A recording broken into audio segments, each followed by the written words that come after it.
SEAL Team 4, Book 5. SEAL's Christmas Daughter by Katie Knight and Leslie North. Chapter 1. Zach, your destination is ahead, 10 feet on the right. I snorted as I steered the SUV down the cul-de-sac in the small subdivision in Casper, Georgia. If only everything in life was as easy to find as an address in my vehicle's GPS. Call Adrian Pierce, I said to my car's Bluetooth, peering out the passenger side window across from me as I slowly passed the nondescript 2-story home. I wasn't here to buy, though I needed a place to live in the neighborhood. Nope. I was here on surveillance. This is Agent Pierce. My former CO's deep voice boomed through the SUV's speakers. Adrian sounded a bit harried already, even at this hour. Then again, the guy worked for the FBI, on top of conducting his own investigation on the side now, so harried was probably the norm for my friend these days. I'm here at the location, I said, still staring at the house I'd stopped in front of. From the beige paint to the white trim, everything about the place screamed plain and simple. Boring even, which was probably the point. If you were hiding from a homicidal criminal ex, plain and simple was heaven. Plain and simple kept you alive. Nothing out of the ordinary to report. Here, being the home of the target Adrian had convinced me to protect. Good. Run into any trouble getting there? Adrian asked. He wasn't talking about just traffic. Nope, nothing so far. I shifted into park and switched off my headlights, glancing around the rest of the cul-de-sac. I was familiar with these types of neighborhoods. I'd grown up in one myself. Rows of houses all built by the same construction company, letting the buyers choose from 4 or 5 different floor plans. The result was a homogenized experience. Same look, same feel, same boring, predictable lives. At the moment, that was useful to me. If the people I was here to protect stayed boring and predictable, maybe the rest of this job would be boring and predictable as well. I checked the temp on my digital dashboard and cranked up the heat a bit. The beginning of December in Casper, Georgia, meant the temps were chilly, but they rarely got more than a dusting of snow down here. Too far south. Ice sometimes, and storms fairly regularly as the seasons changed, but none of the bad stuff the North had to deal with on a regular basis. A sprinkling of frost and snow had formed on the lawns in the cul-de-sac overnight, in fact, lending a cheery air to all the Christmas decorations hanging on the homes here. One house had a huge, inflatable snowman out front, bobbing back and forth in the light breeze. It was 6:45 in the morning, and the sun rose later this time of year, so dawn was still breaking, sending streaks of pink and gold and purple through the overcast skies above. I took a sip of the coffee I'd bought at the gas station nearby when I'd filled up and squinted at the darkened windows of the 2-story. Nothing. But it was a Saturday and still early, so maybe they were sleeping in. Found a place of your own down there yet? Adrian asked, jarring me out of my thoughts. Not yet. I'd researched the Casper area before coming this morning. Nice neighborhood. A middle-class suburb of Atlanta to the south, with fenced yards and walking paths. Good schools. Like most school districts in this area, and the country as a whole, the one covering Casper was making do with less, like school buses.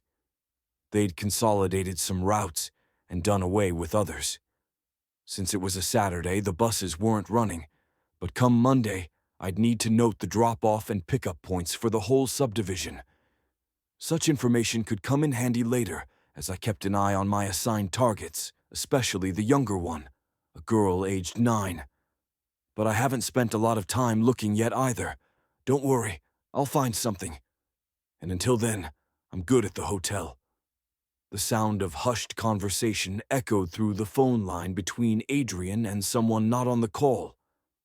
I took the opportunity to have another sip of my coffee and stared at the house through the passenger side window again until Adrian got back on the line. Well, if you need a real estate agent, I can give you the name of one. I'm good. I wasn't looking to put down permanent roots anywhere yet. I'd only retired about a year ago, just a few months after Adrian had left SEAL Team 4, actually. We'd both lost our taste for being SEALs after losing one of our own in a shitshow mission overseas. I was still trying to figure out where I wanted to go from here and what I wanted to do with my life, post-military. Buying a house and settling down weren't on my list yet. A light clicked on in one of the upstairs windows, and I perked up slightly. Someone might be up in there after all. Good. I hated sitting around waiting. My expertise had been tracking and logistics, both of which suited me because they meant constantly moving and planning and executing those plans. I was not a sit-still kind of guy. To throw my friend a bone, I added, "There's a couple of places for rent I'm going to look at later, but I wanted to scope out this home first." "Sounds good." My friend's tone sounded anything but. "Something wrong?" I asked. "No." Adrian sounded tired, maybe a little worn down too. He sighed. "I'm getting a lot of pressure from my higher-ups on this case, Zach. They weren't keen on me pushing to keep this going. They think Bradley's in the wind, that we're never going to find him. I don't accept that, but I don't have a lot of support on my side. We need to get everything right. And I need the target safe until we get the intel we need. Don't let me down." "I won't." For Adrian's sake, and for Roger's. Roger Gentry had been another one of our SEAL teammates who we'd had to bury, but his death hadn't happened overseas. It had happened right in the US of A, this past May when the team had been on leave. I was just a few months out of the service myself, and I had met up with Roger not long before he was killed. It had been a long drive down to Savannah, but it had been worth it to see my longtime friend. We'd grabbed dinner together, caught up. At the end of the night, we'd said our goodbyes, and Raj had cracked some dumb joke that made him laugh like a hyena. He always got the biggest kick out of his own jokes. That was the last image I had of him, laughing. A week later, I got word that Raj had been killed. He'd been out with some friends one night having fun when he stumbled upon something he shouldn't have. According to the files Adrian had sent me, Roger had discovered a jewel smuggling ring in Savannah. Of course, Raj couldn't let it go without digging deeper. Unfortunately, his curiosity got him killed by the orders of the smuggling ring's leader, a wealthy Savannah art dealer named Dirk Bradley. But Rog had managed to get the last laugh. Before he was killed, he'd snapped some photos on his cell phone, mainly of the jewels being smuggled, along with some larger crates that didn't look as though they held artwork, and one blurry pic of Bradley himself. Unfortunately, Bradley hadn't stuck around to be questioned. He'd disappeared. According to Adrian, most of the Bureau thought he'd cleaned out some secret accounts and fled to some non-extradition country, but Adrian didn't think that was the case. Around the same time all of this was going down, Bradley's wife fled, taking their only child with her. Reports of Bradley's associates, arrested in the aftermath, stated that Bradley had been furious at his wife's betrayal, determined to track her down and put her back in her place. Adrian was convinced that the man's need to get his wife and daughter back under his thumb would keep Bradley from running very far. That was why he'd called me, first to get me to track down where the wife and daughter had gone, and then to ask me to keep eyes on them for when Bradley showed up. A few more minutes passed before the garage door on the house started to go up, and I set my coffee back in the cup holder. "I need to go, Adrian. My target's on the move." "Call me with an update later," Adrian said. "Will do." After ending the call, I quickly shifted back into drive and slowly pulled away from the curb to continue down the cul-de-sac, keeping an eye on the driveway of the target's house in my rearview mirror.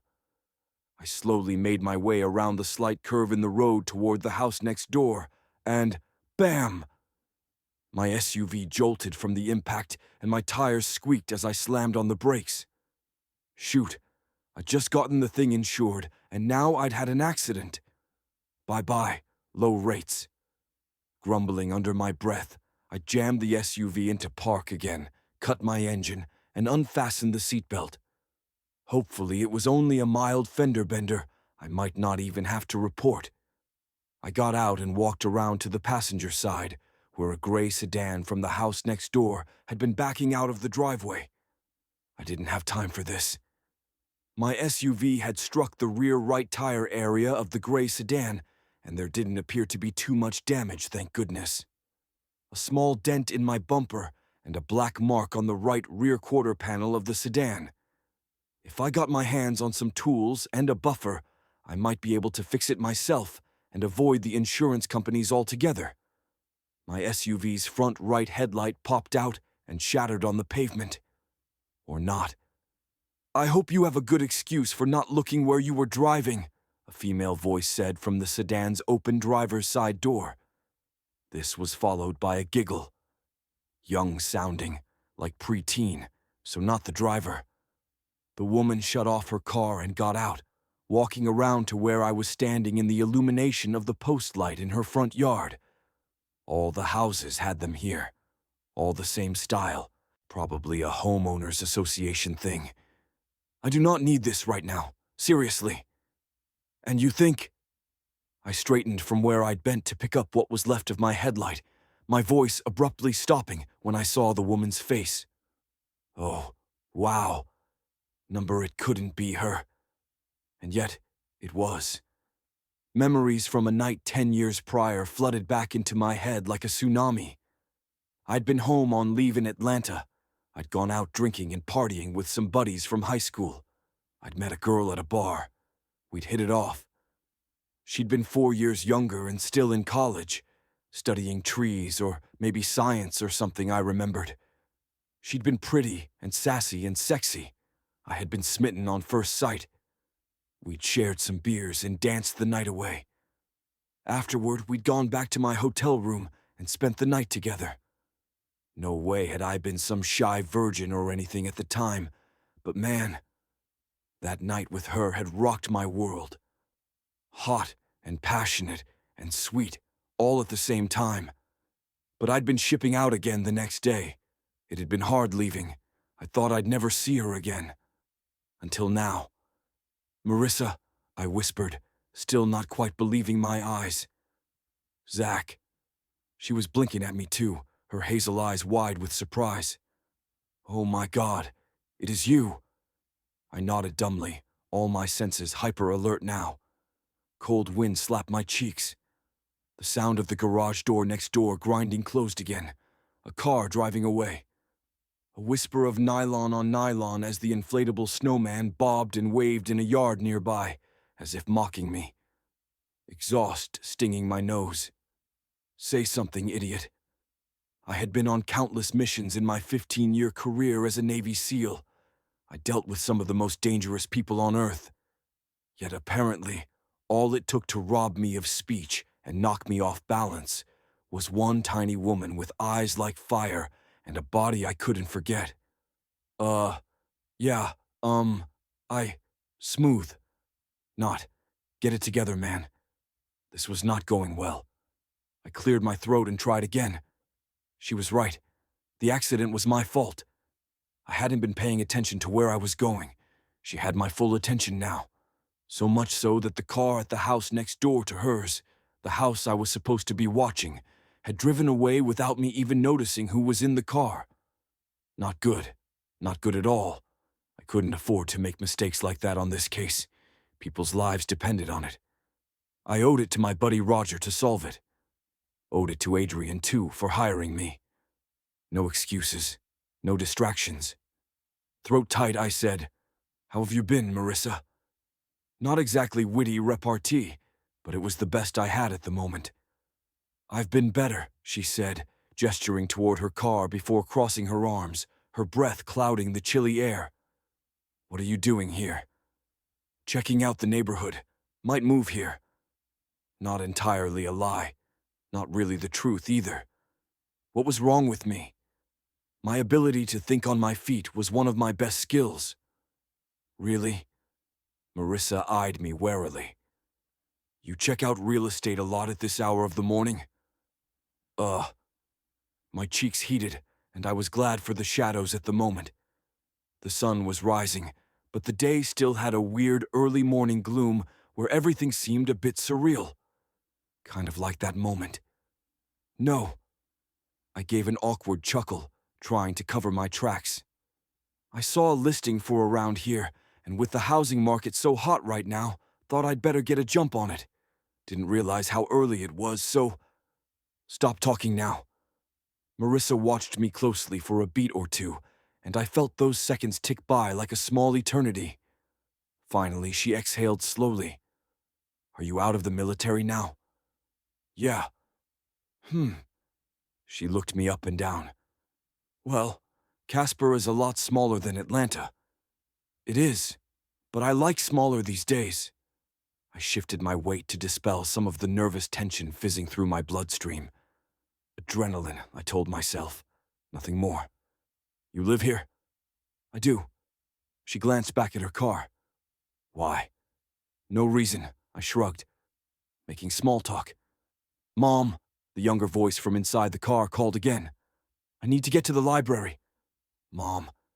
My gaze flew to Marissa again. She was a mom now. Huh. Times had changed for both of us, it seemed. We'll go in a minute, sweetie, Marissa called back, pulling one of her mittens off with her teeth before reaching into her pocket to pull out a small wallet. I watched as she fished out a scrap of paper and scrawled something on it before handing it to me. Turn it in. Don't. Whatever. I need to get going. Sorry. She started back toward the driver's side door, talking to me over her shoulder. It was nice to see you again, Zach. I didn't respond. My mind was still whirring with everything that had just happened as I stared down at the scrap she'd stuck between my cold fingers. Marissa Stanton, her address, her cell number, her insurance agent's name and contact info. Questions. I had so many questions. All of them burning a hole through my composure. Before she closed her car door, I asked the first one that popped into my head. How old is your daughter? Marissa froze halfway into her car and looked back at me. In the early light, it was hard to read her expression, but if I had to guess, I'd say it was apprehension, mixed with a healthy dose of anxiety. My instincts went on high alert, even though that was the least of my concerns at present. Anxious. Why was she anxious? A few minutes ago she'd been peeved, wary even, but not anxious. I'd always been a good read of people, even before my SEAL training. Growing up with an abusive father would do that. After my mom died, my dad used to take everything out on me and my sister, Justine. When one wrong move ran the risk of a beating, you got good at figuring out what was coming before it happened. Time seemed to slow as she said, 9. She took a deep breath. Lacey will be 10 in March. Oh. My brain caught up with her words, and the earth disappeared from under my feet. I went into freefall, eyes wide and jaw slack. Oh. Look, Zach, she said, climbing out of the car again, this time slamming the door behind her before stalking back to me, her scowl evident even in the early morning light. It was obvious she'd gone into full mama bear mode now. She leaned in close, her index finger poking my chest, and her voice a harsh, low whisper. Lacey is the most important thing in the world to me. There isn't anything I wouldn't do to protect her. So, whatever plans or ideas are forming in your head right now, forget it. What happened between us 10 years ago was fun, but we've both moved on. Lacey is yours, but it doesn't mean you've been a father to her. We're doing fine on our own. I blinked at her, my mind reeling. I'd come here for a case, and discovered I was a father instead. Shock, anger, disbelief, and joy rushed through me with hurricane force as what she'd said registered, putting me at the center of my emotional storm. I didn't know. I braced a hand against the side of my SUV. Lacey, my daughter's name, my 9-year-old daughter. I'd missed so much of her life already, a decade almost, all those firsts, all those times I could have been there for her, should have been there for her. But I didn't know. I'd been off with my team instead, saving the world. I'd never really forgotten my night with Marissa. It had always been there with me, in the back of my mind, resurfacing sometimes late at night when I was lonely and exhausted. A shining beacon letting me know there was still some good in the world when it all seemed to have gone to pieces. How would I ever make this up to her? How could I be a part of my daughter's life now? Would she let me be a part of her life now? "Mom!" Lacey called from inside the car. "Come on, hurry up. I need to get my book report done, and you promised me breakfast first." I stood blinking at Marissa for a few more seconds until she stepped back at last to call to our daughter in the car. "We'll leave in a few minutes. You'll have plenty of time for your report. Go back inside, okay? I need to deal with this first." "But Mom," Lacey whined. Marissa was apparently having none of it. "Inside, now!" The back door of the sedan opened and the girl got out. Brown hair, slightly curly like mine. I couldn't see the color of her eyes, and I wondered if they'd be blue like mine or hazel like her mother's. She huffed, stomping back toward the house, a backpack over one arm. Our daughter. My daughter. There was so much more to know, so many things I needed to ask. Before I could say anything else, though, the front door to the house opened, then slammed behind Lacey as Marissa whirled back to me, blocking my path with her body. "Okay, mister. Start talking. I want to know why you're here, and I want to know now." Chapter 2. Marissa. It was cold outside, but I refused to budge. No way was I letting this man anywhere near my daughter without answers first. I didn't think he'd do anything to physically hurt us, but then I didn't really trust anyone, especially men. A side effect of being abandoned by my own father at 7, probably. At least, that's where it started. For a second, I almost felt sorry for Zach. He still looked a bit shell-shocked. Those piercing blue eyes of his, same as my daughter's, were wide and bewildered. If I'd had a choice, I wouldn't have told him about Lacey like that. If I'd had a choice, I might not have told him at all. Honestly, I'd figured I'd never see him again after our one night together. I had tried to track him down through the friends I'd seen him with at the bar, and later through the Navy, but he'd shipped out the next day, and by the time I'd realized I was pregnant, getting in contact was even harder. I'd been left to deal with the consequences on my own. 10 years later, I was stronger for it. Stronger and smarter. I'd never believed in happily ever afters. Not after what my dad had done. Not after seeing what my mother had gone through because of it. But still, ending up pregnant and alone had only confirmed fairy tale endings were not in the cards for me. Toes numb, I tapped the sole of my Ugg boot on the driveway, not giving him an inch. "Still waiting, Zach." At last, he seemed to shake off whatever stupor my bombshell news had left him in, and he frowned. He was still gorgeous. Maybe more so now, with age. There were fine lines at the corners of his blue eyes and a tiny scar on his chin that hadn't been there before. For me, those minor imperfections in his otherwise model-perfect face gave him character, depth. Back when I'd first seen him in the bar in college, he'd looked like he'd walked right off a recruitment poster for Hot Dudes R Us. 6 feet of lithe muscle and sinew, tanned and toned, and a cocky Cheshire grin to boot. He wasn't grinning now. In fact, he was scowling down at the ground so hard I half expected his gaze to burn a hole through it. "I'm here for a job."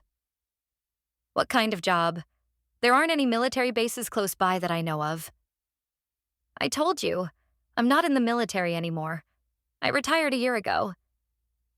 He cleared his throat and looked up at me, the glint of loneliness in his eyes making my heart stumble despite my wishes. But as quickly as I saw it, I covered it up and looked away. If one thing had been obvious during our night together, it had been how much he'd loved being in the SEALs. Not having those people close anymore must have been hard on him. Not that I cared. Nope. "I'm here to do a final interview at Gage Academy, down the road," he said, rubbing his thumb across his lower lip, drawing my attention there. Great. And now all I could remember was him kissing me, the feel of his mouth on mine.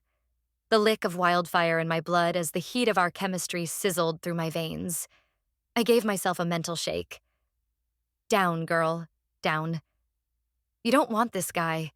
You don't need this guy. I looked away, focusing on his words again. They're looking for someone to teach military strategics, my specialty, so I hopefully have the job in the bag.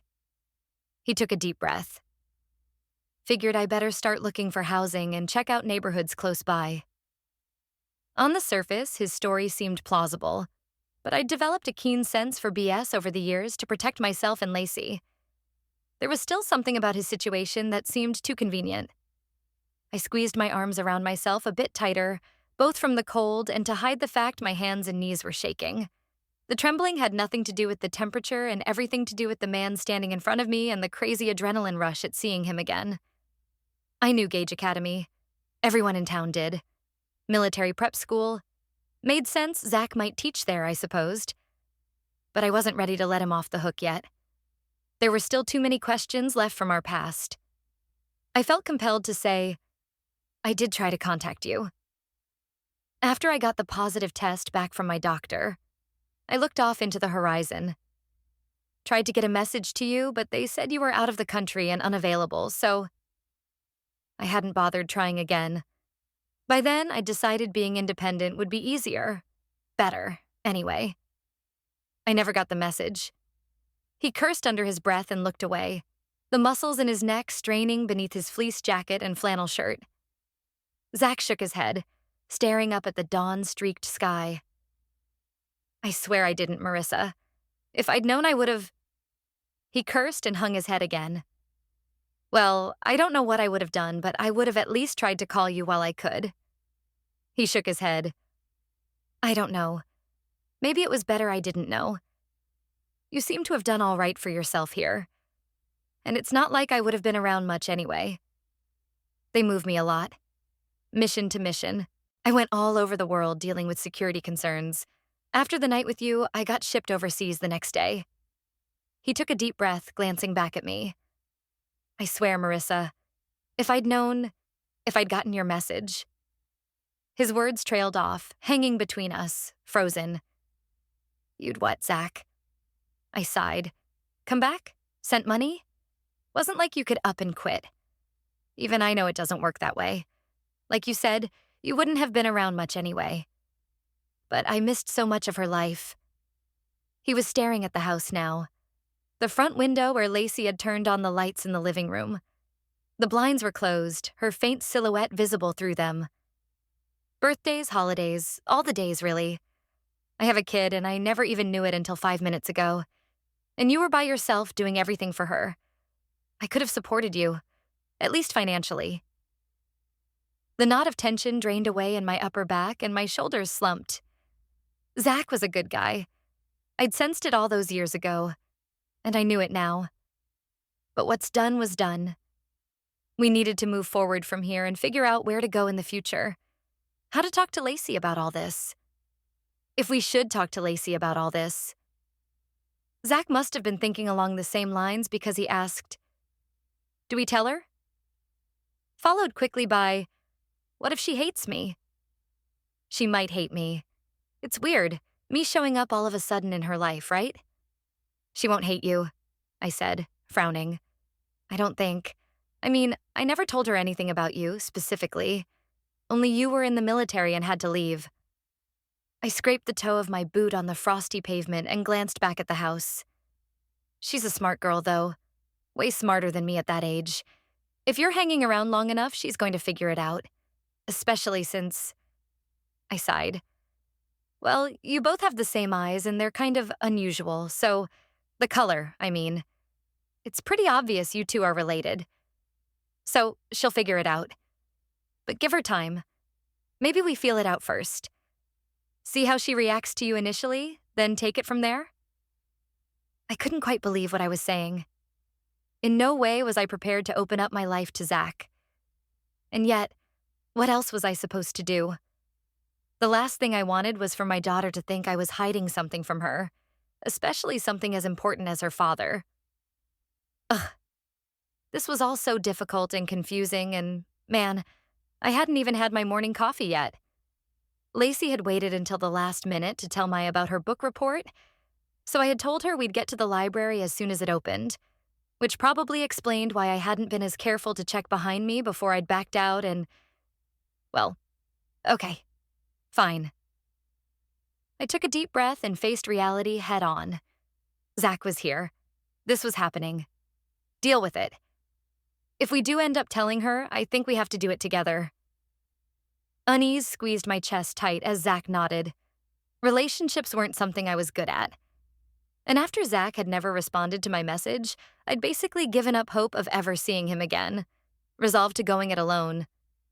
Now, though, I suppressed a shudder and pointed to his SUV, sitting awkwardly at the end of my driveway. You can come in now and meet her if you want, since we're obviously not going to breakfast now. I'll call Lydia and tell her what's happened. At the mention of my next-door neighbor and best friend, Zach gave me an odd look. What? I waved him off. It's not polite to leave people hanging. If you're staying, you better pull your vehicle all the way into my driveway. The HOA has a rule about not leaving guests' cars parked in the street. We'll call the insurance companies later, after we get the rest of this sorted. I grabbed my keys from the sedan, closing the door so Zach could pull in beside me while I dialed Lydia's number. I didn't want Lydia to worry when we didn't show up for breakfast. I ended up leaving a message since my call went straight to voicemail. While I waited on Zach, I couldn't shake my sense of melancholy. For a decade, it had been me and Lacey. The two of us. Honestly, I wasn't ready to give that up or share yet.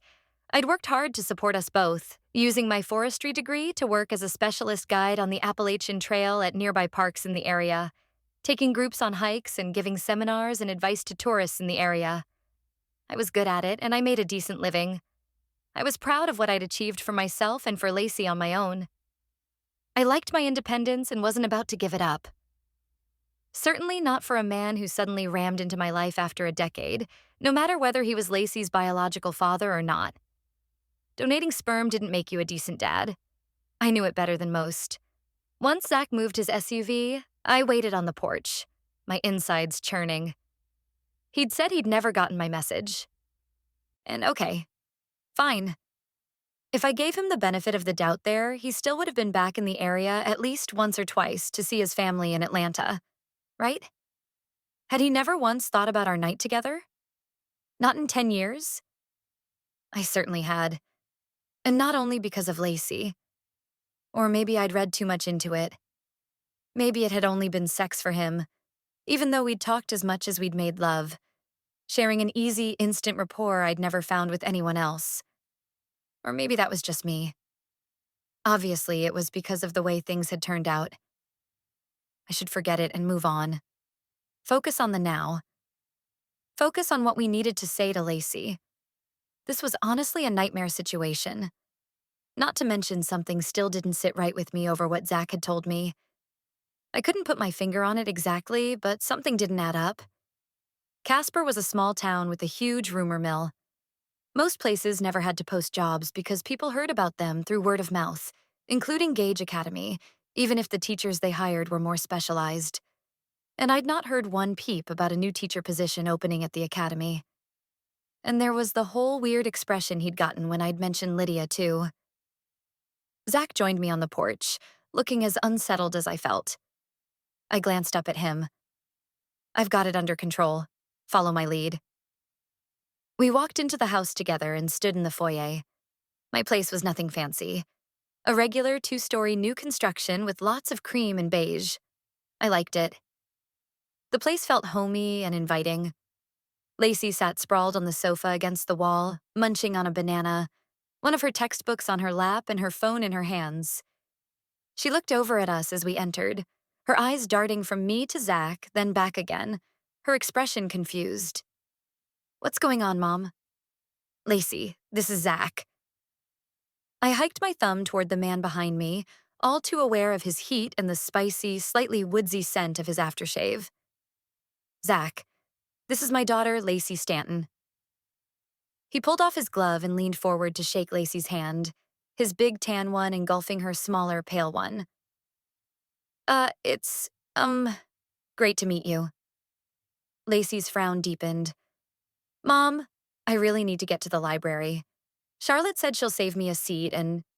Lacey, honey, I'm sorry, but we're not going to make it to the library. I already called Lydia and left her a message.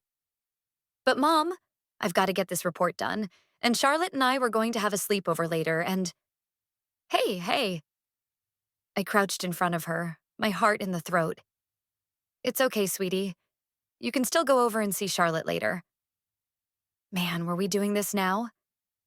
I turned and looked up at Zach, who'd gone pale beneath his tan. And yep, guess we were doing this now. We actually need to talk to you about something important, okay?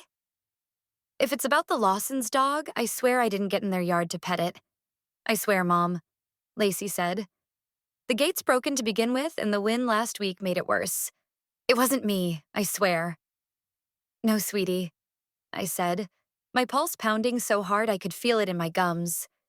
The air seemed to go still, thick with possibilities. One lesson I had learned over the last 10 years was if you had a difficult thing to say, it was best to come out with it. So I did. It's not about that. It's about the fact that Zach's your father. What? The 9-year-old looked between the two of us. I don't get it. He's your dad, sweetie. I looked behind me again to make sure Zach was still there. He just got back into town, so I wanted you to know. Oh. She frowned up at Zach. I squeezed my daughter's hands to regain her attention, for once, unable to read the situation with my daughter. Was she mad? Upset? I couldn't tell. I reached up and cupped Lacey's cheek, smoothing back the hair from her face. Look, I know it's a lot to take in, but I didn't want you to hear this from anyone else. Zach is your father. He's been gone 10 years, and today is the first time I knew he was back in town. When he hit my car. Lacey considered the new information for a long moment as silence filled the room. The girl slowly looked back up at Zach, narrowing her gaze. He's got the same eyes as me. Lacey swallowed hard, shoving her textbook and phone back into her bag. Can I go upstairs to do my homework now, Mom? But sweetie, I started, concerned. No, I need to get this book report done, and I want it to be perfect. Lacey stood and swung her backpack over her shoulder, then sidled around me and knocked into Zach hard on her way to the stairs. She didn't excuse herself, her cheeks flushed and her expression angry. You already made me miss seeing Charlotte, Mom. I want to be alone and do my work. She ran up the stairs, the echo of the slamming bedroom door resounding through the quiet living room. Well, that went about as good as I expected, I said, straightening and smoothing my damp palms down the legs of my jeans. Can I, get you coffee or something? I headed down the hall toward the open kitchen. I'm sure having some. Zach stayed where he was, staring up the stairs, his face tight and stricken. No, thanks. I, should probably go. Work to do and… He cleared his throat and looked at me finally, as if realizing where he was and what he'd said. I mean, lots of house hunting to do and stuff.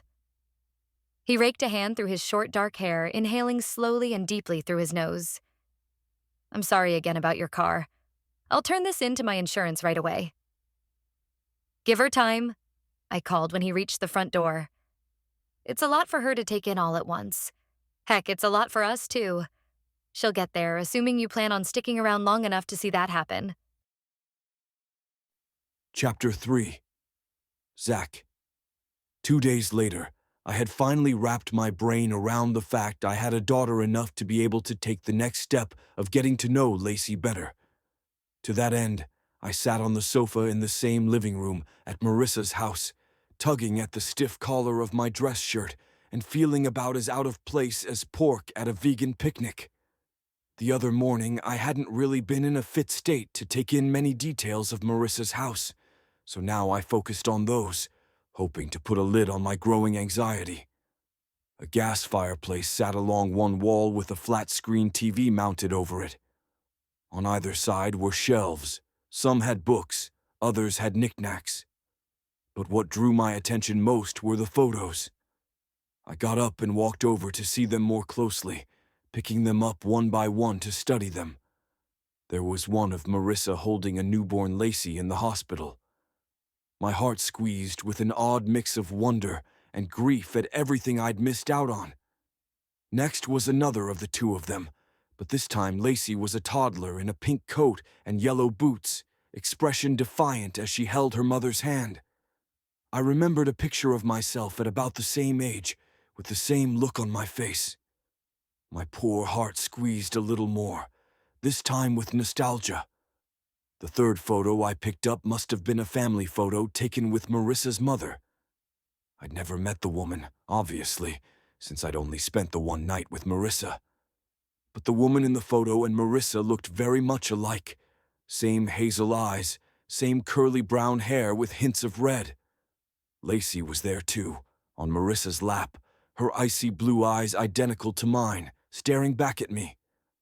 The Walker eyes, as my sister Justine liked to say. No denying Lacey was mine. "Dinner should be ready in a minute," Marissa said quietly from behind me. "Oh, okay," I said carefully, putting the frame back on the shelf, then shoved my hands into my pockets, suddenly unsure what to do with them, and feeling like I shouldn't have touched anything. It wasn't as if I'd done anything wrong exactly. Only missed the first 10 years of your kid's life, dude. The pressure on my lungs tightened, making it harder to breathe. This situation wasn't my fault. There was no way I could have known Marissa was pregnant. Her message had gotten lost. I'd never received it. Logically, I knew that, and yet it still felt like it was my fault. I forced oxygen into my lungs, looking around the room again, anywhere but at Marissa, who stood a few feet away, watching me with an unreadable expression. "Is, Lacey joining us tonight?" Marissa stared at me for a long moment more and shrugged. "She's upstairs. Look, Zach." Nothing good ever came from a sentence starting with those words, said in that tone.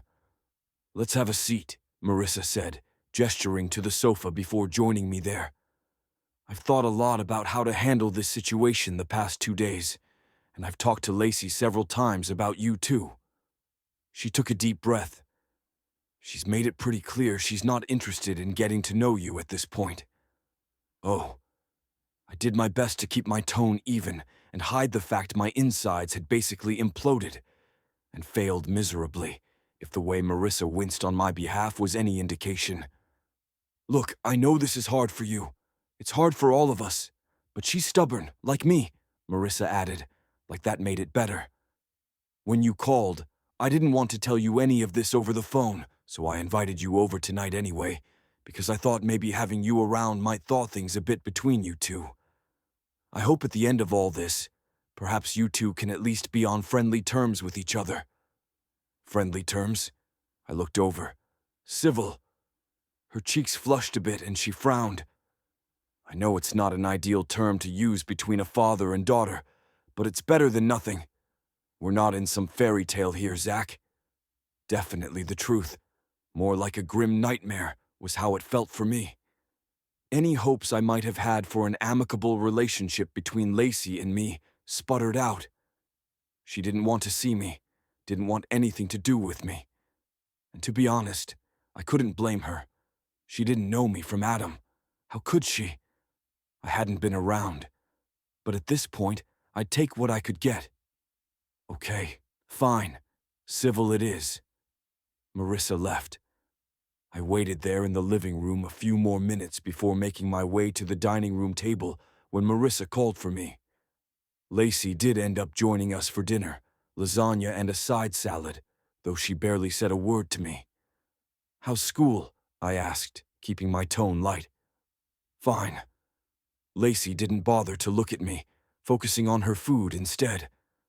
"Good," I said, trying again. "What's your favorite subject?" "Art." "Wow, cool." I swallowed another bite of salad, but could have been chewing cardboard for all I tasted. This conversation was not going well. Perhaps if I talked about myself some, it would loosen her up. "You must be talented. I can't even draw a stick figure. Maybe later you could show me what you're working on." At least she looked at me, even if it was a glare. "Whatever. I don't have any projects at home. They're all at school." "Great." I finally got a complete sentence. 2, in fact. Both a total shutdown.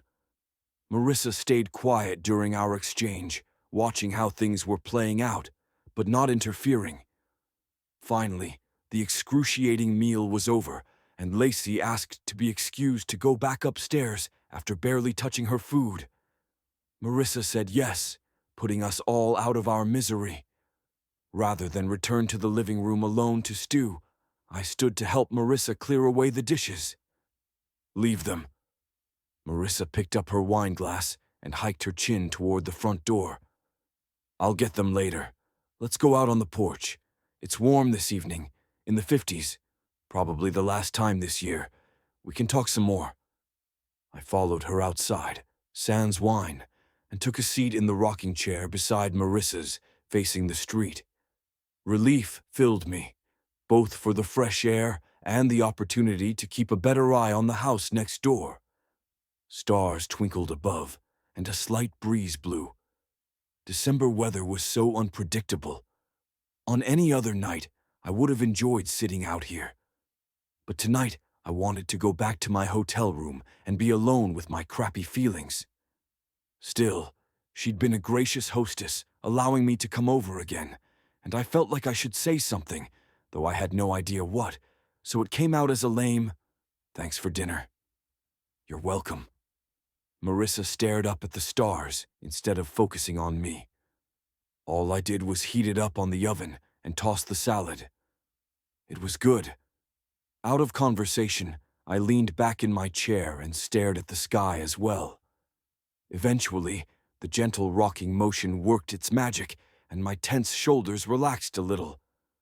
This is a really nice neighborhood, quiet and peaceful. It's set back from the main road, so you might not even notice it was there unless you looked for it.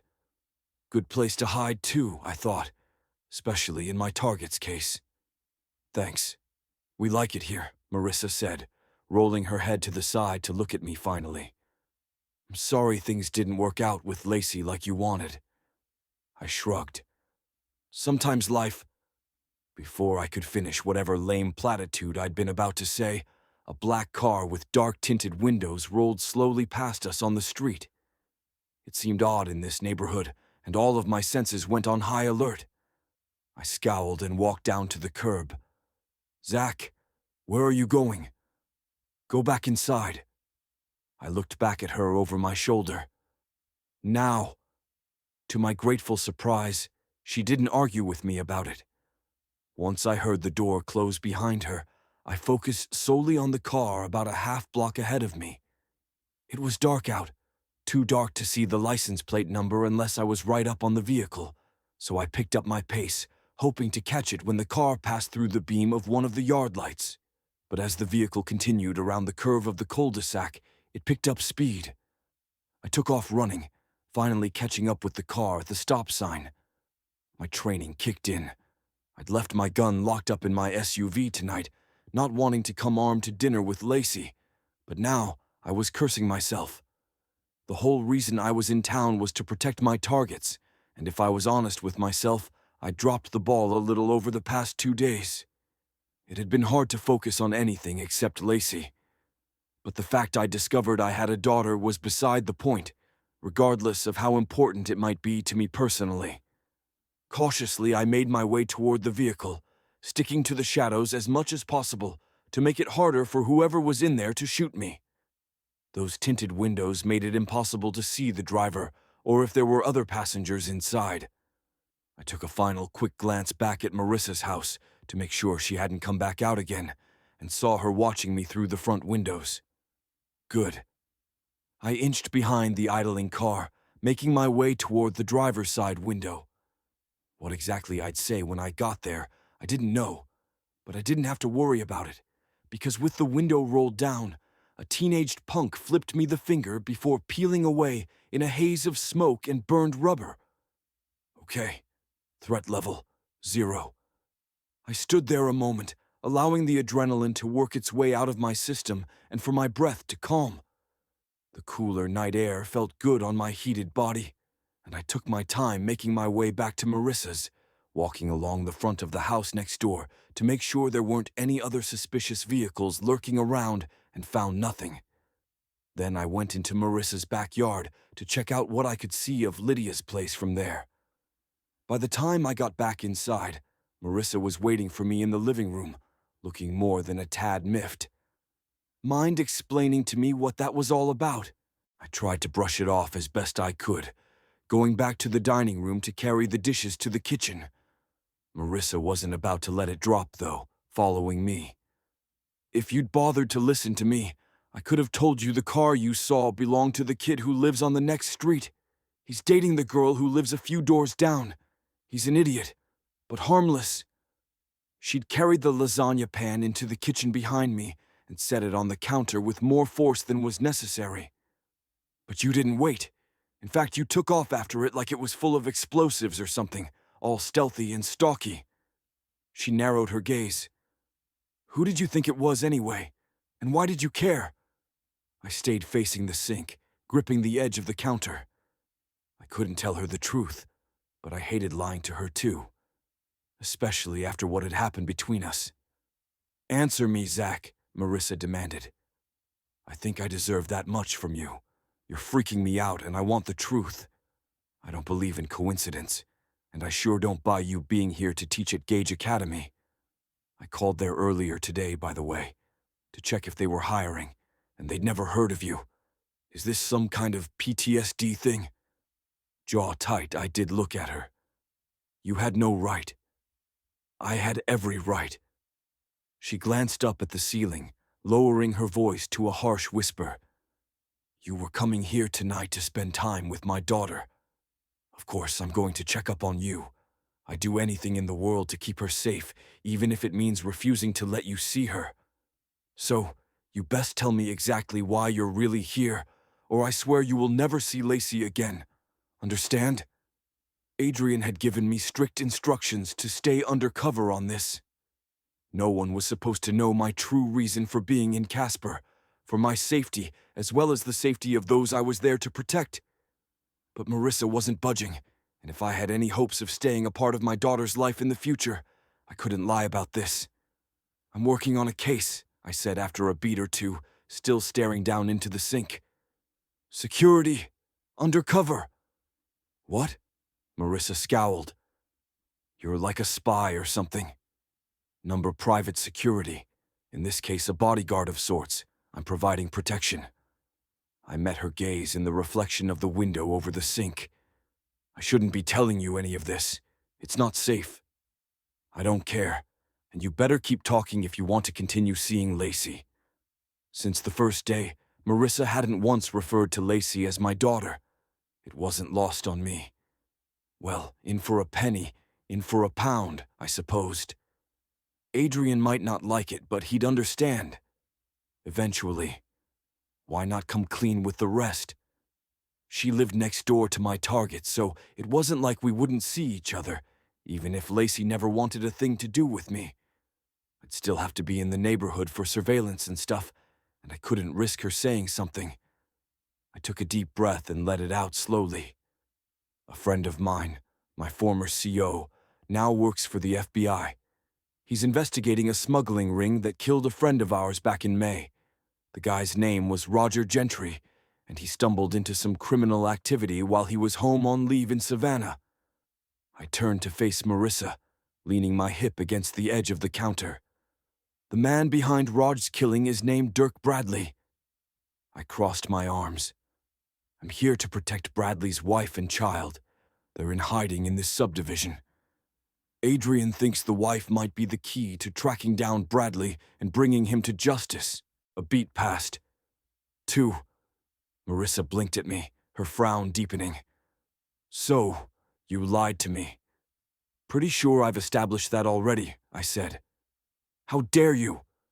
Her calm demeanor disappeared as her cheeks flushed and her eyes flashed. You slam into our lives, literally, and worm your way into my house and into my daughter's life based on nothing but BS.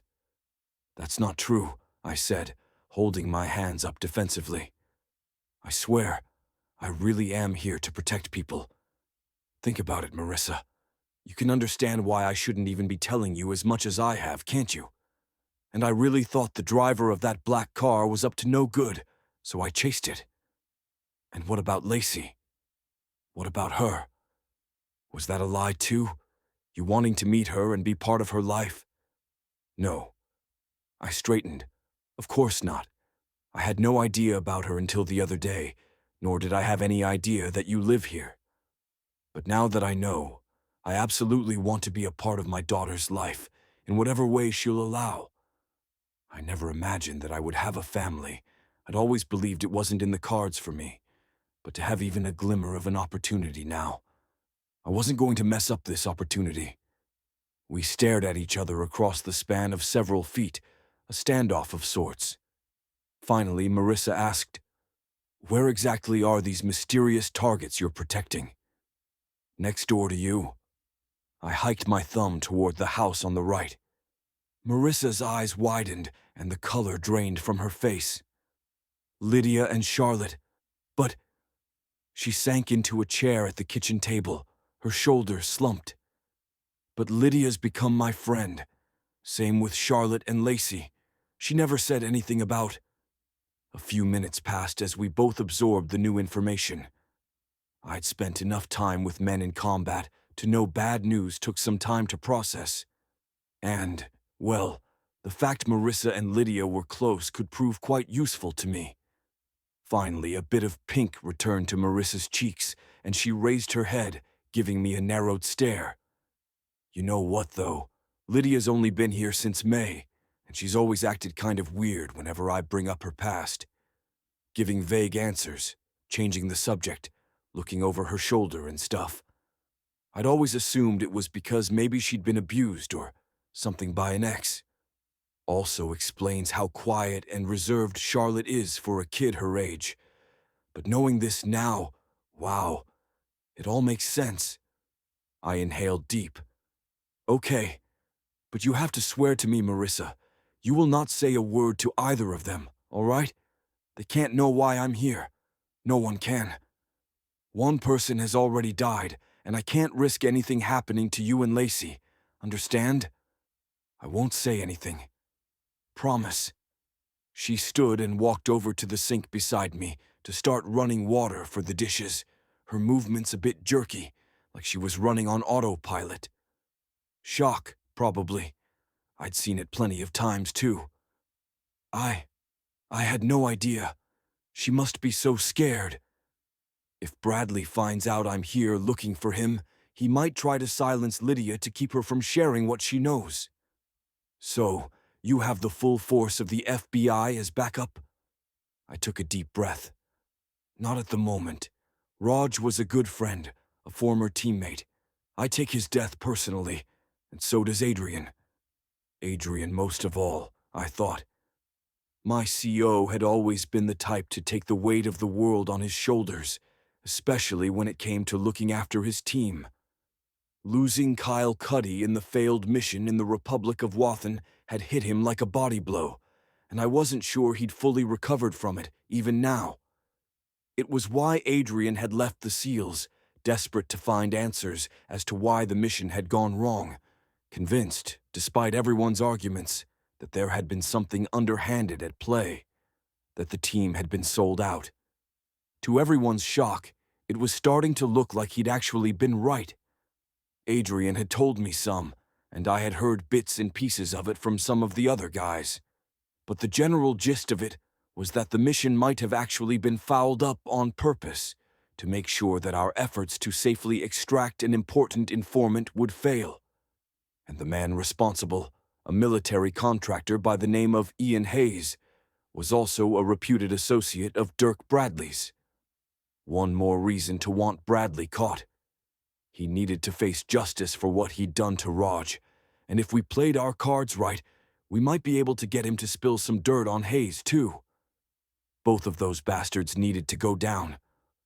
We're the ones prioritizing this right now, but if we can gather enough intel, we can bring a full team in on it. I grabbed the bottle of soap nearby and squirted some into the sink. It felt weird, having it all out there. A mix of relief and trepidation. And something more. The buzz of adrenaline and attraction whenever I was around Marissa, the one that hadn't dimmed even after a decade apart. While Marissa stood there, clearly stunned, I nudged her out of the way. Just that touch was enough to set my every nerve on fire. But I couldn't let desire distract me. I had a job to do. I took up the sponge and washed a plate, forcing my logical mind away from the temptation of the woman next to me and back to the case. Marissa was friends with Linda Bradley, aka Lydia, and she lived right next door. How could I use it to the best advantage, in a manner that could help us all? I needed to stay close to do my job, and I also wanted to stay close to get to know my daughter better. In fact, Marissa's words from earlier kept circling in my head. I thought maybe having you around might thaw things a bit between you two. Tonight hadn't been a success by any stretch of the imagination, but at least Lacey hadn't stormed out in the middle of dinner. Maybe being around her more would eventually break down those barriers she threw up between us and we could actually talk. Not necessarily be a hallmark perfect family like on TV, but at least not hostile to each other. Plus, if I stayed in the neighborhood, I'd be able to keep a closer eye on my targets 24/7, appeasing Adrian at the same time. I cleared my throat and rinsed another plate off before setting it in the rack at the side of the sink in front of Marissa, our hands brushing as she picked it up to dry it. Awareness zinged up my arm, but I forced myself to focus. Now I've put everything on the table. I have an idea that could be beneficial to everyone. She didn't answer, and was still staring down at the towel in her hands, but at least she wasn't yelling at me anymore. I have a proposition. A proposition? Those hazel eyes of hers were looking at me now, far too perceptive for my taste, and I had to summon all my courage to continue. This could just as easily blow up in my face as succeed. Yeah. I rinsed another plate, shut off the water, and turned slightly to face her, using the towel in her hands to dry off mine. Lydia and Charlotte live right next door to you. And your friendship with her puts you at risk, same with Lacey. I let that hang there a second before continuing. I saw you have an extra guest room upstairs. Another pause.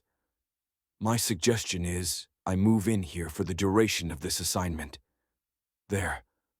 I'd gotten it all out in one breath, which was good because my chest was so tight with tension, I wasn't sure I could keep talking past it. Are you serious? Marissa wasn't in shock anymore. Based on the look she was giving me, she was angry. No way, Zach. That has got to be a joke. We haven't seen each other in 10 years, and now you want to live with me? With us? I know. It sounds crazy, but... I managed to guide her back to the table and into a seat, ignoring how good it felt to touch her. Touching a woman's elbow had never inspired such a reaction in me. I took the chair across from her, needing to put some distance between us. Hear me out. Being in this location will allow me to keep a closer eye on things with Lydia and Charlotte next door. They're good friends of yours. You should feel better, knowing they're safe. And, given our past, I'd have a plausible cover story to give them. I'll pay my own way fully, too. You charge whatever rent you think is fair, and I promise not to get in the way. You can tell Lydia we've reconnected after a decade and are trying to work things out for Lacey's sake. No one has to know what's really happening. Plus, if Bradley does show up, I'm here to protect you all, just in case. I can't even process this. Marissa put her head in her hands. You throw all of this at me tonight and expect me to give you an answer right now? It was a lot, but my secret was out there. I exhaled slowly. Look, Dirk Bradley needs to face justice for what he's done, and while he's still free and on the streets, no one is safe. Not Lydia, not Charlotte, not you, and not Lacey. She looked up at me and I sighed. You said before you'd do anything to keep Lacey safe. This will. I swear I sat back and scrubbed a hand over my face, the stress taking a toll on me too. And it would give me a chance to spend more time around Lacey, get to know her better, maybe thaw things between us, like you said. My temples pounded from a combination of audacity and anticipation. I still couldn't quite believe I'd had the balls to ask Marissa to let me move in, but I wasn't just thinking with my dick. It truly did make sense. Being here made the most strategic sense on multiple levels. The only thing I hadn't mentioned, for obvious reasons, was the fact even all these years later, I still felt the same strong connection to her. Each time she walked past me, her sweet floral scent enveloped me, flooding me with memories of our night together, kissing my way down to her collarbone and then lower. I ached to reach out and touch her hand where it rested on the table, just for a brief second, but I knew it would just set me to vibrating with need, twisting myself to her frequency like she was a tuning fork. And it wasn't only Marissa's beauty, though she was gorgeous. It was who she was as a person that intrigued me most. Strong, yet vulnerable. Fiercely independent. Stubborn, but also sensitive and caring. For a guy like me who'd buried all his emotions deep over the years to survive, what Marissa Stanton stirred in me was a revelation. I wanted to get to know Lacey while I was here, but I also wanted to get to know Marissa, if she'd let me. She was definitely a puzzle I felt compelled to solve. Strictly on a platonic basis, of course. Uh-huh. Gut nodded. I focused on what was easiest for me. The case. Where I felt most comfortable. Regardless of what you decide here, Marissa, it's imperative you not say a word to Lydia or her daughter.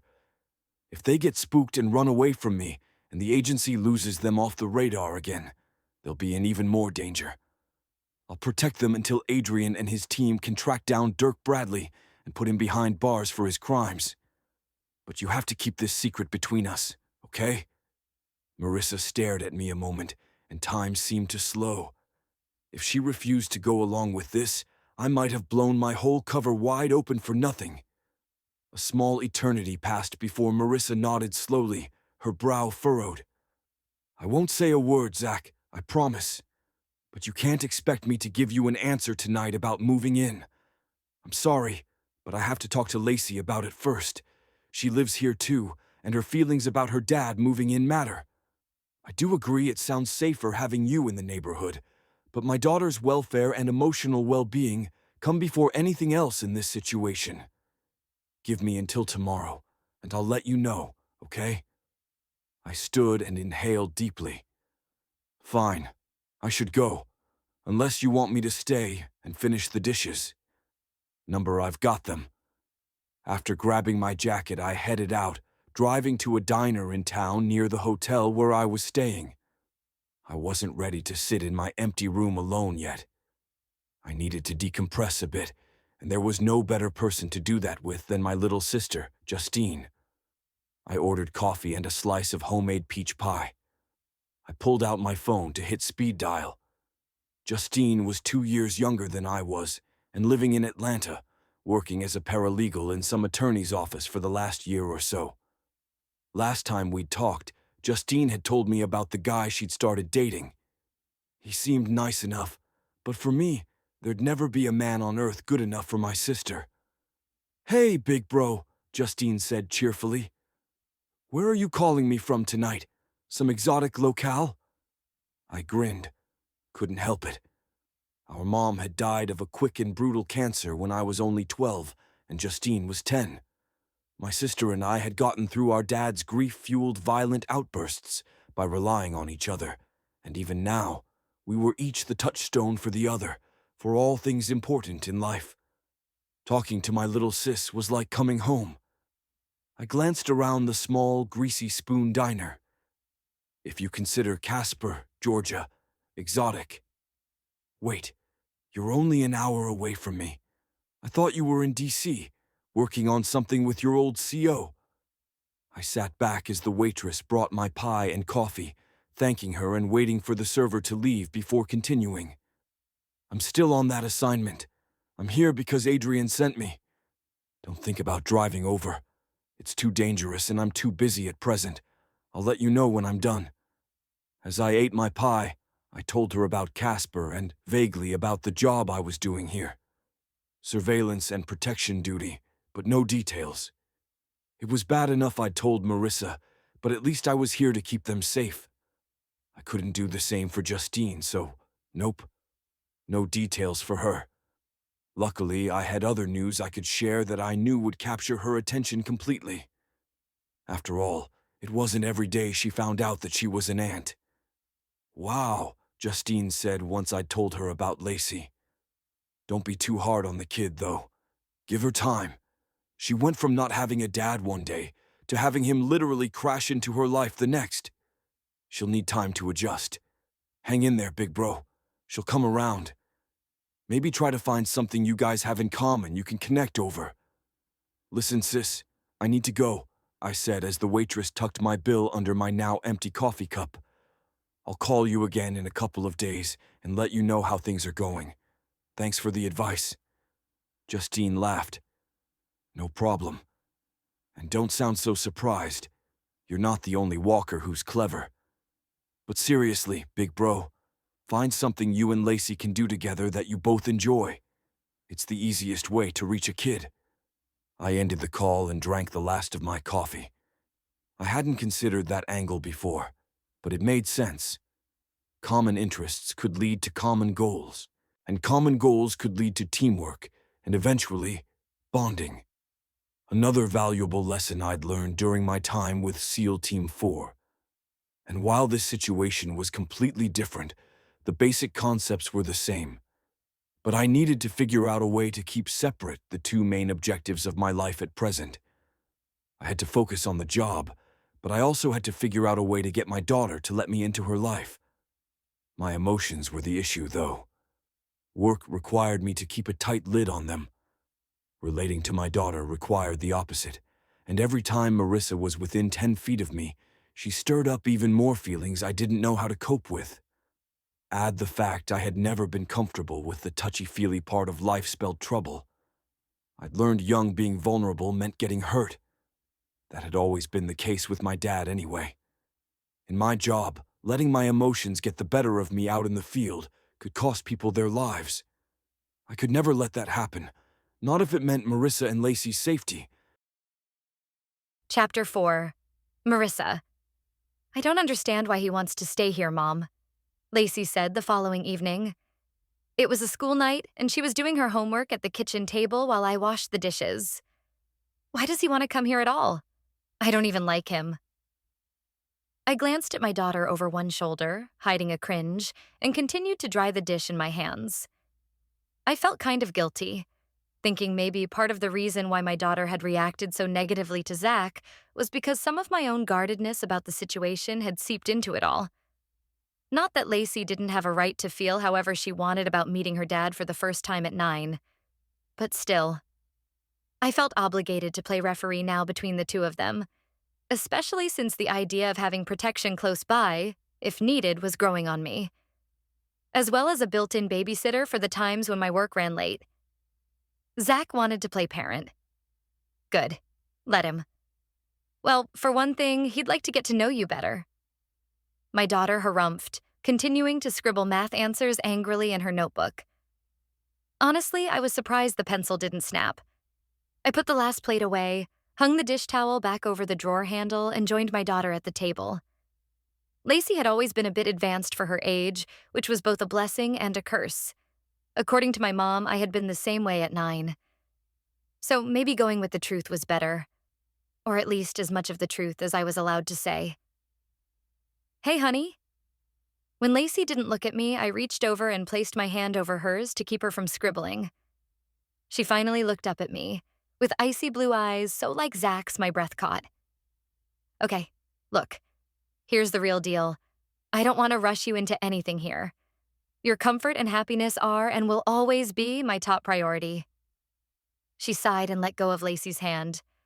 But there's more going on than him wanting to get to know you better. Your father, Zach, is a former Navy SEAL. He's here in Casper for work, and staying here will help him do his job. Lacey's expression morphed from mulish to slightly interested. Like on the TV show we watch? I nodded. Yep, except he's retired now. So he works cases as a civilian. Huh?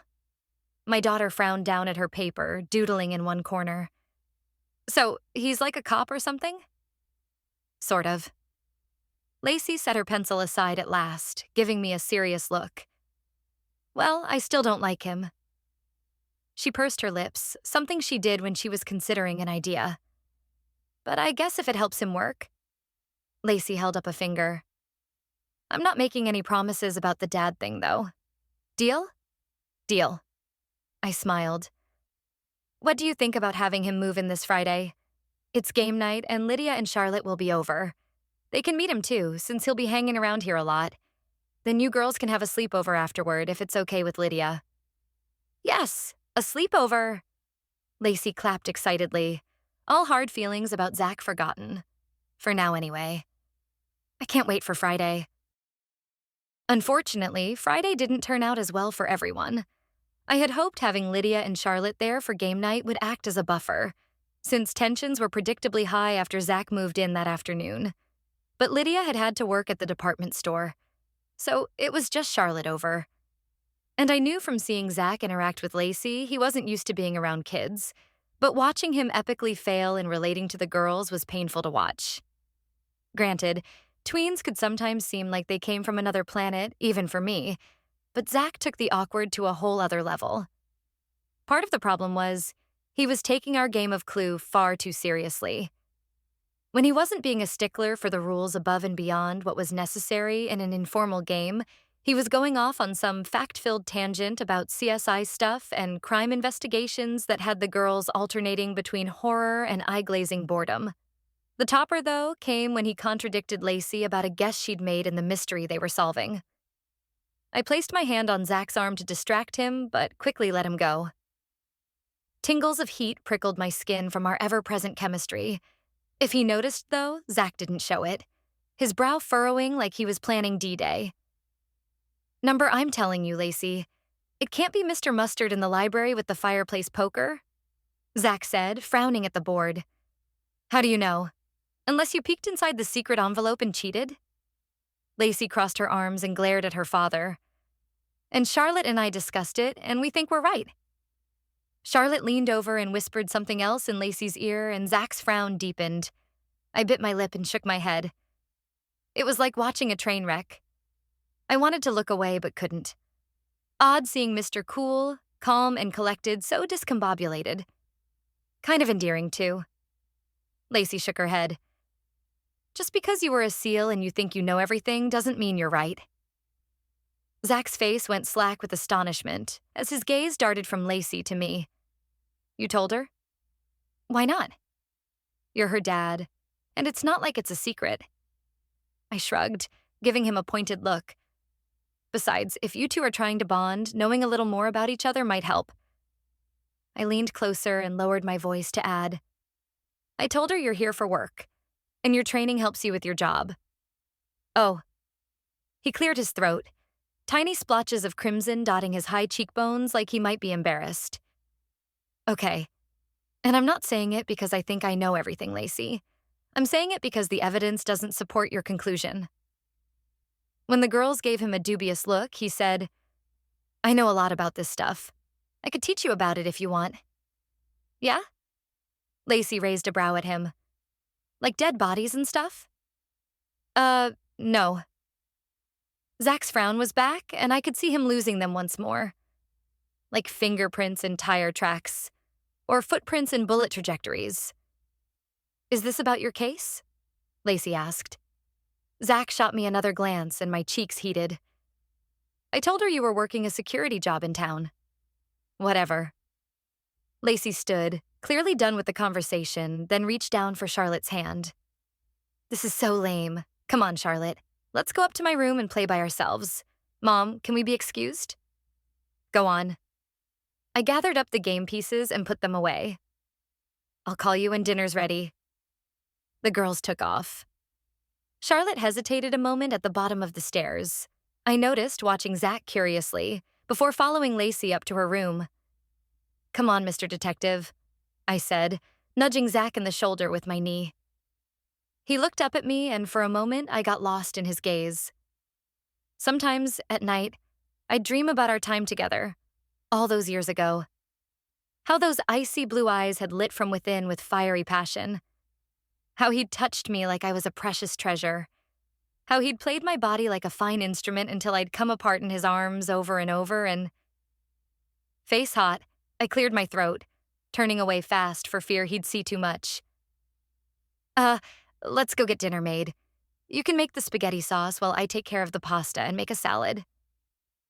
We went into the kitchen, and I got out the sauce ingredients, setting a recipe and all the things to make it beside Zach at the island. I filled a pot with salted water and turned on the burner, then got to work putting together a salad. You can't, I said, not looking at him. Can't what? Zach cursed under his breath as he tried to work the can opener on the diced tomatoes. Make her love you by trying to impress her with your brain. It has to happen naturally. I wasn't trying to impress her, he grumbled. Okay, maybe I was. A little. But my sister suggested I find some common ground between us. I thought maybe liking to solve mysteries might be something we had in common, so when she suggested the game clue, I thought it would be fun. But it was mostly silly and made no sense half the time, and... His words trailed off, and I looked back at him to find him hyper-focused on making the spaghetti sauce, following my recipe to a T. Do you have any red pepper flakes? I blinked a moment, walking over to my spice rack to pull them out. Here, but not too spicy, please. Lacey doesn't care for it. He opened the jar and shook some out into his palm before tossing them into the bowl and stirring them in. Won't be too hot, promise. Just enough to add the right amount of pop. He dipped a spoon into the bowl, then held it out to me. Try it and see what you think. I gave him a dubious look. I'd been making my special spaghetti sauce for years and thought it was perfect the way it was. People loved it. I tasted Zach's sauce with the red pepper flakes and... Oh my God. I tried to contain my moan and failed, my eyes sliding closed in pleasure. Something about the bit of kick at the end made all the difference in the world, enhancing the sweetness of the tomatoes and adding an extra depth of punch to the Italian seasonings too. Slowly, I opened my eyes and looked at Zach again, finding him staring at me with something close to yearning. My pulse tripped a little, and I quickly looked away, my own chest squeezing. Wow, it's good, Zach. Thanks, he managed, his words gruff. Guess I wasn't the only one turned on. It felt as if 10 years disappeared and we were right back in the bar, when I'd been mesmerized by the most gorgeous guy I'd ever seen up close. The sparks between us had been immediate, as had our connection. Chemistry through the roof. He'd been smart and funny and sweet, and I'd never felt so in sync with another person in my life. We'd talked and drank before going back to my place together. Zach wasn't my first lover, but he was the best. My lips tingled from more than red pepper flakes now, and my body trembled. Zach leaned in slightly, like he was going to kiss me, and my eyes closed once more, and... Mom? Lacey called down from upstairs. Is dinner ready yet? We're hungry. We sprang apart fast, Zach looking anywhere but at me. I turned away, fanning my face. The salted water wasn't the only thing heating up now. About 10 more minutes, I called back upstairs, noticing the water had started boiling. I dumped in the pasta, then finished up my work on the salad, tossing it in my favorite dressing with shaky hands. As I concentrated on my task, I was able to gain a little more control of my errant libido. At least Zach was behind me and couldn't see how strongly I'd reacted.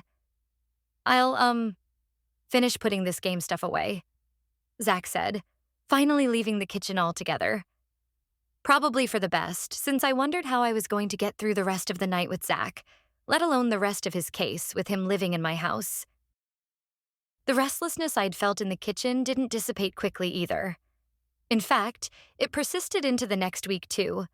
So by Monday, I felt exhausted. Again.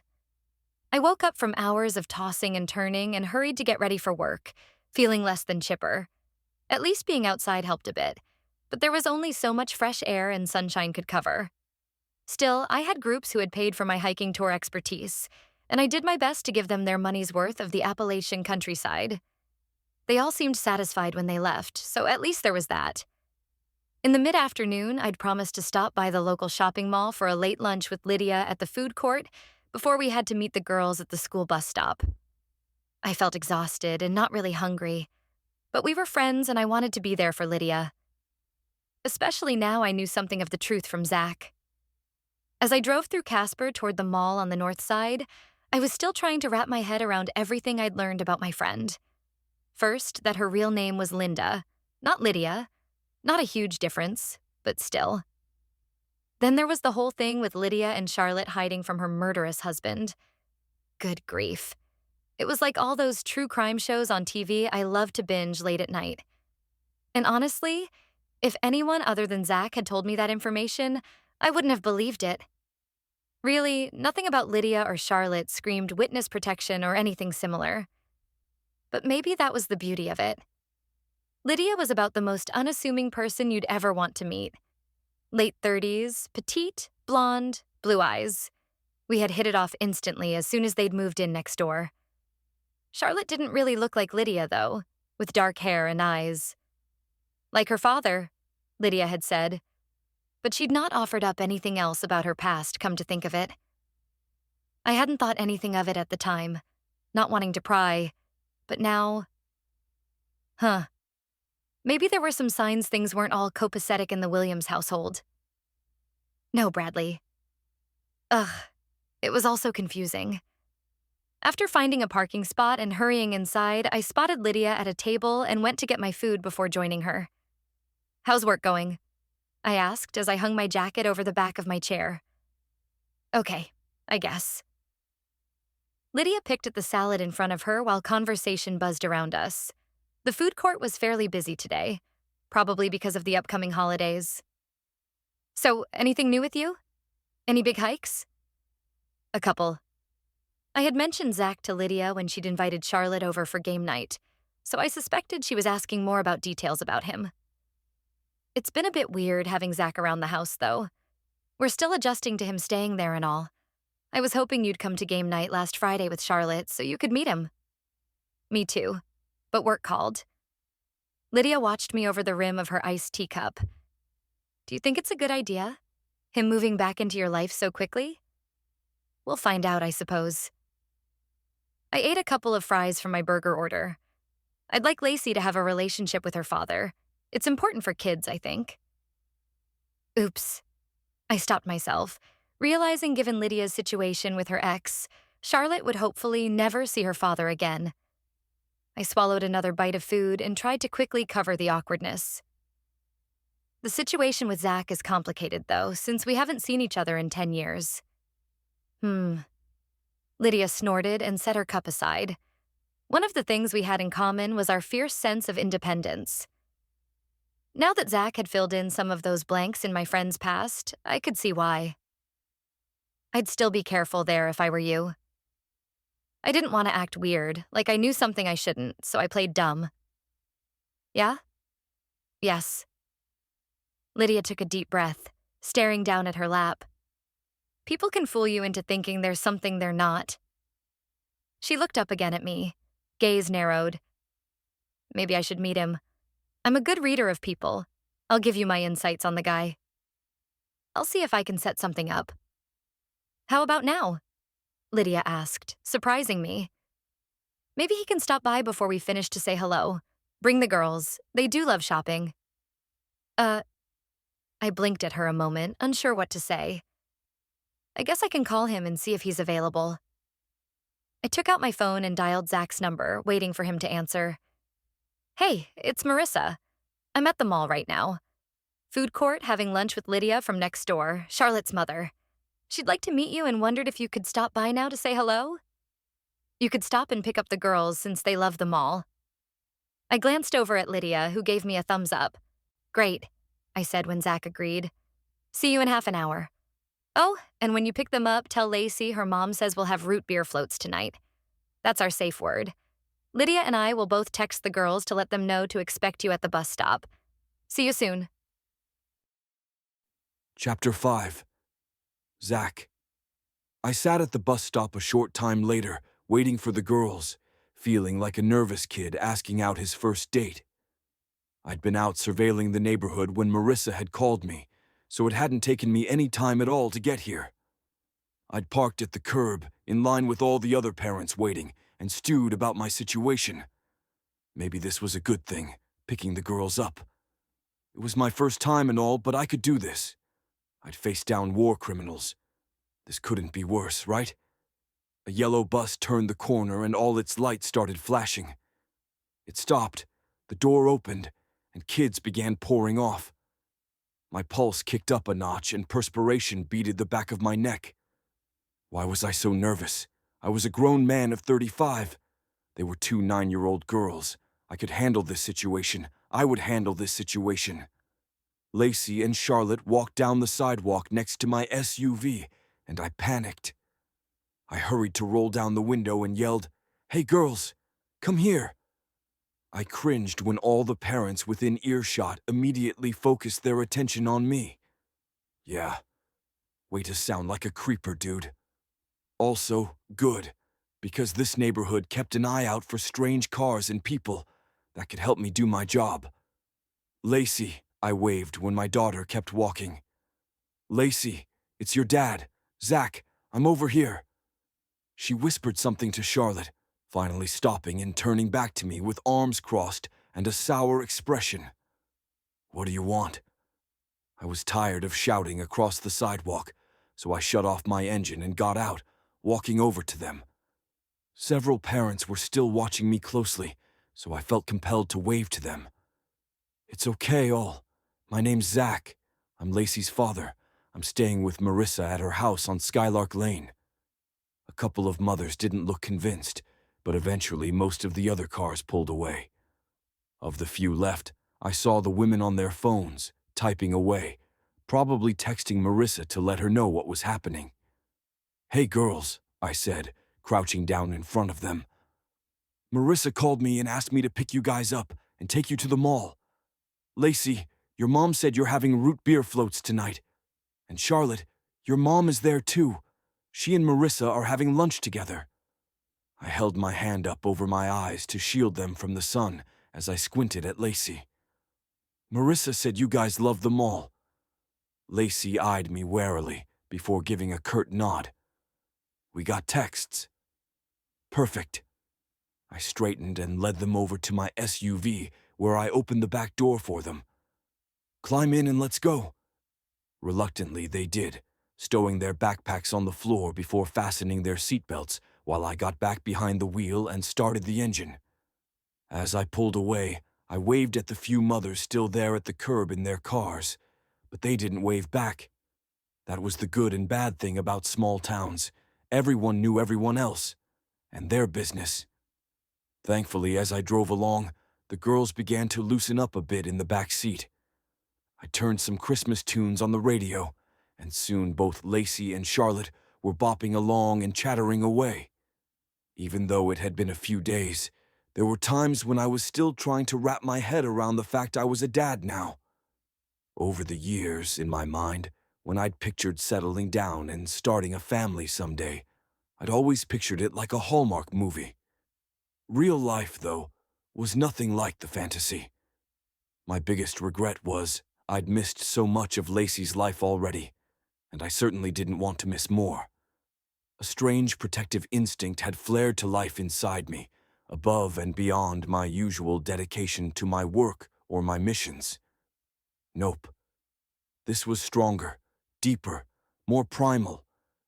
Lacey was a part of me, and I was a part of her. The realization had triggered a reaction in me the instant I discovered she was my daughter, like it was imprinted on my DNA. Kind of the same thing I'd felt for Justine growing up. But even more so now, it almost felt like this was my second chance. My opportunity to prove I wasn't my father. I was a better man. First, though, I had to build a connection with her, if she'd let me. Man, I wished I'd come here sooner, reconnected with Marissa, been there for them. But then it had been sheer chance that had brought us together this time. I would have had no way of knowing to look for them in Casper, no reason to come to Casper in the first place.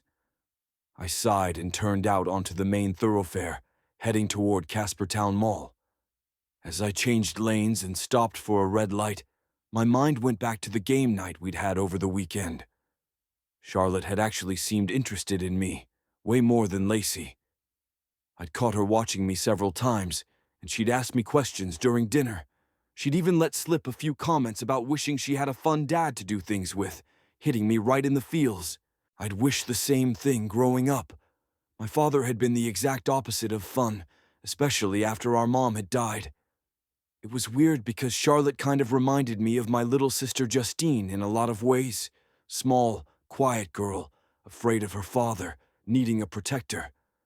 And it wasn't just because guarding her was my job currently. It went deeper. Which was another reason why I hoped we caught Dirk Bradley sooner rather than later. Adrian hadn't shared everything he knew about Bradley with me. He couldn't. But I could guess, and that made me want to put Bradley's horribleness to rest, and Charlotte could get on with her life. Maybe eventually, her mom would meet someone new, get married again, and Charlotte could have the great dad she wished for in her life. The song on the radio changed to Blue Christmas by Elvis as I made the turn into the huge mall parking lot, and I had to smile. It was Justine's favorite and seemed like a good omen. I texted her on the way to the bus stop earlier, mainly for encouragement, so I wouldn't screw this up like I had game night. She'd reminded me to relax. Lacey was just a kid, a normal kid who wanted to be loved like everyone else. She'd told me to open up and be myself. Not easy for a guy who'd trained to do the exact opposite for 15 years. I pulled into a parking spot near the mall's food court, and the girls got out. I locked up the SUV, then led the girls inside, feeling completely out of my element, surrounded by stores decked out for the holidays and brimming with clothes and makeup and toys and stuff. At least we passed a sporting goods place on the way to the food court. Maybe I'd stop in there on the way back just to get my bearings again. We met up with Marissa and Lydia at the food court. Marissa looked stunning as ever, even in her hiking gear. Her smile seemed to brighten my whole day. My pulse sped, and I had to force myself to focus on the other woman at the table. Lydia, or Linda, was pretty much exactly as she'd been described in my dossier from Adrian. Late 30s, petite, blonde, blue eyes. Her daughter, Charlotte, or Claire, was the opposite, taking after her father, with dark hair and brown eyes. Lydia seemed a bit like a nervous Nellie type, from what I observed. I wondered if she'd always been super watchful over her daughter, or if it was something new, which was understandable, given her current situation. "So, what brought you to Casper, Zach?" Lydia asked me, as me and the girls took a seat at the table. There were only 4 chairs, so I had to pull up an extra one and squeeze in between the corner and Marissa. Our legs brushed and sparks of unwanted awareness zinged up my thigh before I moved away, putting space between myself and Marissa. The last thing I needed was to get distracted.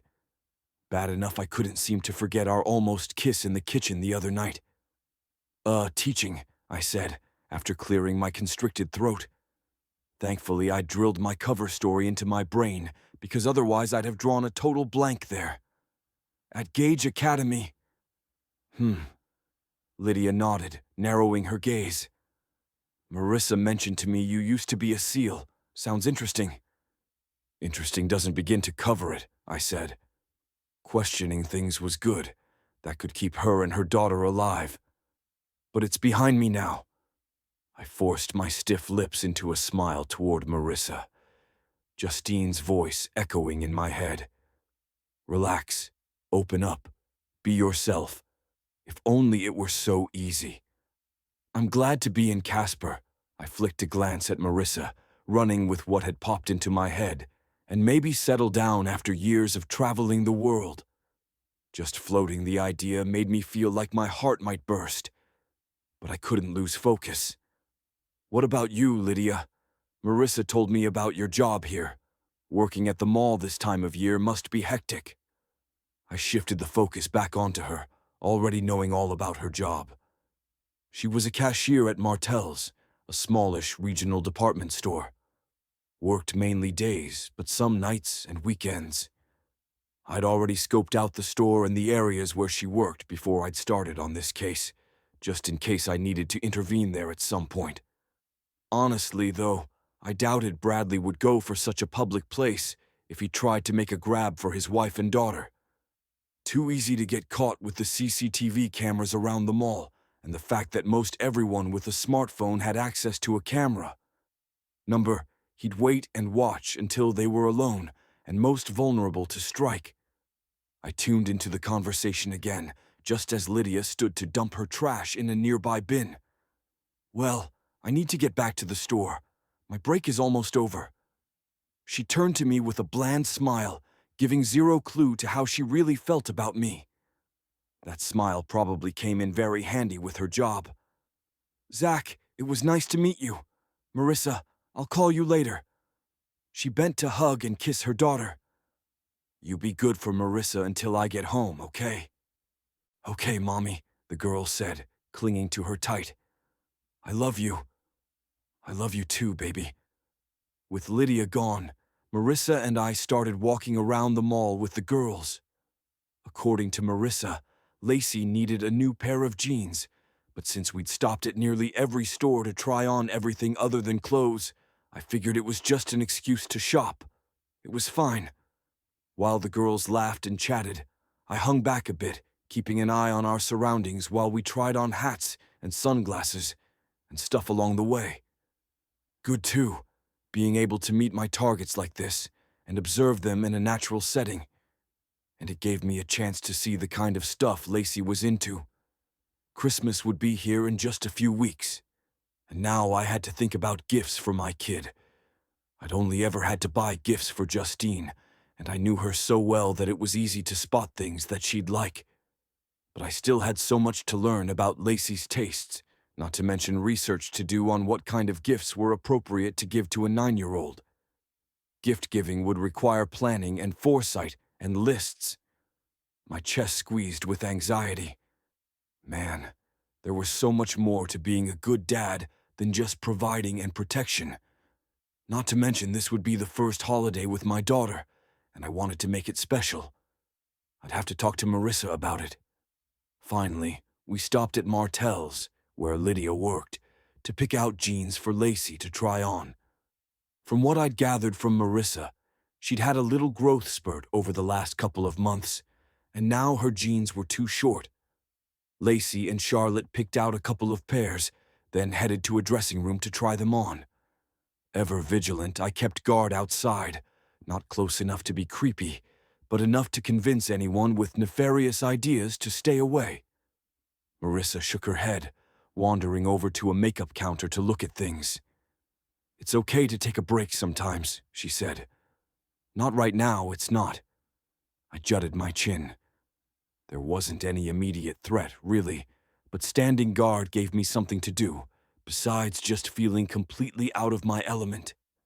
I crossed my arms and surveyed the space around me, cataloging the other shoppers in my head in case I had to ID any of them later, while the girls' voices drifted to me from inside their dressing room. "You're lucky to have a dad who actually cares about you," Charlotte said, her sad tone pinching my heart. "And he wants to do things with you." "Yeah, maybe." Lacey sounded about as enthusiastic as an exhausted sloth. "But it's weird, right? Him just showing up out of nowhere. When I asked Mom about it, she blew me off." I hid a wince. "Barely. I'd be happy if I had a dad like him," Charlotte said after a moment. "No matter when he showed up. Avenue."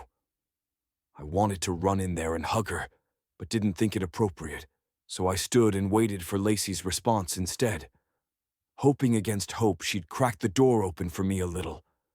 Even the tiniest bit would be encouragement. But no. The moment stretched out to excruciating proportions until I was ready to give up altogether and ask my daughter to put me out of my misery. Finally, she said, "Yeah, I guess." "Yeah, I guess." Not exactly a rousing endorsement, but better than the alternative, I supposed. After what felt like forever, Lacey found a pair of jeans she liked, which looked the same as every other one she'd tried on to me, and we carried them up to the register where Lydia was working. While she rang them up, She kept glancing at me, giving me speculative looks. I knew her telling Marissa she'd call her later was code for they'd talk about me and what Lydia thought about me. I'd certainly heard enough similar conversations from Justine when she'd been a teenager. But now I worried maybe Marissa had somehow let slip why I was really there. She'd promised not to say anything, and so far, I was pretty certain she hadn't alerted Lacey to what was going on, but best friends were different. Before I could get too concerned, though, something else caught my attention. A guy, across the aisle, standing near one of those circular racks of clothing. He seemed way too interested in what we were doing at the register for my liking. It wasn't Bradley, but he could have hired people to snoop for him. I started toward the guy, and sure enough, he turned and left. My suspicions rose. I couldn't relax now, not with all this danger lurking around every corner where my targets were concerned. And the fact Marissa and Lacey lived so close to them and were so intertwined in their lives meant they were in danger too. I cursed under my breath and headed back toward the register. The sooner Adrian tracked down Dirk Bradley and arrested him, the better for everyone. Chapter 6. Zach. Please, Lacey whined as we stood in the gift shop of an animal rescue preserve about 6 hours away from Casper the following week. Look at him. He's so cute. I blinked at my daughter, wondering how I'd ended up in this place. Correction. I knew exactly how I'd gotten here, and I had no one to blame but myself. Fine, I growled, snatching the stuffed monkey from her hands and stalking across the store to get in the long line to the cashier. Lacey had made it clear from the way she rolled her eyes every time I spoke that she still wasn't a fan of mine, but apparently her dislike of me didn't extend to my wallet. I sighed and glanced over at the giggling girls beside me. But this is it. After we're done buying this, it's back to the hotel. Lacey and Charlotte rolled their eyes at me before running outside to where Marissa and Lydia waited for them. I shook my head, muttering to myself as I pulled out cash to pay for my purchase. Maybe coming on this field trip had been a mistake. What I knew about kids in general, and especially tween girls, would fit on the head of a pin. But what was I supposed to do? When Marissa had first told me about the outing with Lacey's Girl Scout troop, I'd given an adamant no to the whole thing. Dirk Bradley was still in Georgia as far as we knew, just as dangerous as ever, and could make an appearance at any time. I eyed some guy over near the far wall, lurking about, looking suspicious. This whole thing had me on high alert, frankly. The last thing I wanted was to put Lydia and Charlotte out in the countryside, somewhere without me, like sitting ducks. And I sure didn't want Lacey and Marissa in the crosshairs by default either. I should have just said no. Period. The end. But Lacey had cried, and Marissa had argued strongly that perhaps the best thing would be for me to come along with them, as a last-minute chaperone to the troop. Marissa was one already, she'd said, and it wasn't like it was hard. Just ride along on the bus, stay in the hotel, keep an eye on the kids in general when they were out. Easy peasy. Except what I had been through today hadn't been easy at all. More like a night raid through enemy territory with snipers and landmines abounding. Only replace the snipers with my snarky, still angry at me daughter, and the landmines with various questions about everything from sex to periods to boys from 12 precocious preteen girls. And that had been my day so far in a nutshell. Forget wild animals. These kids were about the most dangerous thing in this jungle. "Mom," a girl whispered to the woman in front of me in line, "I think I need another tampon." "Next," one of the 3 cashiers called from behind the counter, and I made a beeline for her, not caring if I was cutting in line or not. I'd heard about feminine hygiene products from Justine, enough growing up to last me a lifetime. Scowling, I set the monkey on the counter. As much as I wished Dirk Bradley would fall off the face of the earth, it bothered me that we'd not heard anything about the guy in a long while. Maybe the guy was playing it safe and lying low, but I didn't buy it. The guy was out there, somewhere, and until we had pinpointed his exact location, I refused to let down my guard. "Cash or charge?" an older woman, maybe late 60s, with white hair and round glasses asked. Reminded me of Mrs. Claus a little. All she needed was the red hat and rosy cheeks. "Cash," I said, a bit gruffer than I'd intended. The woman took my cash and gave me the change, her expression kind. "You deserve a lot of credit for coming here today with all these girls," the cashier said as she bagged up the monkey. "Is one of them yours?" I hiked my chin toward the door. "Yeah." "Well, she's a lucky girl to have a father who'd buy her such lovely toys." The woman handed me the bag. "Enjoy the rest of your time here at the preserve." "Thanks." I returned her smile as I headed toward the exit.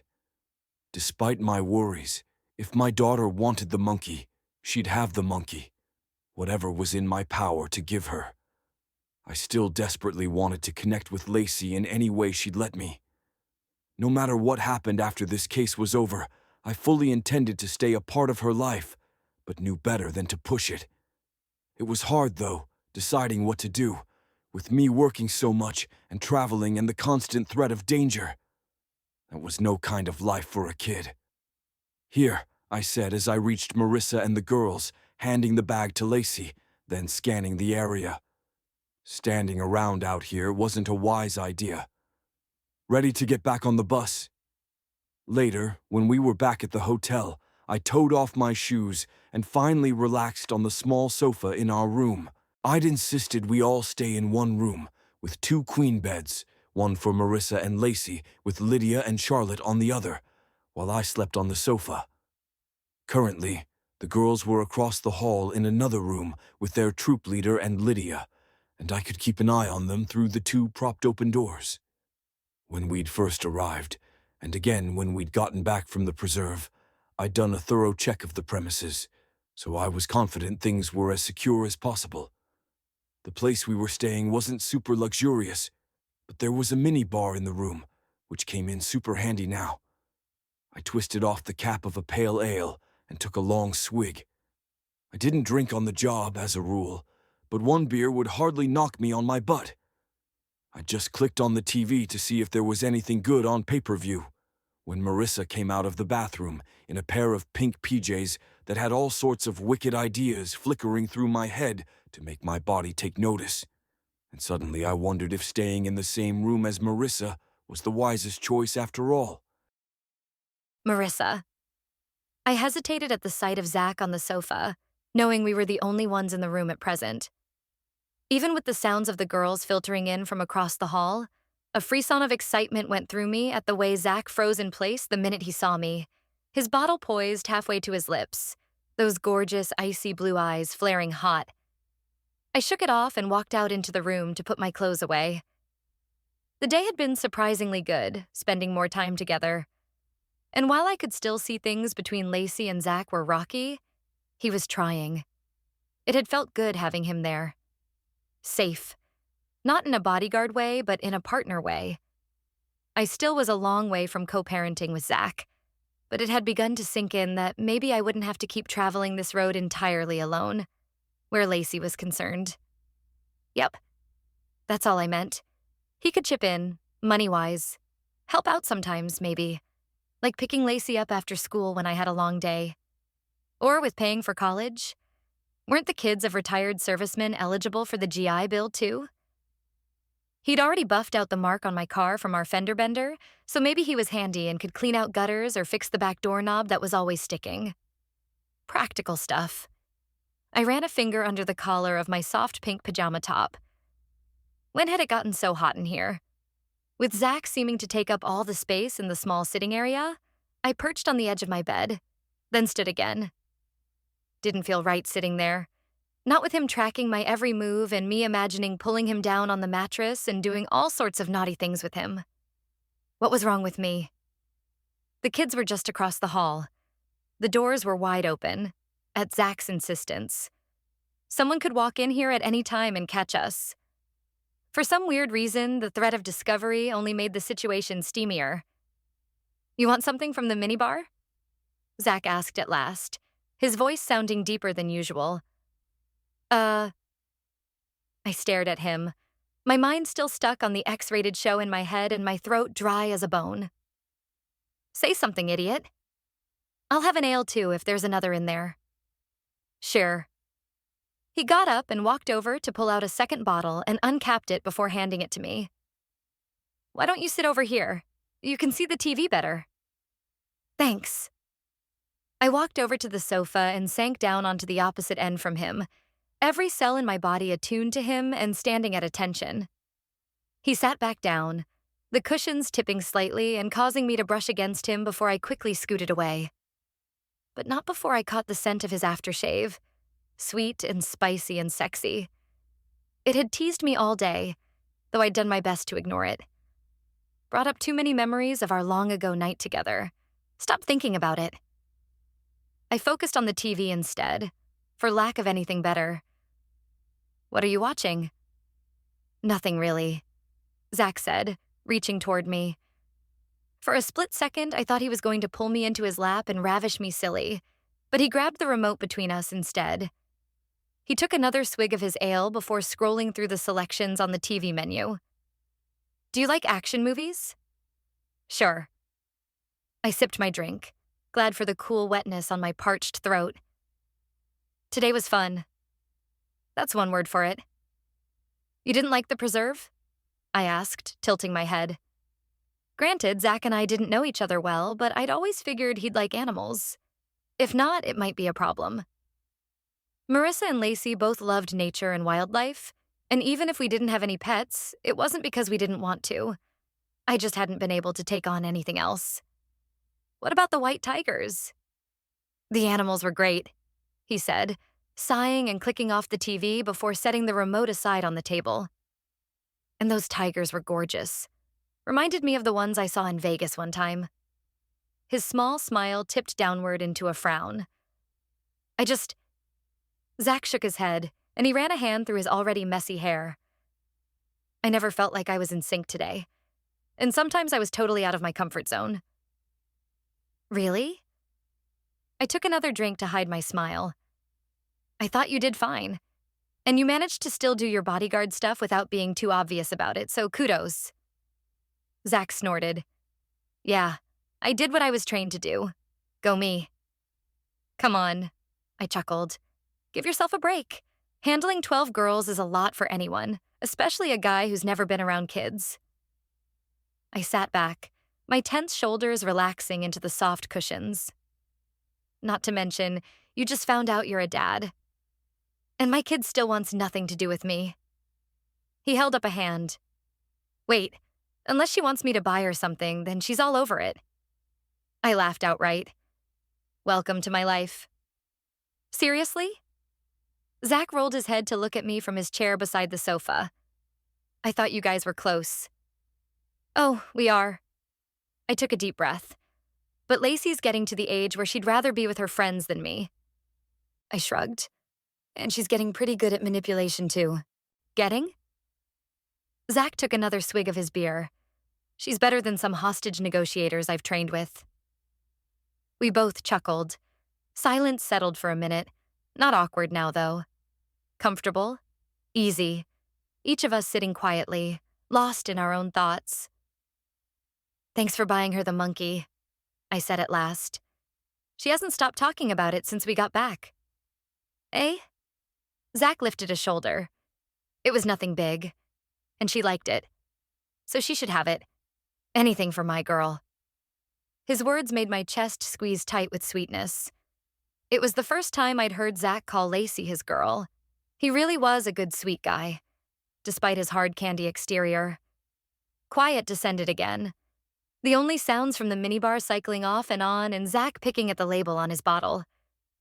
He scowled, dark brows knit, and for a second I thought our time together might be over before it started. But what he said surprised me. You ever think about that night? I froze, my heart racing as time seemed to slow around me. So maybe I hadn't been the only one with those memories resurfacing. Lord knew our attraction to each other was still as strong as ever, evidenced by our almost kiss the other night in my kitchen. My lips still tingled when I thought about it. He was looking at me now, too. Those icy eyes held a mixture of heat and hesitation that made my knees wobble. "I do," I whispered, almost afraid to say it out loud for fear it would all dissolve like a fantasy. "Sometimes? All the time now." He set his beer aside on the table, leaning closer and closing the gap between us to mere inches. His voice turned low and gruff like velvet over rocks. "Me too." I wasn't sure who moved first, but it was like the sparks between us crackled into a full-fledged wildfire, out of control. I suddenly found myself in Zach's lap, my thighs straddling his hips, his mouth on mine. His hands were tangled in my hair, angling my head so he could taste me, like I was a fine wine and he couldn't get enough. The kiss long and hot and deep. I couldn't get enough either, running my hands down his neck and over the soft black t-shirt covering his muscled chest. I wanted more, needed more, and I didn't care who might see or walk in.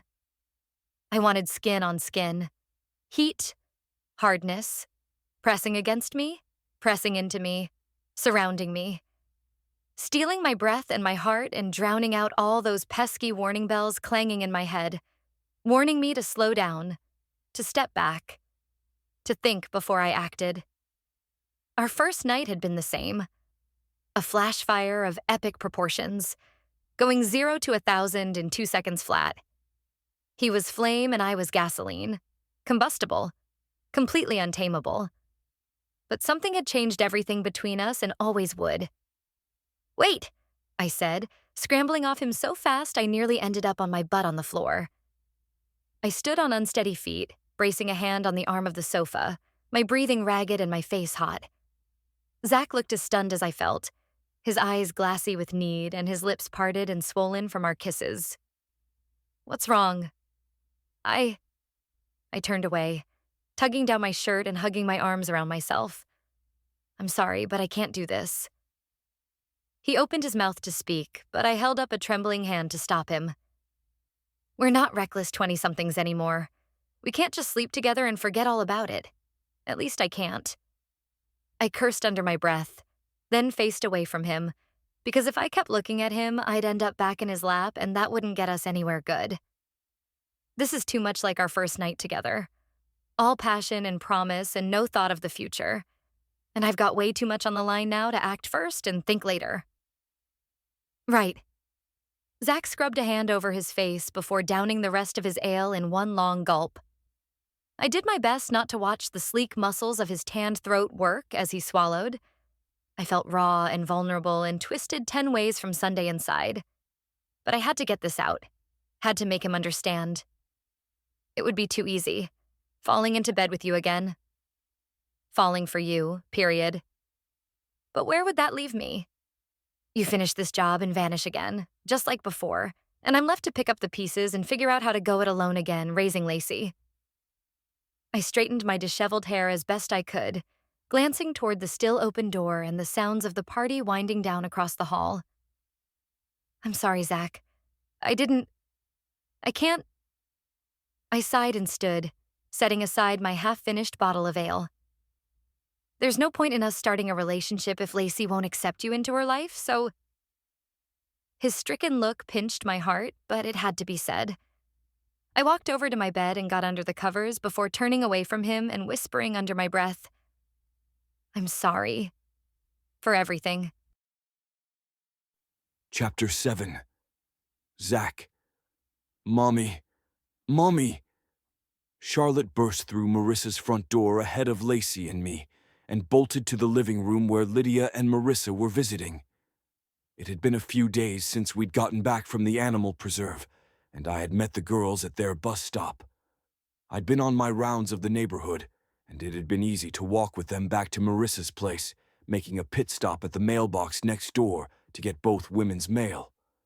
"Look what came in the mail today." She held up a small package wrapped in a plain brown paper. "It's got my name on it. The return address says it's from Cousin Fritz in Florida. Can I open it? Please?"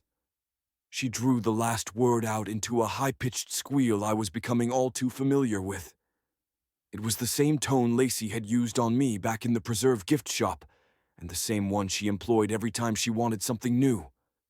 Apparently, according to Marissa, it was a 9-year-old girl thing, and it was like an arrow straight to the part of my brain responsible for logic and reason. Lacey was quickly learning how to play me like a fiddle, for better or worse. And apparently Charlotte could manipulate me almost as easily. This time I put my foot down, though. Not because I didn't want Charlotte to have what she wanted. Quite the contrary, in fact. But any time an unannounced, unknown package showed up, red flags were raised, especially with Dirk Bradley lurking about. Before Lydia could say anything, I stepped in. Charlotte, I think maybe your mom should call your cousin first and make sure it's not something that should wait until Christmas.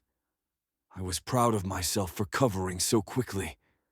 I met Marissa's gaze across the room, and she gave me a small nod of approval, and her smile made my heart ache from its sweetness. I'd really been trying to get a handle on my emotions since the night in the hotel room. Marissa had made her position clear. No sex. And since I was in no position to contradict what she'd said, I needed to get my head out of the clouds and the smutty pool where she was concerned. I had to keep focused on the job, and only the job, from here on out. Lydia gave a stiff smile. I think Zach's right, honey. Wait just a bit until I can call Fritz. Charlotte sighed, setting the package on the coffee table in front of her mom. Fine. Come on. Lacey linked arms with her friend.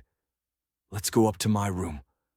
As soon as the girls were gone, Lydia pulled out her cell phone. I'm going to call Fritz right now. Her expression was concerned. This doesn't feel right at all.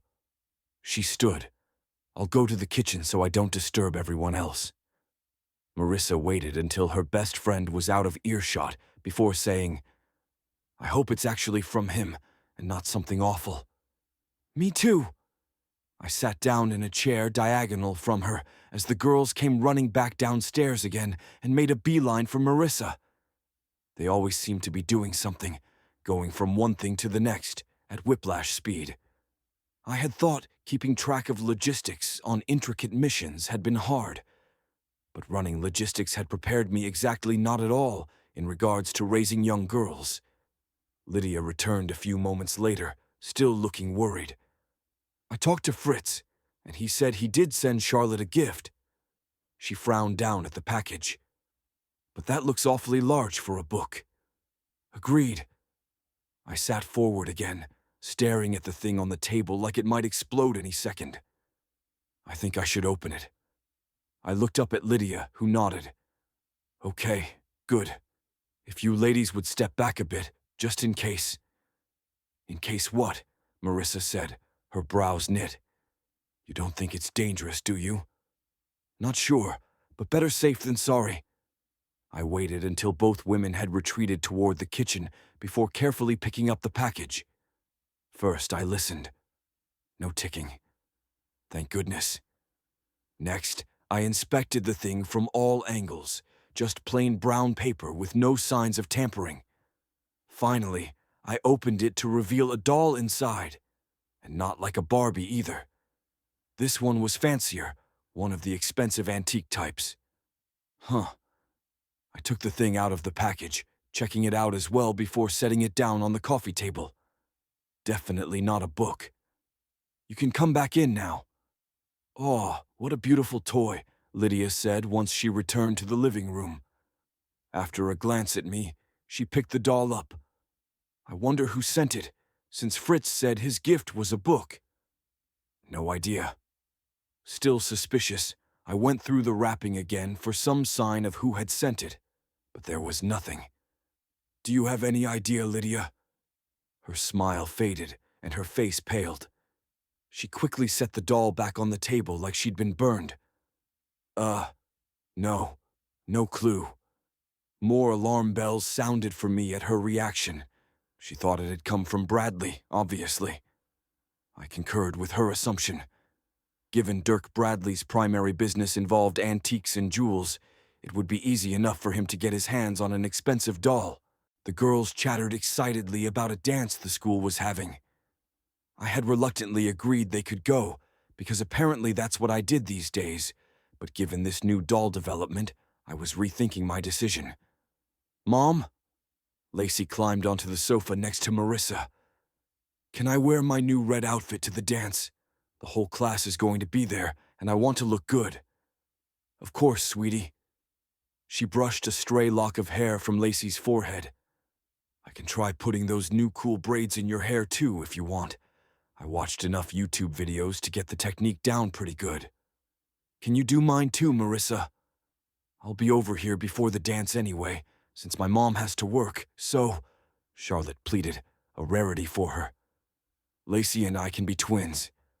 Yeah, Mom. Lacey was bouncing in her seat now. We definitely want to be twins at the dance. I watched them all, wishing I had even half of my daughter's energy. Also, Marissa's ease with the kids. She'd been the same way the other day on the field trip, too. Answering questions, drying tears, easing tensions between the girls. All with a skill and unruffled ease, leaving me both baffled and admiring. Maybe I could take some lessons from her before the dance, since I'd signed up to chaperone there too. Lord help me. Charlotte leaned over to peer into the open box on the table and looked captivated by the doll. Oh, it's so pretty. She reverently stroked the thing's fancy purple outfit. The color was certainly eye-catching, especially contrasted with the thing's bright auburn hair. I figured it might make a good lamp if nothing else. Please, Mom, can I keep her? I'm going to put her in my room and just look at her when I want. Lydia looked uncertain. But you don't really play with dolls anymore, honey. No, we don't, Lacey said, shaking her head. Dolls are so last year, even if that one is pretty. She turned to her friend and took her hand. Want to go upstairs again? Charlotte shrugged. I guess. Soon the girls were off, the doll forgotten in their dance prep excitement. You know, Lydia, Marissa said, giving me a look. If Charlotte isn't really into dolls anymore, maybe you could donate it to a charity. Lots of kids need gifts for the holidays, and they've got donation boxes everywhere for their annual Angel Tree Holiday Drive. I'm sure another little girl out there would love to have this doll to play with for Christmas. Maybe, Lydia said. Let me ask Charlotte. She called upstairs. Honey. The girls ran part way downstairs again. Yes, Mom, Charlotte asked through the railing. How would you feel about donating your doll to charity? Lydia asked.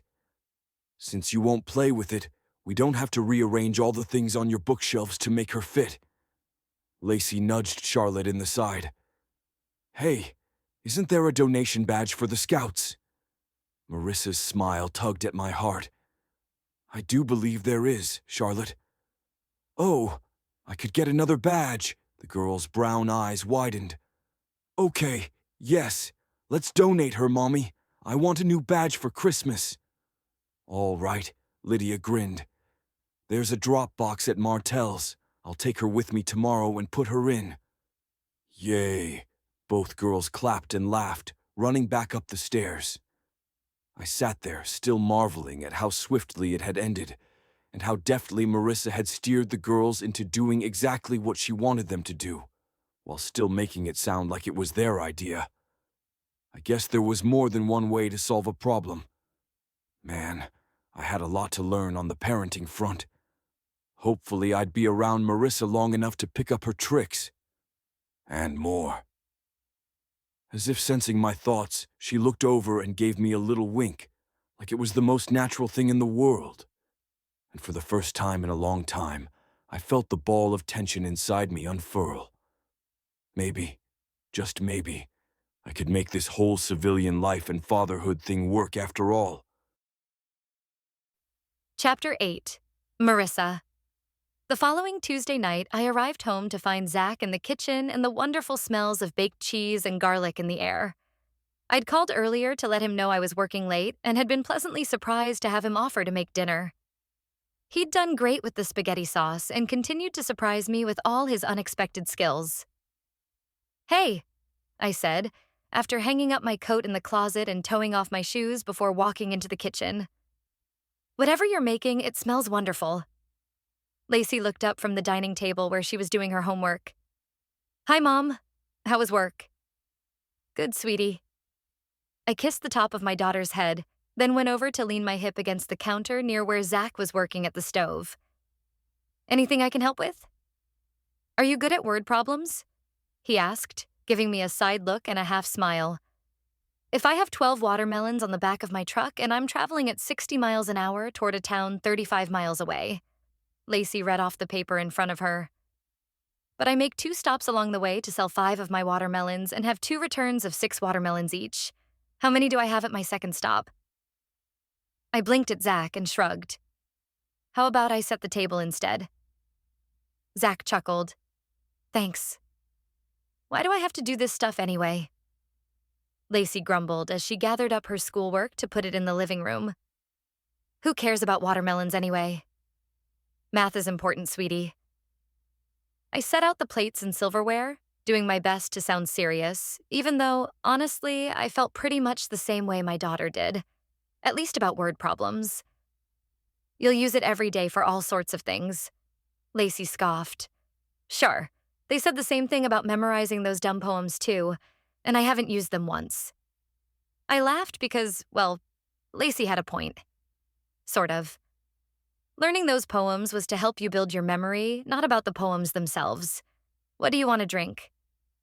"Milk, please," Lacey said, wandering back into the kitchen. "After dinner, can you help me some more with my math, Zach?" He stopped stirring his pot of boiling pasta and looked back at Lacey over his shoulder. "Sure thing, kid." "Cool." Lacey carried the basket of garlic bread to the table while I tossed the salad, and we both sat down to wait for Zach to bring the steaming bowl of pasta and sauce. I watched the two of them interact as I filled my plate, amazed to see how much Lacey seemed to have softened toward her father since just the previous week. Maybe I should work late more often. "Nah." "Mom, you will not believe what happened at school today," Lacey said, off and running about her friends and classmates. There wasn't much room for anyone else to get a word in edgewise, so Zach and I just ate our food, exchanging amused looks across the table as Lacey went on and on in between bites of food. It all kind of blurred together for me. I nodded when I should and made appropriate noises to show interest, but it wasn't until the end that my daughter got my full attention again. "Anyway, I told them what you said about going to Disney World. So when can we make the trip?" Lacey looked expectantly between the two of us. Zach kept his gaze firmly on his plate, leaving me to put the brakes on Lacey's enthusiasm. And I did too, recognizing my daughter's ploy for what it was. The stinker. She was trying to whine her way into getting Zach to buy her something again, just like she had at the animal preserve and several times since. And Zach, well, he either didn't know any better yet or didn't care that his daughter was manipulating him into buying her affection, but I was having none of it. And while I hated to be the bad guy in these discussions, somebody had to. I sighed and wiped my mouth with a napkin before saying, "We haven't made any firm decisions yet, sweetie. Your dad and I need to talk about it more before we plan anything, all right?" Those words put a bit of a damper on Lacey's talking afterward, but at least Zach and I got to discuss our day, which was nice. It felt like an actual family dinner, and even though I'd promised myself not to go there, I couldn't help imagining what it might be like to make this arrangement permanent. "You know," Zach said, as he finished his last bite of pasta, "I think maybe we could swing the Disney trip next year. I did some research online, and the least crowded time is in early September. It's still hot and can sometimes rain more, but we wouldn't have to wait in line forever for stuff." He began gathering the dishes. Lacey might have to miss a bit of school, but it's early enough in the year. She should be able to catch up quickly enough when she gets back, so several things registered at once for me. Was Zach even thinking of sticking around that long? And second, were he and Lacey working together on this? Because it seemed so, from the way my daughter watched my every reaction to what Zach was saying. Huh. It both warmed my heart and scared the crap out of me. I didn't respond right away, though. Nope. Too much new information clogging my head. This whole time, my biggest fear was that Lacey and I would get too close to Zach, only to have him leave again. But if he was already planning for things at the start of the next school year, maybe I shouldn't worry so much. Zach washed the dishes while I dried, both of us chatting amiably while dancing around the subject of the trip. Lacey went back to her homework in the living room, giving us a bit of privacy as well. I thought maybe we could put up the Christmas tree tonight, Zach said, handing me a plate to dry. Lacey told me where the decorations were in the attic, and I got them all down today while you were at work. Oh, I said, sliding the clean dish back into its spot in the cupboard. I'd been planning to get the stuff down this weekend, between running errands and taking care of Lucy and the 50 million other things single moms had to do around the holidays. Having Zach take care of it without even being asked? Priceless. Okay, sure. Sounds great. Thanks for doing that today. My pleasure. He grinned, and suddenly I wasn't thinking about family time around the tree anymore. Nope. I was right back in a dark hotel room on Zach's lap, riding him like a prize thoroughbred, and whoops. Cheeks prickling with heat, I fiddled with folding the towel in my hands far too long, but the last thing I needed was for Zach to see how hot and horny I was for him, even now. This was family night, not Bo Chicka Wow Wow night. So, I turned tail and made a beeline for Lacey in the living room instead, acting way more cheerful than anyone had a right to be about putting up a tree. Zach's stare burning a hole through the back of my head the whole time. Lacey was fully on board with putting up Christmas decorations rather than finishing her math homework. Surprise. And once we had all the boxes downstairs, Lacey and I got everything opened and laid out while Zach did the assembly. It helped distract me from how sexy his butt looked in those jeans. His shirt had ridden up a little in the back, too, as he reached to hang an ornament on one of the top branches, revealing a swath of tanned skin. Stop it. I forced myself to stop thinking about his long legs and broad shoulders, and instead focused on the fact the man was tall enough he didn't even need a ladder to hang things on the top of our 7-foot tree. Talk about useful. Useful. Yep. That's the first word in my mind when I thought of Zach. Liar. While Lacey and I continued decorating the lower part of the tree, Zach disappeared into the kitchen, re-emerging a short time later with a tray of hot cocoa. Anybody thirsty? He asked, setting the tray on the coffee table. Me, Lacey said, running over to grab her mug. How about some music? Zach pulled out his phone. This is my favorite playlist. He sent it by Bluetooth to the speakers in the room. I bit back a laugh as John Denver and the Muppets began singing about the 12 days of Christmas. Zach glanced over at me and frowned. What? Nothing. I shook my head and turned back to the tree to hide my smile. Just surprised is all. About what? He asked, moving in beside me and handing me a mug of cocoa. Your taste in Christmas carols. He scoffed. Whatever. Nothing better than Miss Piggy singing about 5 golden rings. Zach belted the last part out at the top of his lungs, making Lacey giggle and me melt a bit more inside. There was something so sexy about a man with a sense of humor and who just went for it, no matter how silly he might look.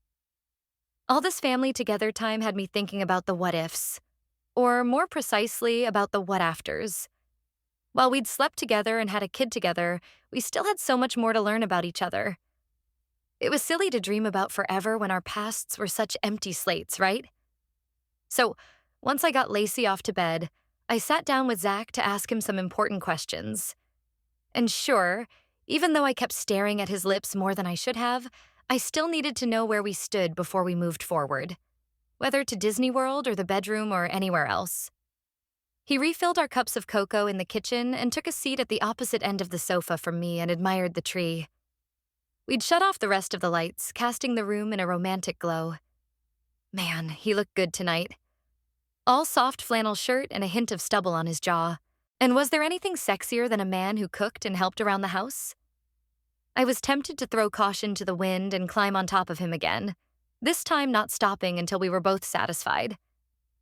But first I had to know, where do things stand with us? Zach looked over at me, his expression a tad shocked. What? Us, you and me. What are we doing here? I don't know about you, but I'm enjoying some cocoa. I'm serious. So am I. He sipped from his mug, watching me over the rim, his eyes twinkling with humor.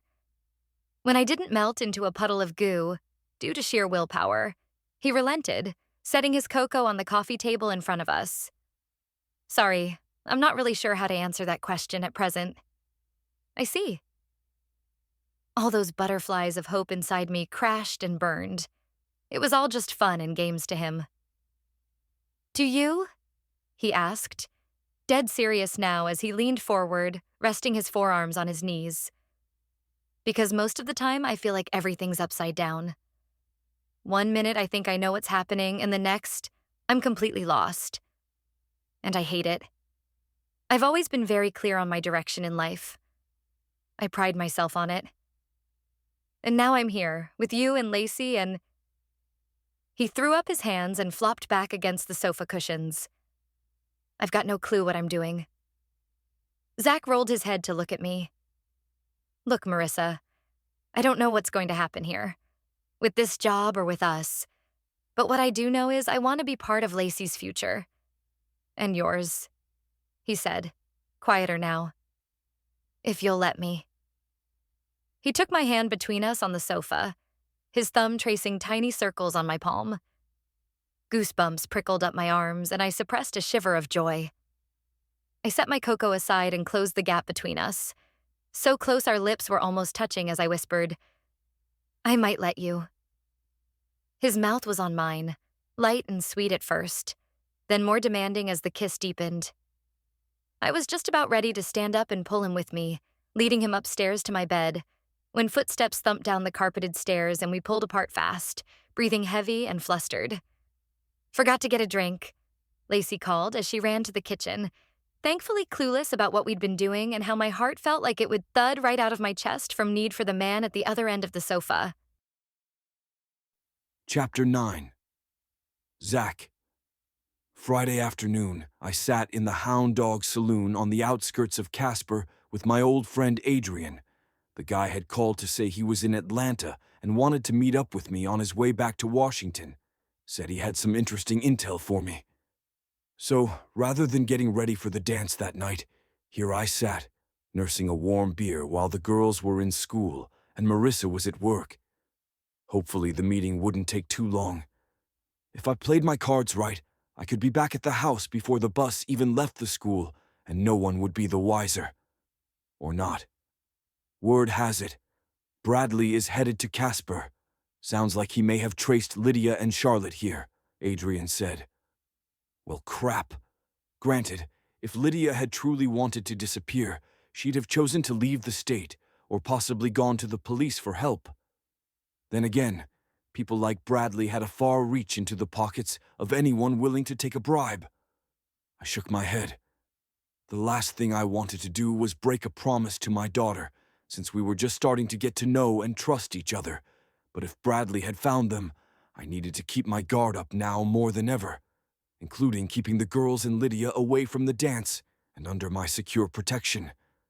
Lacey was going to be so upset. He could be, I said, scowling. A mysterious package showed up at Lydia's house. Turned out to be a doll, but still. Doll. Adrian frowned. What kind of doll? Pulling my phone out, I flipped through my film roll, glad I'd taken a pic before it was donated, and turned it around to show him. The kind Dirk Bradley might have had in his gallery. Adrian blew out a harsh breath and took a long swig from his bottle of ale. Where's the doll now? Gone. Well, I guess it confirms the intel. I know you know this, but watch your back.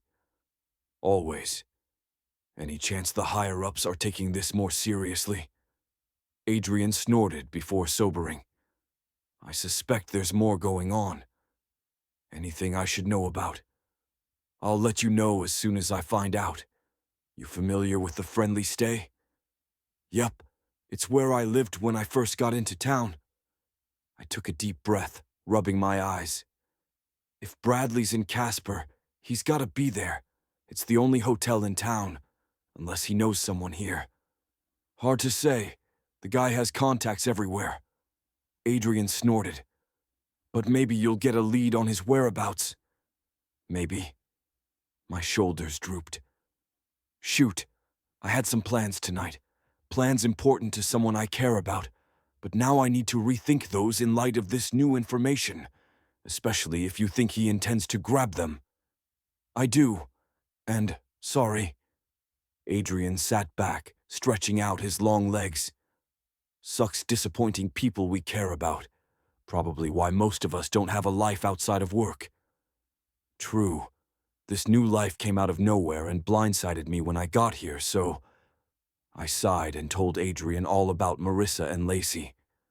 By the time I was done, I felt weirdly relieved and hollow inside, all at once. I picked at the label on my bottle, frowning.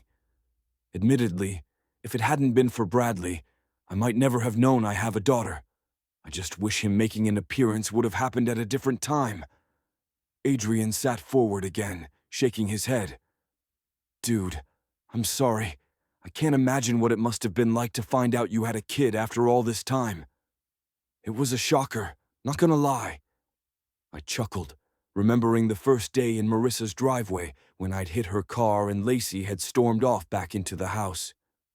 Funny, but even though we hadn't been reunited long, it was getting harder and harder for me to picture my life without them in it. I liked waking up in Marissa's house each morning, even if I was in the guest room by myself. I liked listening to the girls chat over breakfast, liked being there for Lacey after school, and making dinners while she did her homework. It all felt natural and good and right and… Whoa there, cowboy. The logical part of my brain put the brakes on fast.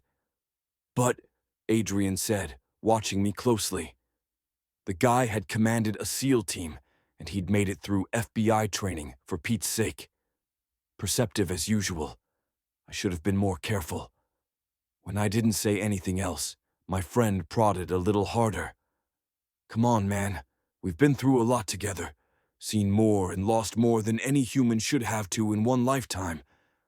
I'm glad you told me about Marissa and Lacey, but I'm wondering why instead of being ecstatic about the news, you look like someone peed in your pool. I don't know. I sat back now, staring up at the ceiling. It's complicated, you know. All this relationship stuff. Guess I'd forgotten how hard it was, and why I've avoided it like Ebola until now. I took a deep breath. Marissa wants someone she can count on. She deserves that. Why can't that be you? Adrian asked. I gave him a look. Because I don't know what I'm doing. I still have no clue how to be a civilian, much less a dad. And every time I try, I feel like I'm screwing it up. So figure it out, Adrian said, sounding unimpressed with my excuses.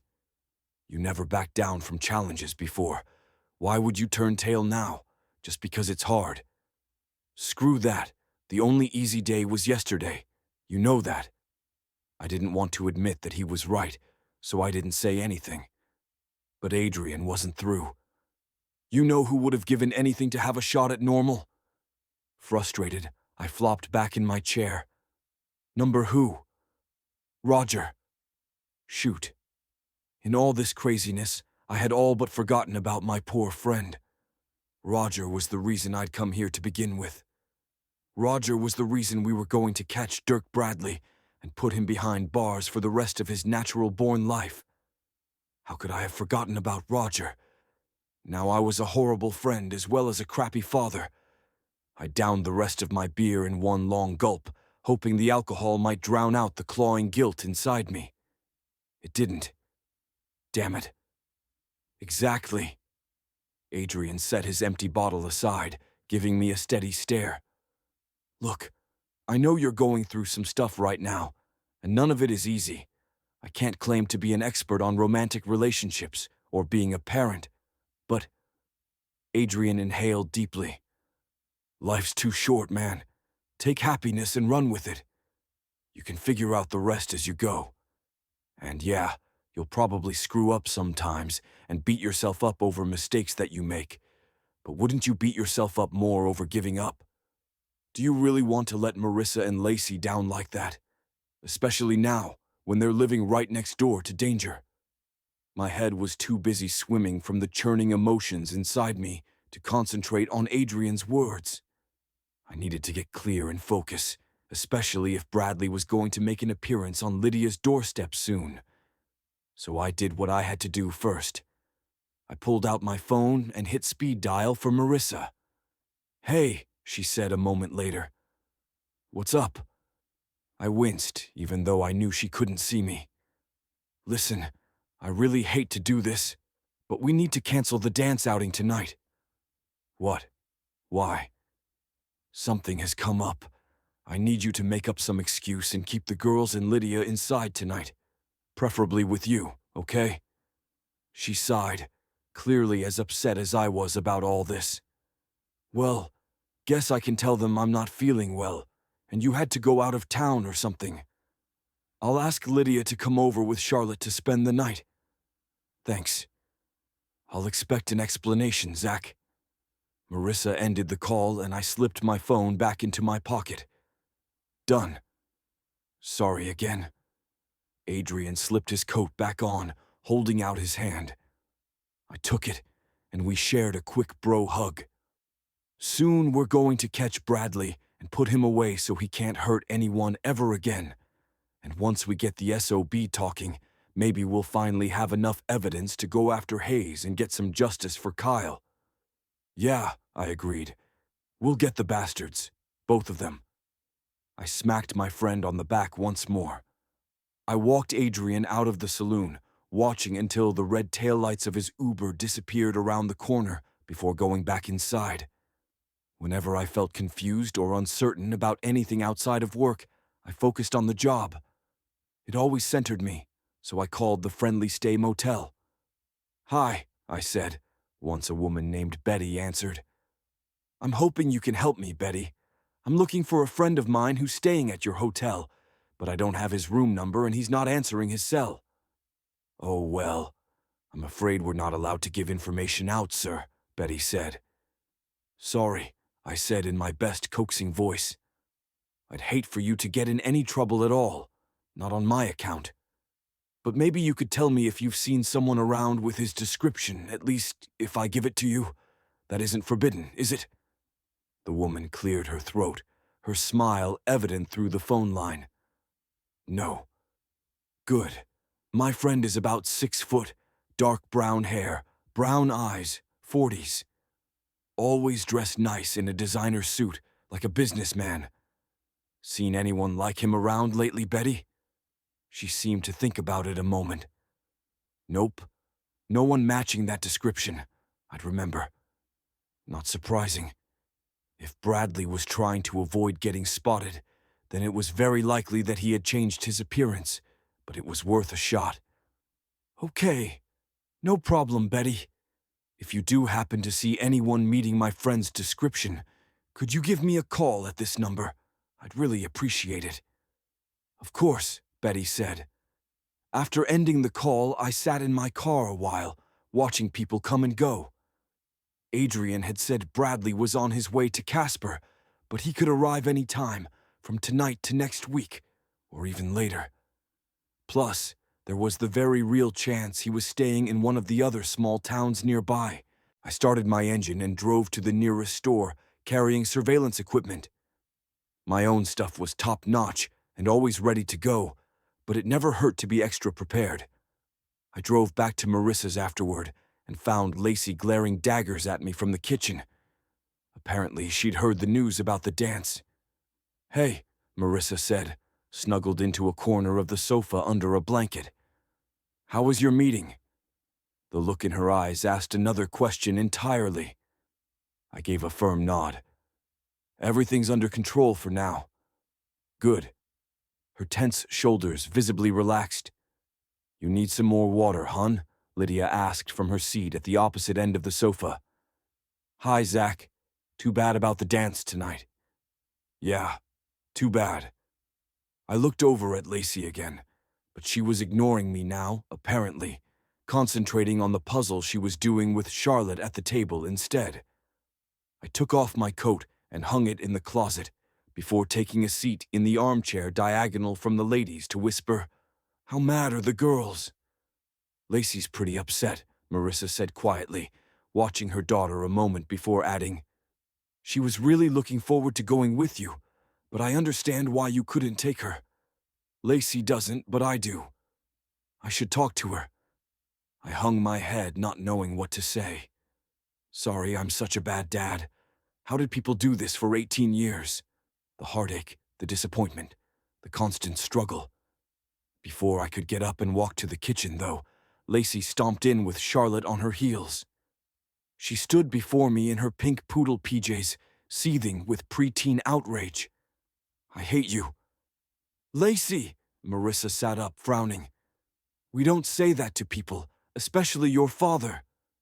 "You told me to always tell the truth," Lacey answered, her face red and her eyes glassy with unshed tears. "And the truth is, I hate him. He never keeps his promises to me. Never. Nothing's been right since he got here, and I want him to go away." She turned back to me, yelling now, "I hate you and I wish you weren't my dad." She and Charlotte raced upstairs. A moment later, a door slammed shut with horrible finality. I exhaled and sank back into my seat, rubbing the heels of my hands into my eyes. What a mess I'd made here when all I'd been trying to do was the opposite. I'd wanted to protect Lacey, thinking it would show her how much I cared. But all it did was make her hate me. And it might have all been for nothing, since I didn't have any proof one way or the other as to whether Bradley was in town yet. "Hey," Marissa said, putting her hand on my thigh. I'd been so distracted, I hadn't even heard her approach me. She crouched near my feet now, her hazel eyes big and sad. She didn't mean what she said, okay? Kids say things like that when they're upset. Give her a little time, and she'll calm down. She always does. I gave a sad little nod, my chest sore like I'd been punched hard there. I'd messed up big time with my daughter tonight.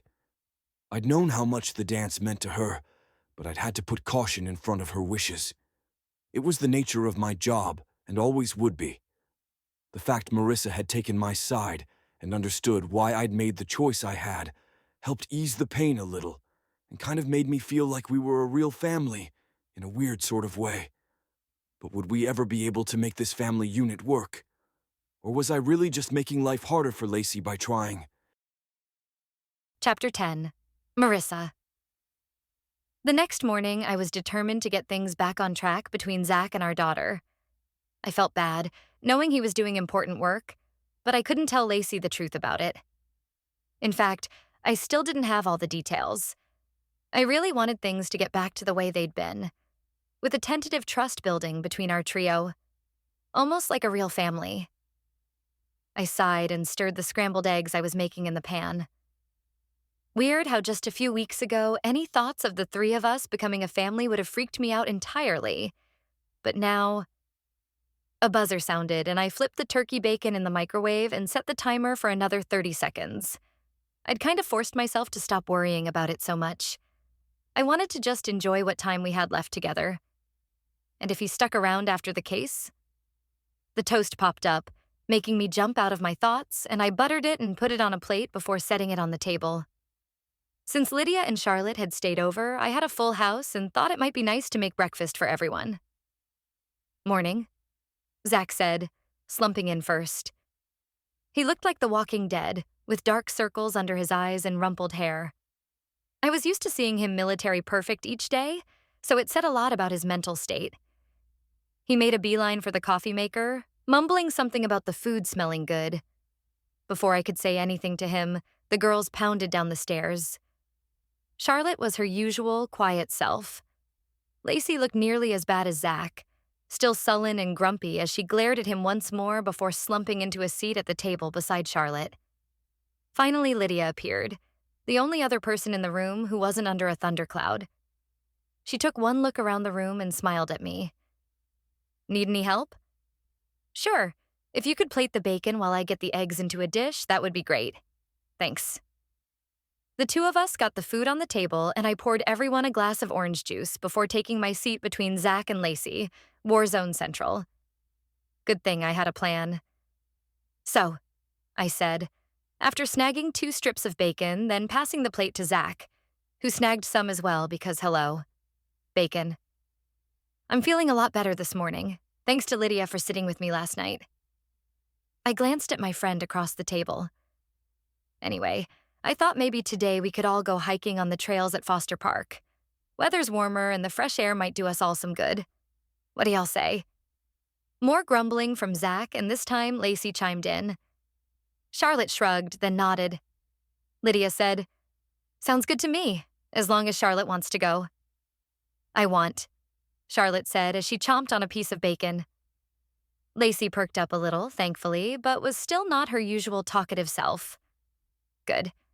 That meant there was only one left who I had to convince. Zach, could I talk to you privately for a second?"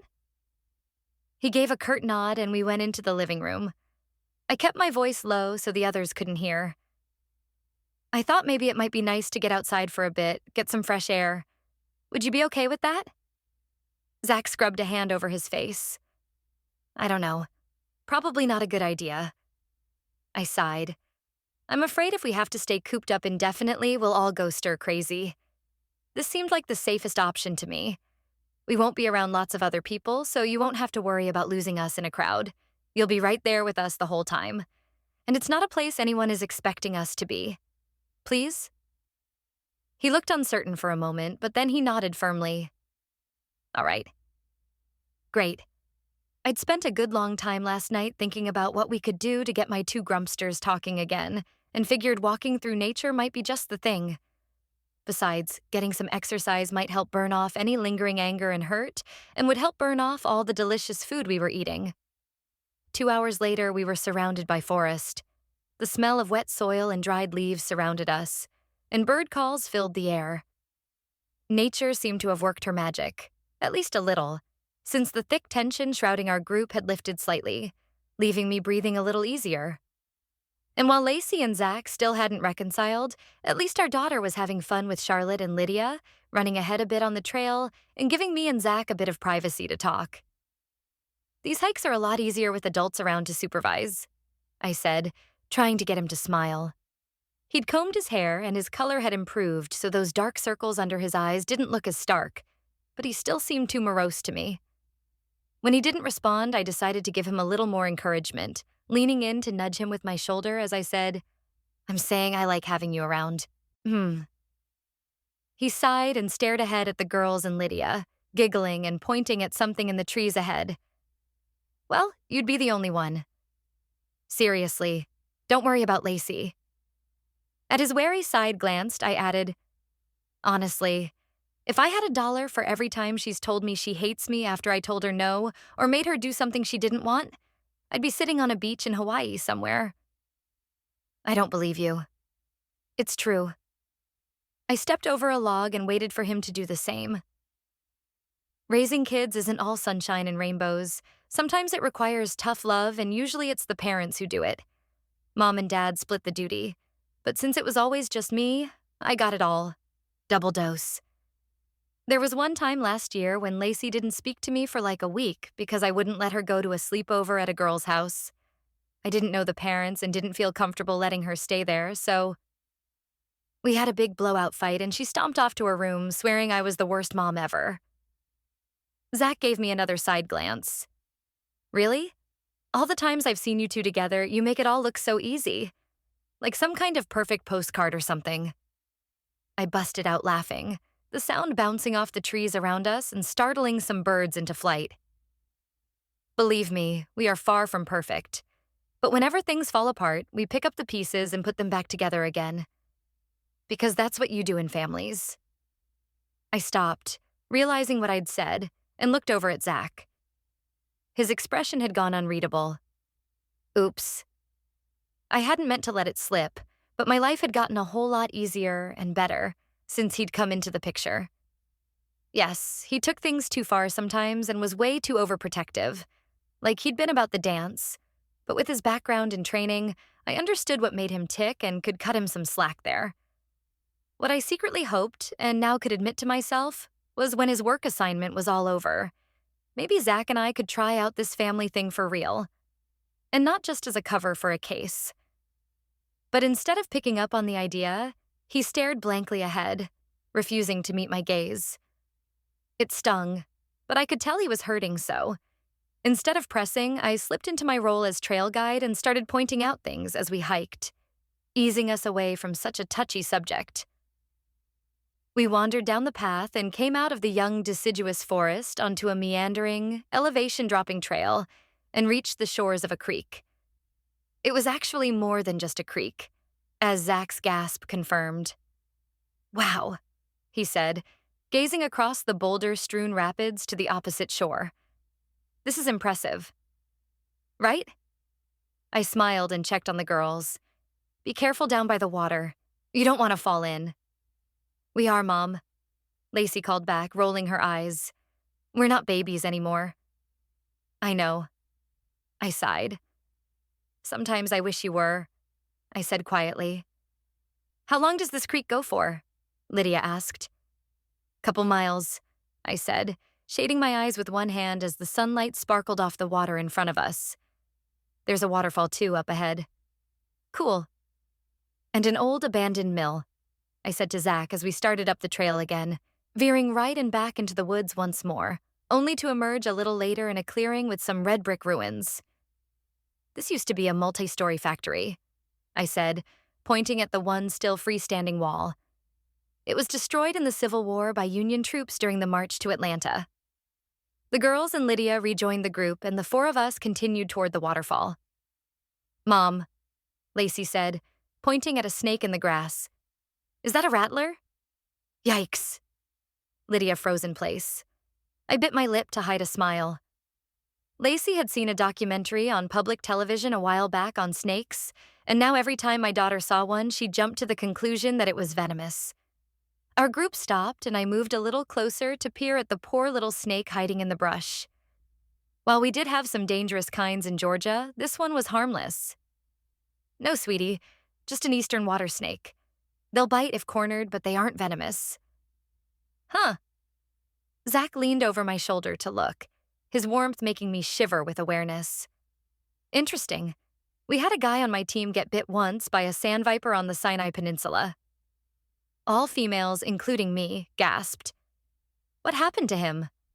Lacey asked, apparently her anger toward Zach forgotten under overwhelming curiosity. I hid another smile. Goal achieved, at least a little. "Well, it was tricky," Zach said, "because the first thing you'd normally do if you were here in the US is call 911. But since we were out on a mission and about a day away from any civilization, we had to handle it ourselves until we could get him to help. Teaches you to survive on your own in all kinds of adverse conditions." "Really? Like what?" Lacey moved in beside Zach as we continued down the trail. "Are you like that Bear Grylls guy on TV?" Zach snorted, glancing back at me, who'd gladly taken up the flank behind them, allowing them some time alone to bond, and giving me a grateful look. I gave him a thumbs up and a wink. "Sort of," he said. "See, Navy SEALs are often the first people into dangerous situations, so we never really know for certain what we'll find when our boots hit the ground. We have to be ready for anything, even things you wouldn't expect. Take this forest, for example." Zach looked entirely in his element now as he explained the ins and out of wilderness survival tactics. Some of this I knew, as a trained trail guide, but others? Wow.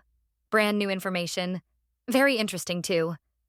Imagine you were being chased by bad people and you were forced to hide out in these woods for cover, with only what you had with you now to survive. What would you do? "Probably sit down and cry," Charlotte said. "I'd find a place to hide," Lydia said. "Not me." Lacey grinned back at me. "I know some stuff." "I bet you do." Zach ruffled Lacey's hair as he listened to me give the same speech I used when asked similar questions by park guests. "I'd find a clean water source first, then food, then shelter," I said. "I taught Lacey survival skills too, everything you need to know until help arrives." "Not everything. What about fire?" Lacey stopped and snapped her fingers. "Crap, Mom. We forgot one." "Language," I called. "Sorry," Lacey said. "We should probably do the fire first, huh?"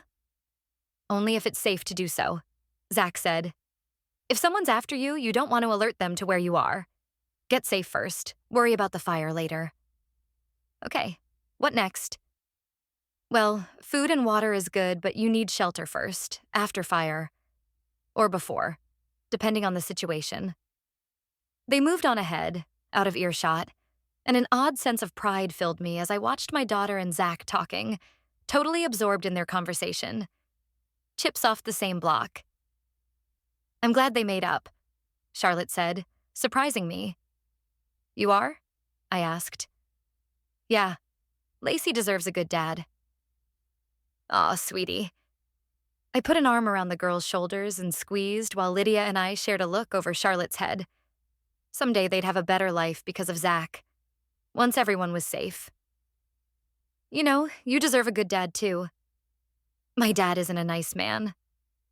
I wasn't sure how to respond. It was true, but I wasn't supposed to know the depth of how bad Dirk Bradley was. So I decided to keep the mood light and positive. Well, maybe someday your mom will meet someone new and you'll both start over again. Maybe. Charlotte shrugged. Mom says she wants it to be just us for a while. I kept my arm around the girl's shoulders as we headed back toward the waterfall ahead. 2 can be good, right? 3's better. Heart pinching, I kissed the top of Charlotte's head, watching Zach and Lacey ahead of us. Maybe the little girl was right. 3 did seem to be better. Chapter 11. Zach. A few days later, I begrudgingly agreed to take Marissa and Lydia and the girls to the town's Christmas tree lighting ceremony in the town square. There'd been no sign of Dirk Bradley around town yet, or at the Friendly Stay Hotel, so I figured we might as well get some holiday cheer in while we could. Since the hike on Saturday, Lacey seemed to have gotten completely over her anger and disappointment with me. She had pretty much talked nonstop, at least it seemed like it to me.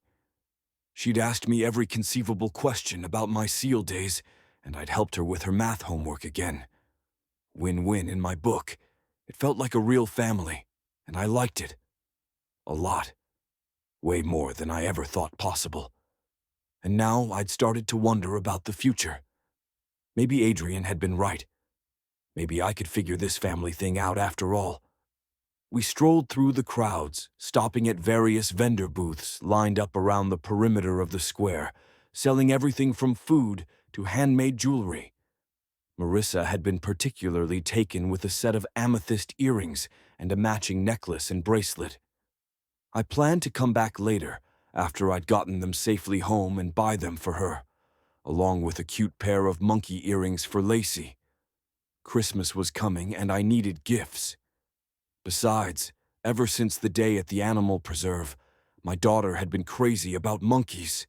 I had my eye on a set of hat, gloves, and scarf for her too, green with bears on them. I'd seen the girls fawning over those. Finally, we stopped to pick up dinner at the local pizzeria to take home with us. We were all tired, and the restaurant was too packed to wait for a table. When we got home, Lydia accepted Marissa's offer to sleep over, along with Charlotte. I'd offered the guest room I'd been using and promised that I wouldn't mind sleeping on the couch, but Marissa had said the 2 women would just share her room. It was so easy to convince Lydia. I figured she'd been even more spooked by the arrival of that antique doll than she'd let on, but she still wasn't talking about it. We played some games, then Lydia took the girls upstairs, leaving me and Marissa alone together. I'd not missed the look the ladies had shared, so I figured this was some kind of plot they'd cooked up, but I didn't mind. I'd take any alone time I could get with Marissa. I had a really nice time tonight, Marissa said, once we'd eaten our fill and were curled up on the sofa before a crackling fire. Me too, I said, meaning it. She was snuggled into my side, and it felt so good I never wanted to move again. Well, except when she set her wine aside, leaning back to look up at me. So, how are you feeling about things? I frowned down at her. Things? She sighed, placing her hand on my chest, over my now racing heart. Between us. I reached over to set my wine on the end table and put my arms around her, cradling her back against my chest. I'm feeling pretty good at the moment. Marissa giggled, the sound dancing over my nerve endings like champagne bubbles. I mean, overall. Right. I lowered my head and inhaled deep, the sweet scent of her strawberry shampoo making my chest squeeze with sweetness. I think we're moving in a good direction. Her butt ground against my crotch, and suddenly it wasn't just my chest getting tight. I bit back a groan. It had been so long, too long, since I'd been with anyone, especially Marissa.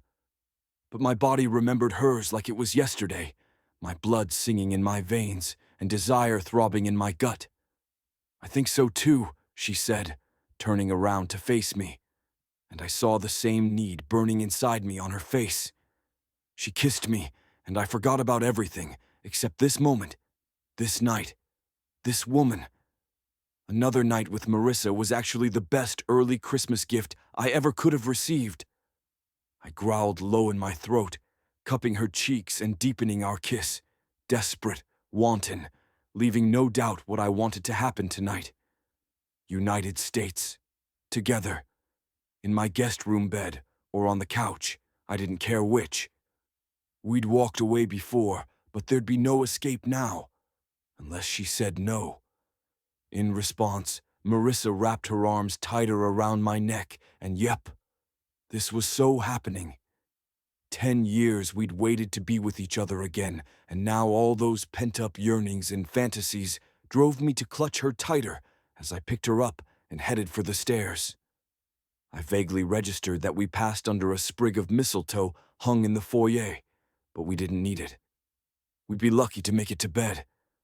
At this rate, I might just take her on the stairs, and she seemed more than willing. But no, I summoned all my willpower. I wanted this night to be special, to mean something, to both of us. So, I somehow made it up to my bedroom without breaking our kiss, bumping into a wall here and there. But what were a few bumps and bruises with this gorgeous woman begging me to be with her? I careened inside the room and kicked the door shut. After, it felt as if the world had exploded into fireworks, every bit as bright and wonderful as the Christmas lights we'd seen earlier. I buried my face in her throat, tasting the salt of her skin, the sweetness of her kiss as I raised my mouth to hers. The heat of her around me, the hunger inside me finally sated. I couldn't get enough of her. Might never get enough of my Marissa. My Marissa. I didn't know when I'd started thinking of her like that, but it felt as right as everything else between us. Gradually, we drifted back to earth, my face buried in the hollow of her throat, and hers resting on my shoulder. We lay there for a long while, just holding each other inside our small bubble of happiness. Eventually, I eased away from her and went to the bathroom to clean up before going downstairs for our wine and returning to Marissa in the bed. I couldn't seem to wipe the silly grin off my face. Marissa looked as dopey happy as I felt. Maybe we were both drunk. I didn't care. We'd just had amazing, mind-blowing sex, and it had been wonderful. Better than any fantasy I'd had about her in the last 10 years, and I'd had a lot. And even if we came to regret this moment later, I would never forget the awesome memory of her, my Marissa, calling my name in the throes of passion. Tonight had changed something for me, and even if we couldn't make things work after the case, I'd have this to remember on the long, cold nights ahead to keep me warm. Too bad I didn't have time to linger, though, because my phone buzzed from my jeans pocket on the floor. Part of me said to leave it. Whatever the message was, it would be there in the morning. But the other part of me, the logical, protective part, made me get up to check it. "Who is it?" Marissa asked, watching me over the rim of her wine glass as I pulled the device out of my pants pocket. I scowled down at the screen as a text message from Adrian popped up, checking in on the Bradley situation. "Also, want to talk about a job offer when you have a chance." I blinked down at it a moment, my mind still flooded with endorphins, trying to take in what I was seeing. Well, the Bradley thing was still going. Ugh. Thanks for the reminder, Adrian. As for the other, A job offer from Adrian could only mean one thing. FBI. I wasn't sure what I wanted. Hey, everything okay? Marissa asked, moving in behind me to rest her chin on my shoulder. I quickly shut off the phone and tossed it on top of my jeans on the floor before crawling back into bed beside her. Honestly, I wasn't sure what my future held, but I was sure of Marissa, warm and willing beside me. Chapter 12. Marissa. I woke up a few hours later, snuggled cozily into Zach's side. The night had already been pretty amazing, if I was honest with myself. I lay there, watching Zach as he slept, tracing lazy patterns on his chest, my chin propped on his pec. "You gonna keep staring at me all night?" he said, his voice rumbly with sleep and his eyes still closed. "Maybe." I chuckled. "Is there a problem?" "Not if I can stare at you too." Zach scooted down in bed so we were face to face, grinning. "Aren't you tired?" "Nah." I smiled. "I took a nap and now I'm energized." "Yeah?" He tickled my sides, pulling me close. "So, I need to wear you out again, is what you're saying?" I pushed playfully at him. "Numbers seriously. Stop." He let me go. "We should talk." Uh-oh. Zach rolled over onto his back again, throwing his arm over his face dramatically, his tone teasing. "Is it time to end it already?" "Shut up." I smacked him lightly and shook my head. "Come on. I mean, we've had sex twice and—" "Not tonight, we haven't." He peeked at me from under his arm. "We could remedy that now." I meant total. I gave him a look. "And we have Lacey together, but honestly, Zach, what do we really know about each other?" "Well," he said, rolling onto his side and propping himself up on his elbow. "I know you love to hike. You hate word problems and you shag like nobody's business." "Very funny. Not." I huffed out a breath and flopped back onto my pillow to stare up at the ceiling, arms crossed over my breasts. "I'm trying to have a real conversation here with you. Which, if you're serious about staying a part of my and Lacey's lives, needs to happen." Zach watched me a moment, then sighed and hung his head. "Sorry. Yep, you're right. We do need to talk. It's just hard for me to do this." He gave a vague wave in my direction. "What? Relate to another human?" "No." He scowled at me. "Opening up with someone. Being vulnerable." I rolled to face him again, my chest squeezing tight. "You think it's easy for me? For anybody?" "It's not. What makes relationships real and good is trusting the other person enough to open up to them. Unless you only want one-night stands for the rest of your life." He didn't respond for a second, and my pulse tripped. Maybe I'd read this wrong. Maybe he hadn't been honest about staying in our lives. Maybe he had just been looking to get laid. "Number, you're right. I know you're right." He scrubbed his free hand over his face. Man, he was adorable when he was all rumpled. Of course, I thought he was pretty adorable, no matter what. I had it bad for Zach, which might not be good depending on what he said next. "I need to do this. We need to do this." He exhaled slow. "Why is it so hard?" "That's what she said." He snorted and I laughed. "You want me to start?" "Okay." We faced each other again, just a few inches separating us, his warm breath stirring the hair near my temples and making the whole conversation seem far more intimate now than it had even when we'd had sex earlier. Maybe because now it wasn't just our bodies, but our hearts on the line too. "So," I said, swallowing hard around the lump of tension in my throat. He was right. This was killer. I want you to know we did just fine. Me and Lacey, after she was born. Would have been nice to have you around because it was hard, but we made it. I have no hard feelings toward you." "How could I? You didn't even know." "I still wish I could have been there to help," he said, reaching between us to take my hand and lace our fingers together. "I can't imagine what it must have been like for you." Like I said, it was hard, but I've always been independent, so I did the best I could for me and for Lacey. Thankfully, it was enough. You did a great job with her. She's a wonderful kid. Thanks, but I can't take all the credit. Personally, I think she came out of the womb pretty amazing. I just had to be there to make sure she had what she needed to grow into her fabulousness. Hey, he said, frowning at me. What? Don't discredit yourself. You raised an amazing daughter, all on your own. You deserve a medal. I shrugged. I guess I did it because I knew how. What do you mean? My dad left us when I was 7. I took a deep breath. My mom had to take over for us to survive. I gave a sad little laugh. I still remember finding his goodbye note on the coffee table. He said he'd found a new life and he wanted to be happy. I shook my head. So much for the happily ever after family crap, huh? Zach winced. I'm sorry that happened to you. He kissed my fingers, resting our intertwined hands on the bed between us again. And I'm sorry I repeated those same mistakes with you and Lacey.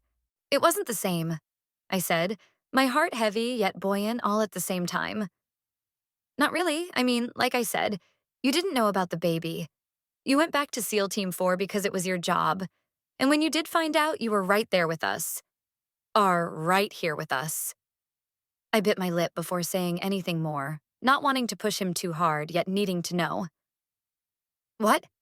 He asked, ducking his head to catch my gaze. Come on, tell me.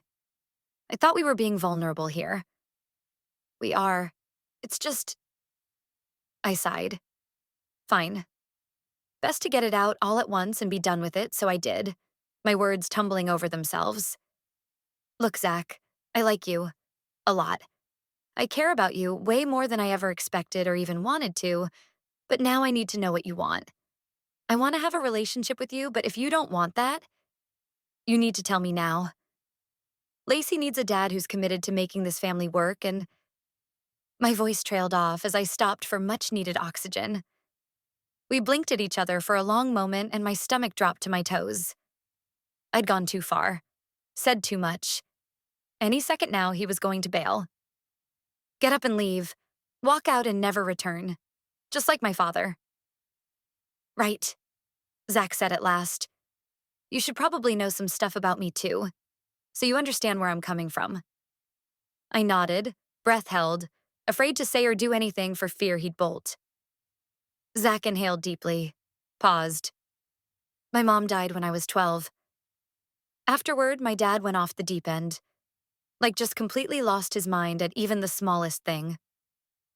He closed his eyes, his expression pained, as if it hurt to remember. I wanted to hold him, comfort him, but didn't dare. He used to go into these rages sometimes, over nothing really. And since me and my little sister Justine were the only ones there, he took it out on us. Oh, Zach. I reached over and gently swiped his hair off his forehead. I'm so sorry.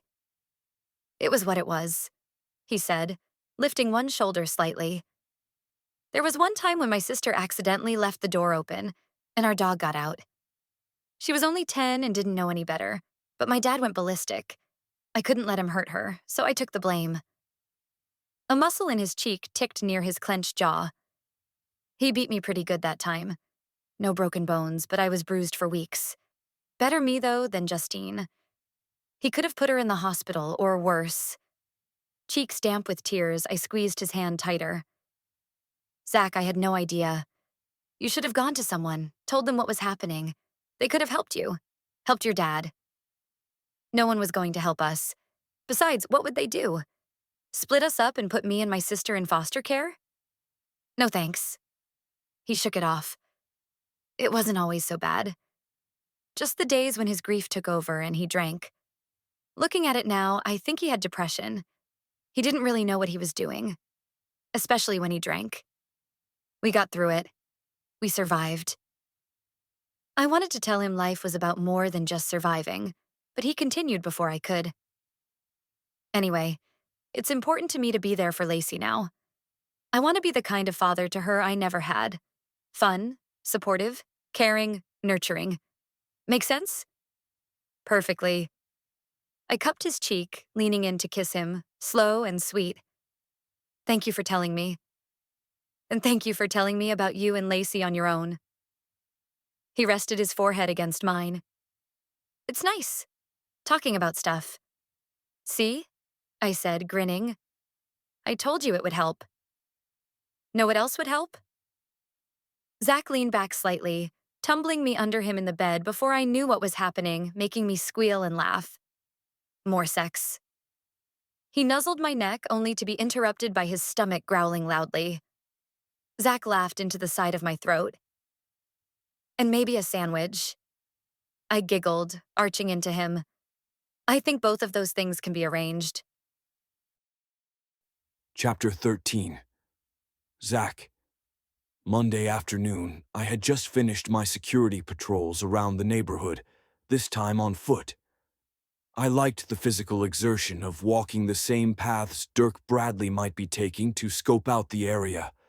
It gave me a sense of getting inside the man's mind. Plus, it allowed me to see things I might miss while driving in my SUV. Things like hiding places or spots where footprints might be easier to conceal. I just turned to make my way back to Marissa's place when my phone buzzed with a text from her. Apparently, both she and Lydia were both stuck at work again, and they needed me to pick up the girls at the bus stop after school. Hardly an inconvenience, since I was out and about already, so I turned to go to the bus stop to walk them home. As I went, I remembered how nervous I'd been the first time I'd done this, the day I'd taken the girls to the mall. Funny how things changed, and while things were by no means perfect between me and my daughter, at least Lacey and I were on speaking terms now and had reached some sort of accord between us. I hoped it was the beginning of more in the future. About 2 blocks away, I checked my watch, quickening my step. If I didn't hurry, I'd miss them. Chances were the bus would already be there. I broke into a jog and rounded the final corner, just in time to see a black sedan pull up to the curb near where the girls were standing. A vehicle I'd not seen around the neighborhood before. Concern jolted through me, buzzing in my nerve endings. Oh no. Running full out now, I shouted to Lacey and Charlotte, not caring what the other parents there thought of me. "Watch out, girls! Don't get near that car!" As I sprinted toward them, I bent slightly and squinted, trying to get a look at the man behind the wheel, but the darker-tinted windows made it difficult. All I managed to glimpse, when the guy leaned across to the passenger side to talk to the girls, was a mess of longish, light blonde hair, a scruffy beard, and geeky-looking black glasses. My pulse thundered along with the thoughts in my head. Dirk Bradley, at least in the last photos we had of him, had been known for his slick designer suits and perfectly coiffed dark hair, always going for the rich and powerful business executive vibe. There was a possibility the man wasn't Bradley at all, and the guy wasn't blatantly trying to make a play to abduct his daughter. Then again, the blonde, shaggy hair and beard thing could all be a disguise. Whatever it was, my gut told me something wasn't right, regardless. I hurried over to the bus stop, heading for the driver's side door to confront the guy. But just as I reached the back fender, the car sped away, its red taillights flashing as it turned a corner at the next block and disappeared. I'd gotten the license plate number, though, and sent off a quick text to Adrian with it, so he could run it. I didn't expect much. It was easy enough to steal a plate off another car to use, but it was all I had. I stopped near the curb where the car had been parked to catch my breath, hands on my knees, while I studied the ground where the car had been parked to see if they'd left any evidence behind. Tire marks, litter, cigarette butts, something. But nope, nothing. "What was up with that car?" Lacey said, coming up beside me. "Why were you chasing it?" I looked at her and Charlotte, who stood at the curb beside Lacey, looking troubled as ever. Had she recognized the man in the car? Even with the disguise, I think the girl would know her own father when she saw him. But I couldn't come right out and ask her, since I was still undercover here, so I made something up on the fly. Not a complete lie, but not the whole truth either. I thought it might be someone I was looking for. Really, Lacey's blue eyes widened with interest as she looked between me and Charlotte. "Is it for a case you're working on?" "It is, isn't it?" She answered her own question before I could respond. "Oh, wow, cool." I chose not to confirm nor deny anything, instead gathering the girls and their backpacks before herding them down the block and around the corner to the cul-de-sac and Marissa's house. As we walked, I kept a close eye on our surroundings. Every sound, every movement sent my stress levels skyrocketing. I didn't like being out in the open on a good day, and especially now, after that strange encounter. If it was him in the black car, Bradley not only knew where Charlotte lived, he knew the bus schedule and how to find his daughter when she was most vulnerable. Not a good thing at all. As we made our way down the sidewalk, the girls continued chattering about what had happened at the bus stop, how they'd gotten off the bus and waited because they didn't see anyone there to pick them up. Lacey had just taken out her phone to text me when the black car had pulled up. "Was that man after us?" Charlotte asked, frowning up at me. "What did he want?" "I don't know," I said in response to both questions. I moved a bit faster, wanting to get them inside as soon as possible, the back of my neck prickling like some invisible presence was watching us. It wasn't paranoia, it was experience. I used to get the same feeling when we do night missions where enemy snipers were involved. I didn't like it one bit. I put a hand on each girl's shoulder, steering them toward the house and hurrying up to the porch, then jamming my key into the lock to open the door. "I honestly don't know what the guy was there for," I said, pushing the door open for them to enter first, doing one more check of the area before following them inside and locking the door behind us. "I was hoping maybe you could tell me what he said, since you were talking to him." I exhaled slowly and rolled my stiff neck, hoping being indoors would ease the knots of tension between my shoulder blades. "Did your moms ever teach you about stranger danger?" "Of course my mom did, and we weren't talking to him," Lacey countered, scowling as she pushed past me and into the living room. "He pulled over and asked for directions. Then you yelled and ran up and scared him away." She set her backpack on the floor next to the couch and faced me again. "Maybe if you trusted us more, we could have helped." "It's not that I don't trust you. I don't trust that guy," I said, tossing my keys on a side table and heading into the open kitchen. I made a mental note to buy Lacey a smartwatch at my earliest convenience. It would allow me to track her movements if she ever went missing. I'd check with Marissa to see if she had one of those parental apps on her phone. "You should be playing with toys or doing your homework, not helping me with my job. It's too dangerous." I opened the fridge before checking my watch. "You girls want a snack until your moms get home?" Snacks were always a reliable distraction, right? When in doubt, feed them. "Yes, please," both girls called in unison. I breathed a sigh of relief and set up a plate of peanut butter crackers for them. The offer of food worked like I'd hoped and got them off the subject of my work, thank goodness. Maybe I was getting better at all this parenting stuff. The rest of the afternoon went well. The girls did their homework at the kitchen table while I sat in the living room, going through my emails and updating Adrian on my progress. Adrian had run the license plate, but it came back belonging to a different car, one belonging to an older couple in Macon, as expected. Meanwhile, I started dinner, putting a simple tuna noodle casserole into the oven to bake. It was my mom's recipe and always brought back happy memories for me. But when Marissa got home from work, things seemed a bit off, like we weren't on the same page all of the sudden. Which was odd, since I'd felt the connection between us strengthen after we'd made love. Not just because of the sex, but because of how we'd talked afterward. I'd opened up to her, allowed myself to be vulnerable, told her about my dad and the abuse, and amazingly, she hadn't looked down on me for it, as I'd been worried she would. In fact, Marissa had been nothing but loving and supportive. It had taken me a while to wrap my brain around it, to be honest. All this opening up stuff was still new for me, as was pretty much everything about this situation, but I was working on being better at letting her in.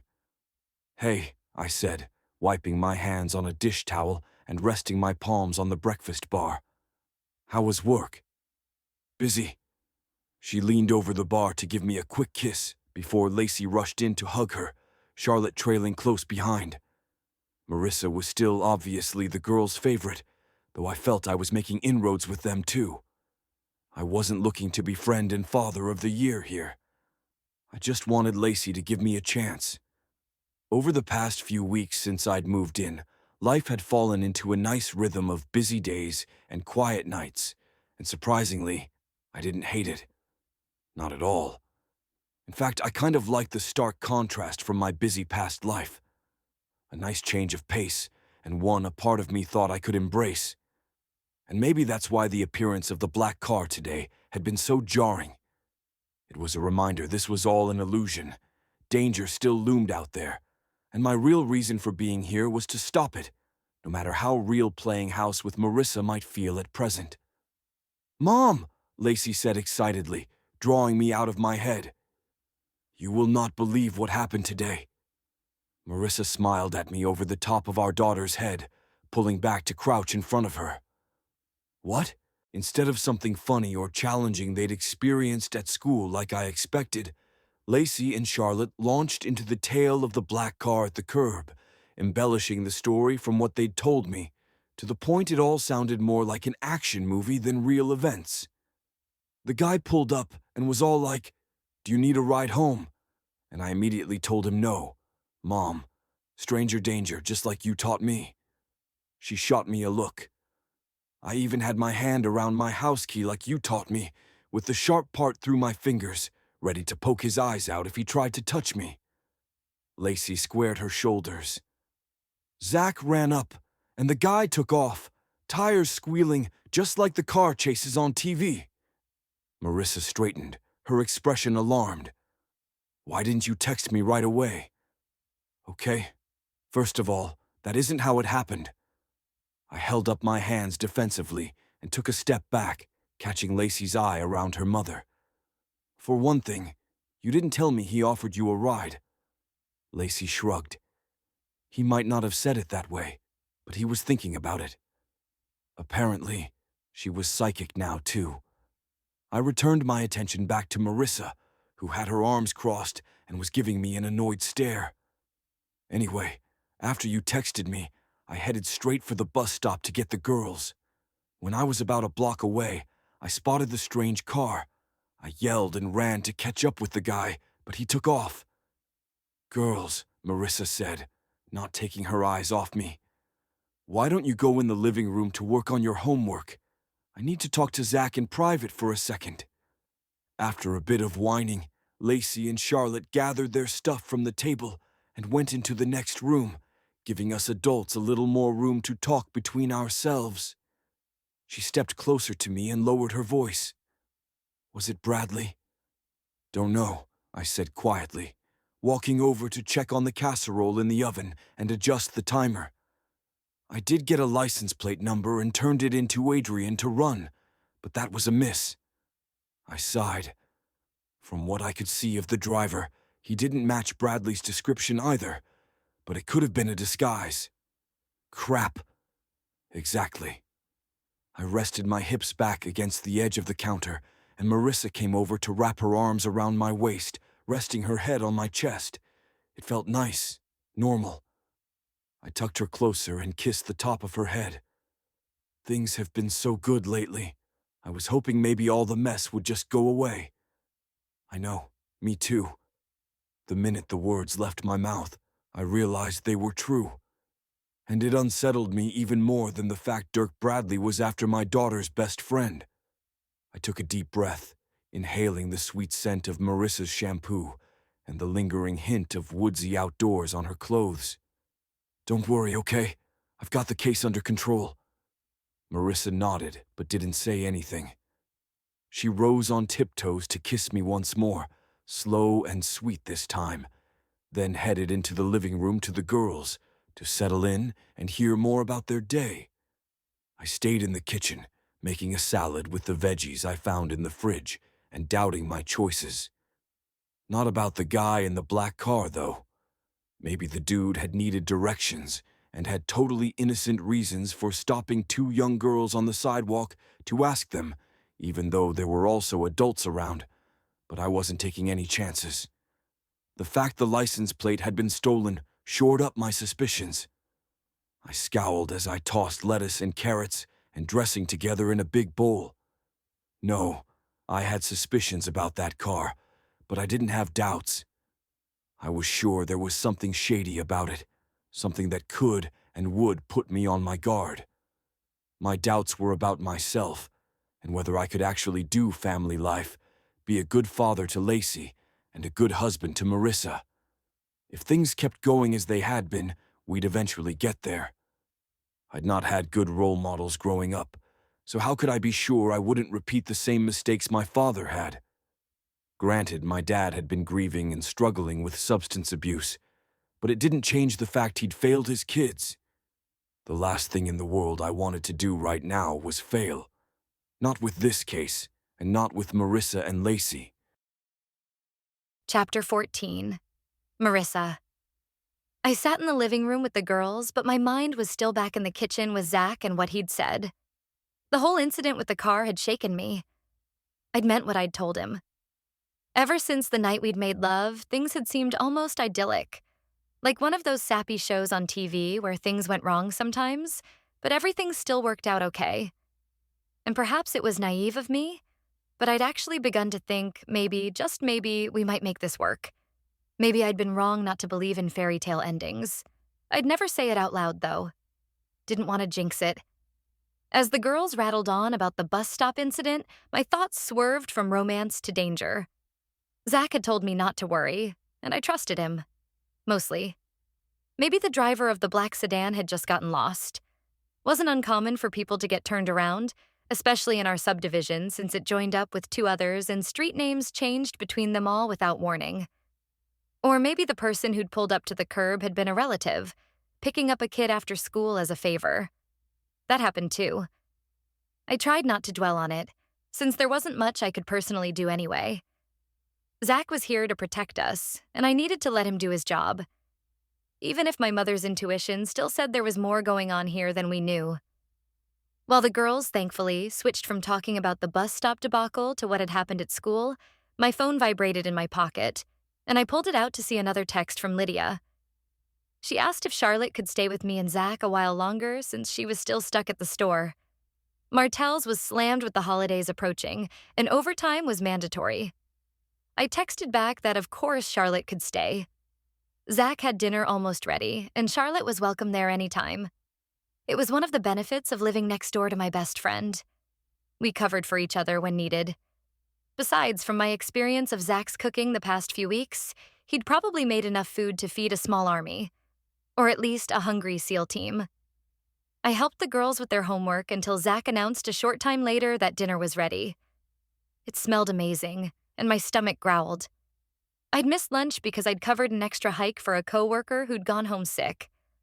Once we'd all taken a seat around the kitchen table to eat, I hoped the drama from the bus stop was behind us, and we could enjoy a nice, pleasant meal. But nope. Instead of the girls bringing it up, Zach did, and it just rubbed me the wrong way. I didn't want to scare the girls unnecessarily, and continually mentioning what had happened wouldn't help any of us get past it. I understood it was Zach's job, and he was probably trying to work out all the details in his head. Lacey did the same thing with her homework assignments. Talking them out helped her remember things better. Didn't make me any less annoyed Zach was doing that now with this case. The girls didn't know the specifics, but I did, and it set me on edge even more when I was trying to relax after a long day. Besides, we, the adults, could discuss it later, when we were alone. Out of the blue, Zach asked, "Do you ever miss your dad, Charlotte?" I nearly choked on my gulp of milk. I shot Zach a warning look over the rim of my glass, wiping my mouth with her napkin. If he got the message, though, Zach ignored it, continuing with his awkward questions. "You're happy here in Casper, right? With your mom?" Charlotte swallowed another bite of tuna and noodles, not really answering either question with anything more than a shrug. Good. I gave Zach another quelling stare. You did not ambush a kid, even if you were searching for information. Zach, newbie parent, hadn't seemed to learn the concept yet because he kept on prodding. I would have kicked him under the table to get him to stop if I could have reached him. He devoured the rest of the casserole on his plate before dishing up a second helping, seemingly oblivious to the tension he'd caused at the dinner table. The only reason I ask, he said, putting salt and pepper on his food, was I got to thinking about how I showed up here in Lacey's life again, and how me being around more makes you feel, knowing your dad was gone. He ate a few more bites of his salad, his gaze on the young girl. But you're okay with it all, right? I don't know, I guess. Charlotte shrugged and frowned down at her plate. I'm full. Can I go home now? Let me text your mom and see if she's still at the store, I said, getting up from the table and walking into the living room to grab my phone. I sent a quick message and received a response within a few minutes. Your mom's on the way home now, honey. By the time we get the table cleared, she should be home. After the table was cleared, we walked Charlotte home. Afterward, Lacey finished her homework while Zach and I washed dishes in silence. When Lacey finally went upstairs to bed, I let her, wanting my confrontation with Zach to be as private as possible. I finished drying the last of the plates in the rack, then slipped it into the cupboard before turning to face him, drying my hands on my damp towel. Mind telling me what that was all about? What? He asked, his dark brows knitting. Bombarding poor Charlotte with all those questions at dinner. I know you're trying to get information on her father, but did you have to interrogate the kid? Interrogate? Zach looked over at me, his icy blue eyes sharp. I have no idea what you're talking about. I was trying to get a handle on how she's dealing with all this stuff since she doesn't talk much. Well, it was the wrong way to do it. I sighed, setting my towel aside before crossing my arms. She shut down tighter than Fort Knox. And why at dinner? Why not wait until tomorrow or the next day or whenever? Kids will not talk to you unless they trust you, Zach. I thought you understood by now. You have to build a connection first. I thought I had, he grumbled, wiping down the counters. Things seemed to be going pretty well until now. I'd thought so too, but tonight had proved different. Besides, there's still a dangerous man out there, just waiting for a chance to nab Charlotte and her mother. We can't forget that. And there was the problem. For the past few weeks, nothing had happened, and in truth, I had kind of forgotten about the case, hoping it might all go away. But the bus stop incident had brought it roaring right back into our lives, reminding me all was not safe and sound in my little corner of the world. I hated the fact it wasn't. I know Bradley is still out there somewhere. I just thought... What? Zach said, sounding as irritated as I felt. That he'd disappear? Just give up and let his wife and daughter go? Because I can tell you for a fact, men like Dirk Bradley never give up. Not without a fight. He sees them as his property, and he will do whatever it takes to get back what's his. I'm not sure what his plans are for Lydia. Maybe he wants her back. Maybe he just wants to punish her for leaving in the first place. But there's no way he'll ever let his daughter grow up without him. She's the most important thing in the world to him. I blinked at Zach for a second, sensing we weren't talking about Charlotte anymore. Is this about you being here with us? Finding your own daughter? Because it seems like maybe you've got the two situations confused. From what you've told me about Bradley, he doesn't care about anyone but himself. Not really. I think maybe you're transferring your feelings about Lacey into your case, and it's muddling the whole thing up. Excuse me? His stare bored into me now, angry and accusing, but I didn't regret what I'd said. Speaking the truth was the only way to get it out there, and I'd lived far too long in my life with secrets to keep it hidden now. You heard me. You're so close to this whole thing. I'm concerned you're becoming obsessed with this case. You need some space and time to think this all through before you go off asking a 9-year-old girl questions that only upset and scare her even more. You're making things worse. I took a deep breath, hands on my hips, ready to lay everything out on the table. This was hard. So hard. But if we wanted to move forward together, we had to keep those lines of communication open. It was the only way we'd make this work, in his case and in life. Seriously, Zach, take a step back here and look at all of this objectively. Keep your personal life out of it. And for Pete's sake, stop scaring the girls. They've already got enough to deal with. I've already got enough to deal with. I didn't say the last part, even though I'd been thinking it for a few days. I liked having Zach here, and making love with him again had been amazing. But it had also been a lot for me emotionally. I'd let myself be vulnerable with him, let him into my life and my heart. I wanted to be with him, to trust him. But my old doubts were flaring. Even though he'd given no indication he would, what if he walked away after this? What if he let me and Lacey down just like I feared he would? I'd been alone before. I could be alone again, right? Except something had changed for me these past few weeks, and I wasn't sure I could go back to my old lonely life. Wasn't sure I wanted to, frankly. And, well, this was exactly why being alone, staying independent, was so important to me. That way, no one else ever had the power to hurt me. Up until now, I had told myself that if Zach stayed, it would be fine, but that if he left after his case was done, that would be fine too. But now, after we'd been together again, it was too late to pretend that I didn't care either way. My heart and my mind and my soul were now in too deep with Zach before I'd even realized I'd fallen. We stood there for a few more silent seconds, just staring at each other, before Zach finally turned away. He took his laptop and went upstairs, mumbling about working in his room in private.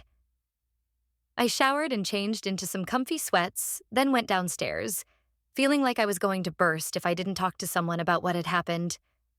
So I turned on the TV in the background as a distraction and called Lydia from the corner sofa in the living room where I'd tucked myself in with a warm blanket.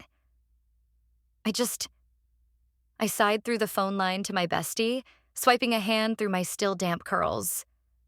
I'd briefly told her about what had happened at dinner tonight, leaving out the stuff about the case, of course. I don't know anymore. I'm not sure what to do about Zach. He's so frustrating sometimes. I know, Lydia said. Believe me, I get it. But try to remember this is all new for him too. He's still trying to figure out how to be a parent. It's gotta be scary for him too.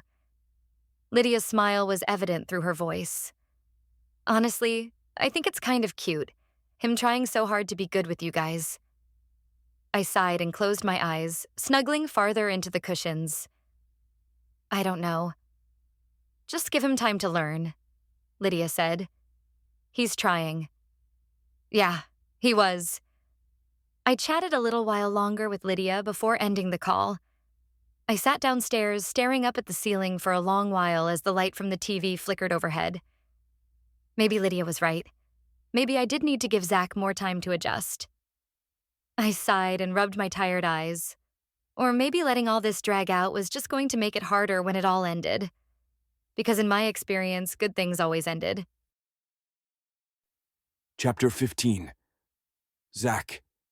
It was almost certainly a horrible idea, with both Marissa and Lydia stuck working late again on Thursday, but I decided to take the girls back downtown to the Christmas fair. It was something to do, and also allowed me to keep a close eye on the girls while helping me make things up to Charlotte after interrogating her. Plus, they'd been bugging me for days about it, so... "Can we get hot chocolate?" Lacey asked as soon as we got a place in line to see Santa. Several of their classmates were there too, so it was like a little party of tween girls. Lord help me. "Please, I want hot chocolate." I looked around. Seemed pretty much the entire town of Casper was at the Christmas fair. My shoulders slumped. I thought the place would be less crowded midweek, and I'd have an easier time spotting anyone who looked suspicious coming near the girls. But I'd been wrong. People were packed in there just like they'd been the last time. With Dirk Bradley potentially watching us, I didn't like this at all. But there was no way the girls would understand if I told them we had to leave now, when we'd only just arrived.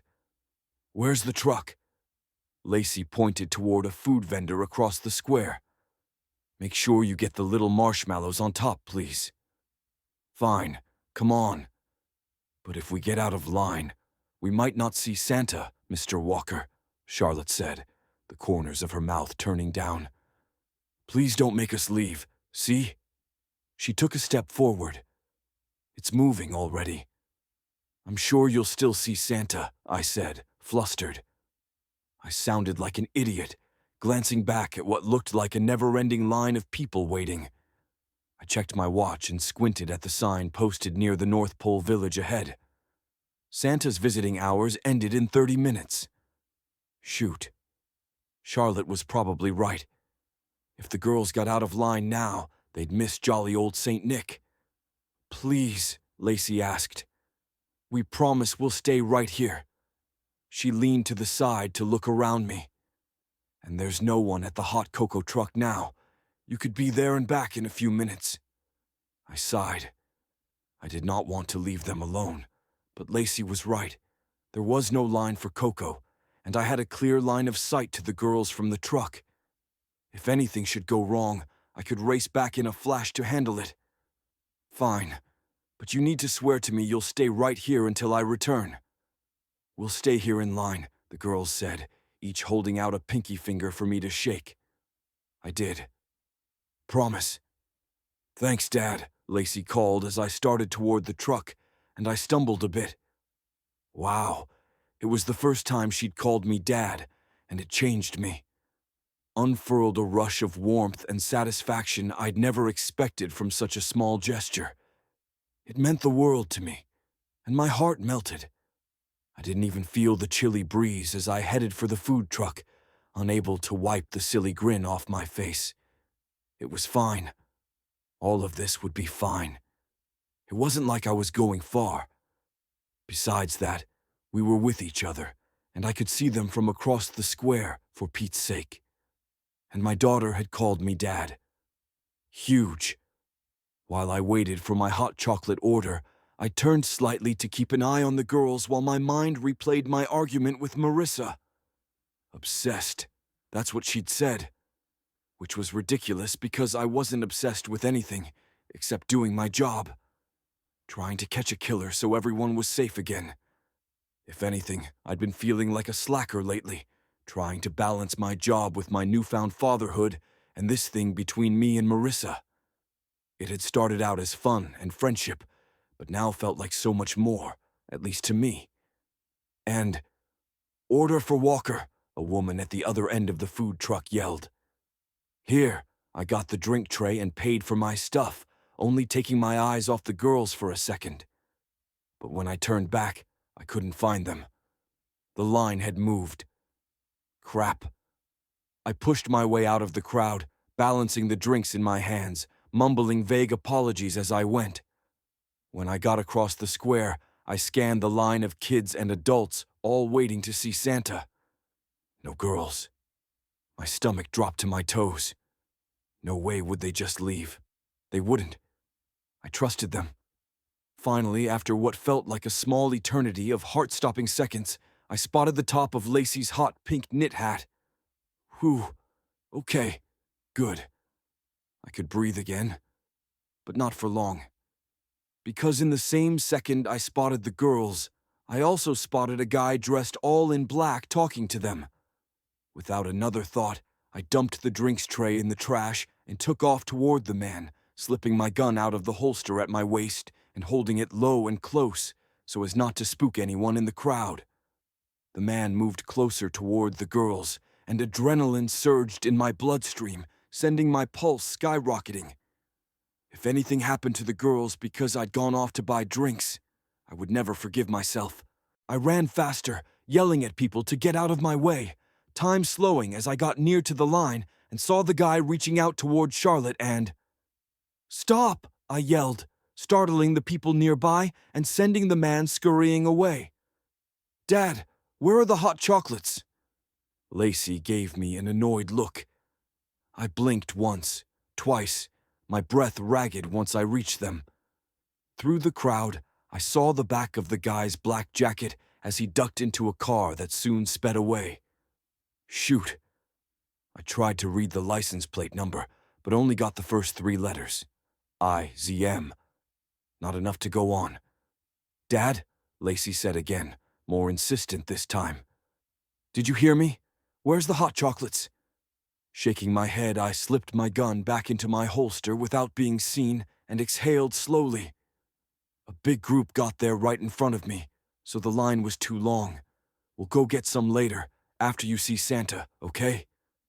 My daughter gave me a look. "Whatever." I turned my attention to Charlotte next, who was still staring in the direction the man had run off from. I put my hand on her shoulder to get her attention. "You okay?" She nodded. "Did either of you know that man?" "No."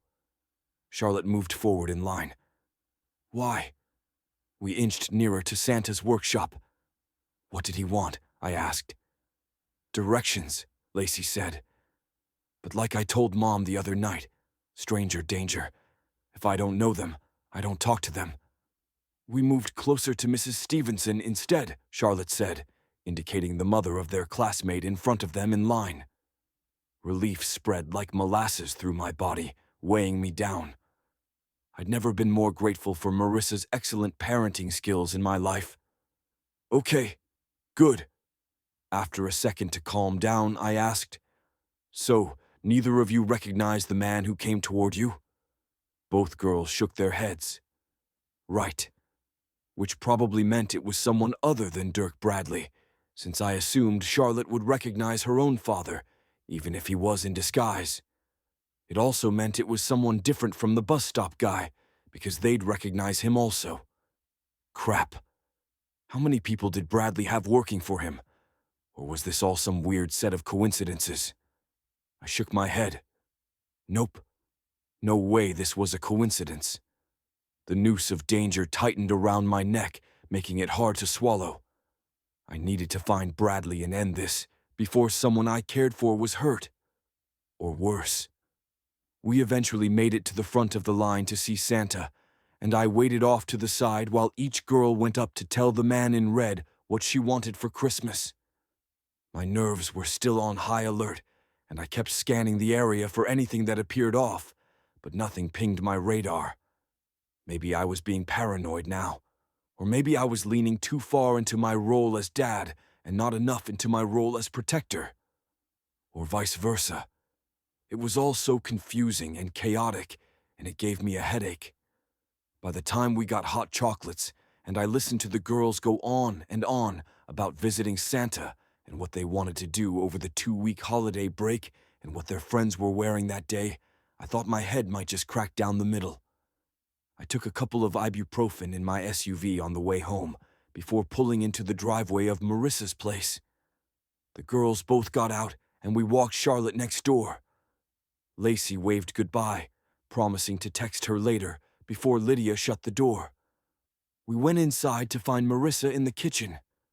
"Hey, y'all," she said to us over her shoulder as Lacey and I took off our coats.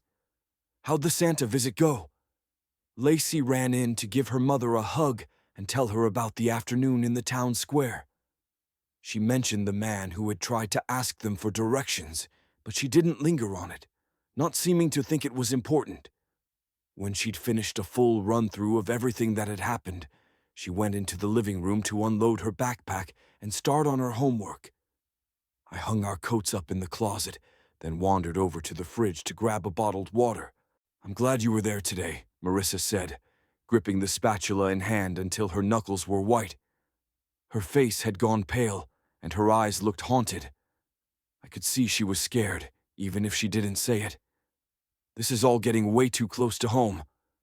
"It is," I said, taking a long gulp of my water. I felt torn and twisted and awkward. I wanted to get this right. Needed to get this right. "And I'm glad I was there too. I'll keep you and Lydia and the girls safe. I swear, it's what I'm trained to do." She turned away to check the chicken in the oven and stir the vegetables cooking in a pan atop the stove. Marissa took a shaky breath, and I wanted nothing more than to slide my arms around her and pull her back into me, hold her close, tell her everything would be okay. But given the odd tension between us, I didn't want to chance another fight, so I stayed where I was. "I'm sorry about what I said the other night, about you being obsessed," she said. It's just wearing on me, all this waiting and watching. I know. I leaned a hip against the counter beside her. I'm sorry, too. I'm still learning how to do all this personal stuff at the same time as working a case and get it all right, but it's hard. I know. She walked to me, leaning her head against my chest, right over my heart. And I want you to know how much I appreciate you. Thanks. I kissed the top of her head, then her lips as she tipped her face up to mine. We managed to stay there for a second or two, sweet and soft, before Lacey called from the living room. Hey, Dad, can you come help me with my school project? It's more math stuff. And science. Marissa leaned back and smiled. Best get in there, Dad. Yeah. I couldn't seem to stop grinning myself. I was surprised and pleased at the same time. It felt good to be needed. Guess I better. Chapter 16. Marissa. After dinner, Zach and I cleaned up before taking a seat in the living room while Lacey went upstairs to her room. I sat on the sofa and put my feet in his lap so he could massage them, feeling more conflicted than ever as I thought about another stranger approaching the girls at the town Christmas fair. What's wrong? Zach asked, shifting slightly on the sofa to face me. And don't say nothing because I can tell something is. I sighed and propped my head on one hand, my elbow resting on the back cushions. Honestly, I guess I just don't understand why you went to the Christmas fair in the first place. I mean, you're always talking about not exposing yourself to more danger, but you can't get any more exposed than the town square. Zach inhaled deeply, his broad shoulders slumping a bit. I didn't anticipate it being as crowded as it was. He hung his head. And the girls really wanted to go. I thought it could be a nice bonding moment for me and Lacey. And get Charlotte's mind off things. Cheer her up a little. Make up for the other night and me sticking my foot in my mouth. I reached over and placed my free hand atop his on his knee. Look, it was a nice thought. And I know how hard you're trying with our daughter. I do. But it doesn't seem like your plans for your job and your plans with Lacey are working well together. Finally, Zach shook his head. Number, you're right. They're not. So what are we going to do? If I knew, don't you think I'd be doing it already? The tension in his voice only ratcheted my concern higher. Zach raked a hand through his already ruffled hair. It's not like I expect things to go perfectly.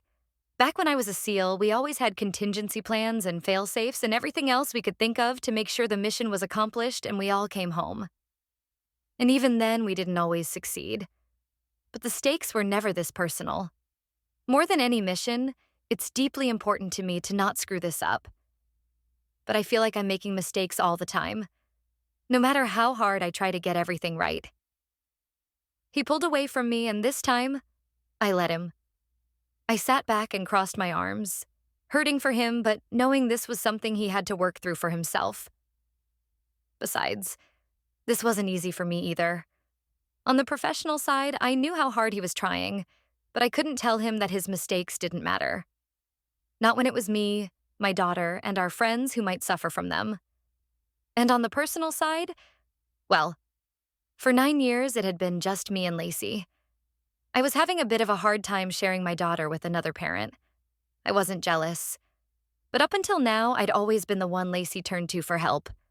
With life, with her homework, whatever. Then tonight, she'd asked for Zach instead, and I wasn't sure how to deal with the change. And sure, I sucked at math. I probably would have sent her to him anyway in the end. It was the fact Lacey hadn't even asked me that stung. Maybe my feelings weren't rational, but they were there all the same. I know the adjustment is hard for you, Zach, and I have every confidence you'll figure it out. You will, but maybe until you do, you shouldn't take the girls anywhere on your own. Even if they whine and beg to go out somewhere, just say no. Or talk to me first. I could have told you the outdoor festival was a bad idea even during the week. It's packed with people and kind of a free-for-all down there. Not to mention they charge way too much for their hot chocolate. It had been meant as a joke, the last part, but it fell flat with Zach. He tilted his head back and turned his head side to side, but his shoulders seemed to get even more tense. You're right. But how on earth do you say no to those two when they both give you that face? One look from Lacey, and I'm wanting to move mountains to make her smile. If you ever figure out the answer to that, please tell me. She does the same thing to me, too. We sat in silence, staring at the Christmas tree we decorated together. My chest squeezed tight at the thought of something happening to Lacey or Charlotte. Not that I was equipped to stop anyone from trying to kidnap either girl. I closed my eyes, taking deep breaths to try to shake off the tension. If it was Dirk Bradley who approached them while they were in line, wouldn't Charlotte have recognized her own father, even if he was in a disguise? Zach exhaled a huff of breath and relaxed back into his corner of the sofa opposite, looking about as exhausted as I felt. Yeah, I thought the same. When I asked Charlotte, she said she didn't know the guy. And you believed her? He sighed and gave me a side glance. Should I not have? I don't know. I toyed with the edge of the blanket in my lap. Charlotte's a quiet kid anyway. It's hard to know with her what she's really thinking. From what Lydia's told me, she wasn't always like that, but I guess getting whisked away from your old life in the middle of the night would mess a kid up, huh? I took a deep breath and looked at him. I wasn't sure about a lot of things these days, but I was sure about this. If you do think Dirk Bradley is responsible, and that he's managed to get close to the girls twice now, then Lydia needs to know. It's her life at risk here. Hers and Charlotte's. She deserves the truth. No. His tone was adamant. I have to agree with Adrian on this one. Telling them now would only put them in more danger. But why? I asked. If they knew, they could take precautions. Adrian's afraid if they know the truth, they could run again, Zach said. Granted, they didn't go very far this time, but it could change next time depending on how desperate Lydia feels. And if they do manage to get away and we lose them off our radar, even for a short time, it could be enough for Bradley to get to them and hurt them, since they'll have no one to protect them. I hadn't considered that. And even as good of friends as Lydia and I were, there were still things we didn't talk about. Things I knew scared the crap out of my best friend. And deep down, I knew Zach was right. Lydia would put her daughter's safety above her own. Always. Same as I would do for Lacey. If Lydia knew how close her ex might be, all she'd care about would be getting Charlotte out of the situation. They'd run, whether or not they had a safe place to go, and I would never see or hear from them again. Ugh. I put my head back and rubbed my eyes. This is just all such a stressful mess. Yep, Zach agreed, staring at the tree again. Do you even have concrete proof the guy's in Casper? If not, it sounds like you're right back where you started. Experience, Zach said after a long hesitation. I'm sorry? My proof is my experience. He scowled down at his hands in his lap. I've been in a lot of dangerous situations, to the point where I've developed kind of a sixth sense for them. I know when things are building to a pressure point, and I can tell that we're nearly there. Adrian said the guy was coming to Casper, and after today, I think he's already here. He's setting up his team and biding his time until he can snatch Lydia and Charlotte. But he's smart. He won't just take them and run. He'll have a plan so he won't get caught. He'll pick the perfect time for their abduction. He shook his head and met my gaze at last. I have no proof of any of this. It's just what my gut is telling me. You mean like situational awareness? I frowned. I've taken plenty of survivalist courses and self-defense classes as part of my guide certification. And I understand how it would be important for the kind of work you do as well. But I'm not certain how it's going to help you catch this guy without any genuine evidence. He grunted and turned away, effectively shutting me out because he didn't like what I had to say. Frustrations high, I decided to put some more space between us and diffuse the tension before I said something I'd regret. Despite his training and skills, reality was what he needed to focus on here. I stood and walked to the bottom of the stairs. I'm going to bed. I'll see you in the morning. Good night, Zach. He glanced over at me, his icy blue eyes troubled. Zach grunted again. End of discussion. Except my deepening frustrations with him and our relationship didn't go away. In fact, they kept me tossing and turning all night until I finally got up way earlier than normal and left for work before sunrise, leaving him a note about where I'd gone and asking him to make sure Lacey got to school on time. I just needed some time away from him to think it all through. After work, I went with Lydia to take the girls ice skating with their school class. It was their end-of-year Christmas party, and at a private rink Zach had okayed beforehand. Honestly, I was looking forward to some time to chat with my friend about it all and get her perspective. The way we'd left it last night, I knew I was putting up walls with him in some ways to avoid getting hurt again, but knowing Zach was also doing the same left me with grave doubts about our future together. I pulled into the parking lot of the skating rink and parked before texting Lydia. I was there with the girls. Lydia was meeting us there after work. Before I could get out of the car, though, I looked in the rearview mirror and saw a familiar SUV pull into a spot near the back row. Crap. Zach. So much for my chance to talk to Lydia in private. Grumbling under my breath, I got out and shepherded the girls toward the front entrance amid a mass of other kids in their class, already hyped on sugar and adrenaline, all laughing and screaming and excited to skate. Rationally, I knew it was his job, and on some level, I did feel more secure knowing he was there, just in case something happened. But I'd really been hoping for some space to think through all this and decide what I wanted for mine and Lacey's future. Chapter 17. Zach. Marissa was avoiding me. It had started when I'd shown up at the skating rink. She clearly wasn't happy that I was there and spent the evening with Lydia glued to her side, whether they were sitting at the cafe, shooting me sidelong glances so I knew they were talking about me, or corralling hyped-up kids, pointedly keeping their backs to me. I'd taken the hint and stuck to patrolling the rink, watching for anyone suspicious trying to get close. I'd driven home alone. In the driveway, Marissa had uttered the bare minimum to tell me Lacey had crashed in the car. Then she'd hurried off to open the front door. By the time I had carried Lacey upstairs and tucked her in bed, Marissa had gone into her own room and closed the door. Honestly, I probably deserved it, considering our conversation last night. I hadn't meant to be dismissive or condescending when she'd asked me about the evidence for my case. But it was hard to explain to someone who'd never experienced combat what it was like when you knew something with every fiber of your being, even though there was no tangible proof for it. My instincts had been developed, trained, and honed in the fire of war and on countless missions. It was the greatest gift and asset I'd received from my time in the SEALs. Well, that and the friendships I'd made. Both of those things would last me a lifetime. But instead of just telling her, I'd shut down again, like I'd promised myself I wouldn't do anymore, especially with her. But old habits die hard. And now, here I was, sleeping in the cold queen-size bed in the guest room, all alone. Though calling what I was doing sleeping was being generous.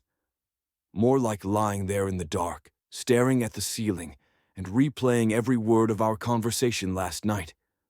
Why had I acted like situational awareness was such a mystery? Of course Marissa would know about this stuff. She was great at her job. I could tell from the hike she'd taken us on. Probably one of the best guides I'd ever met.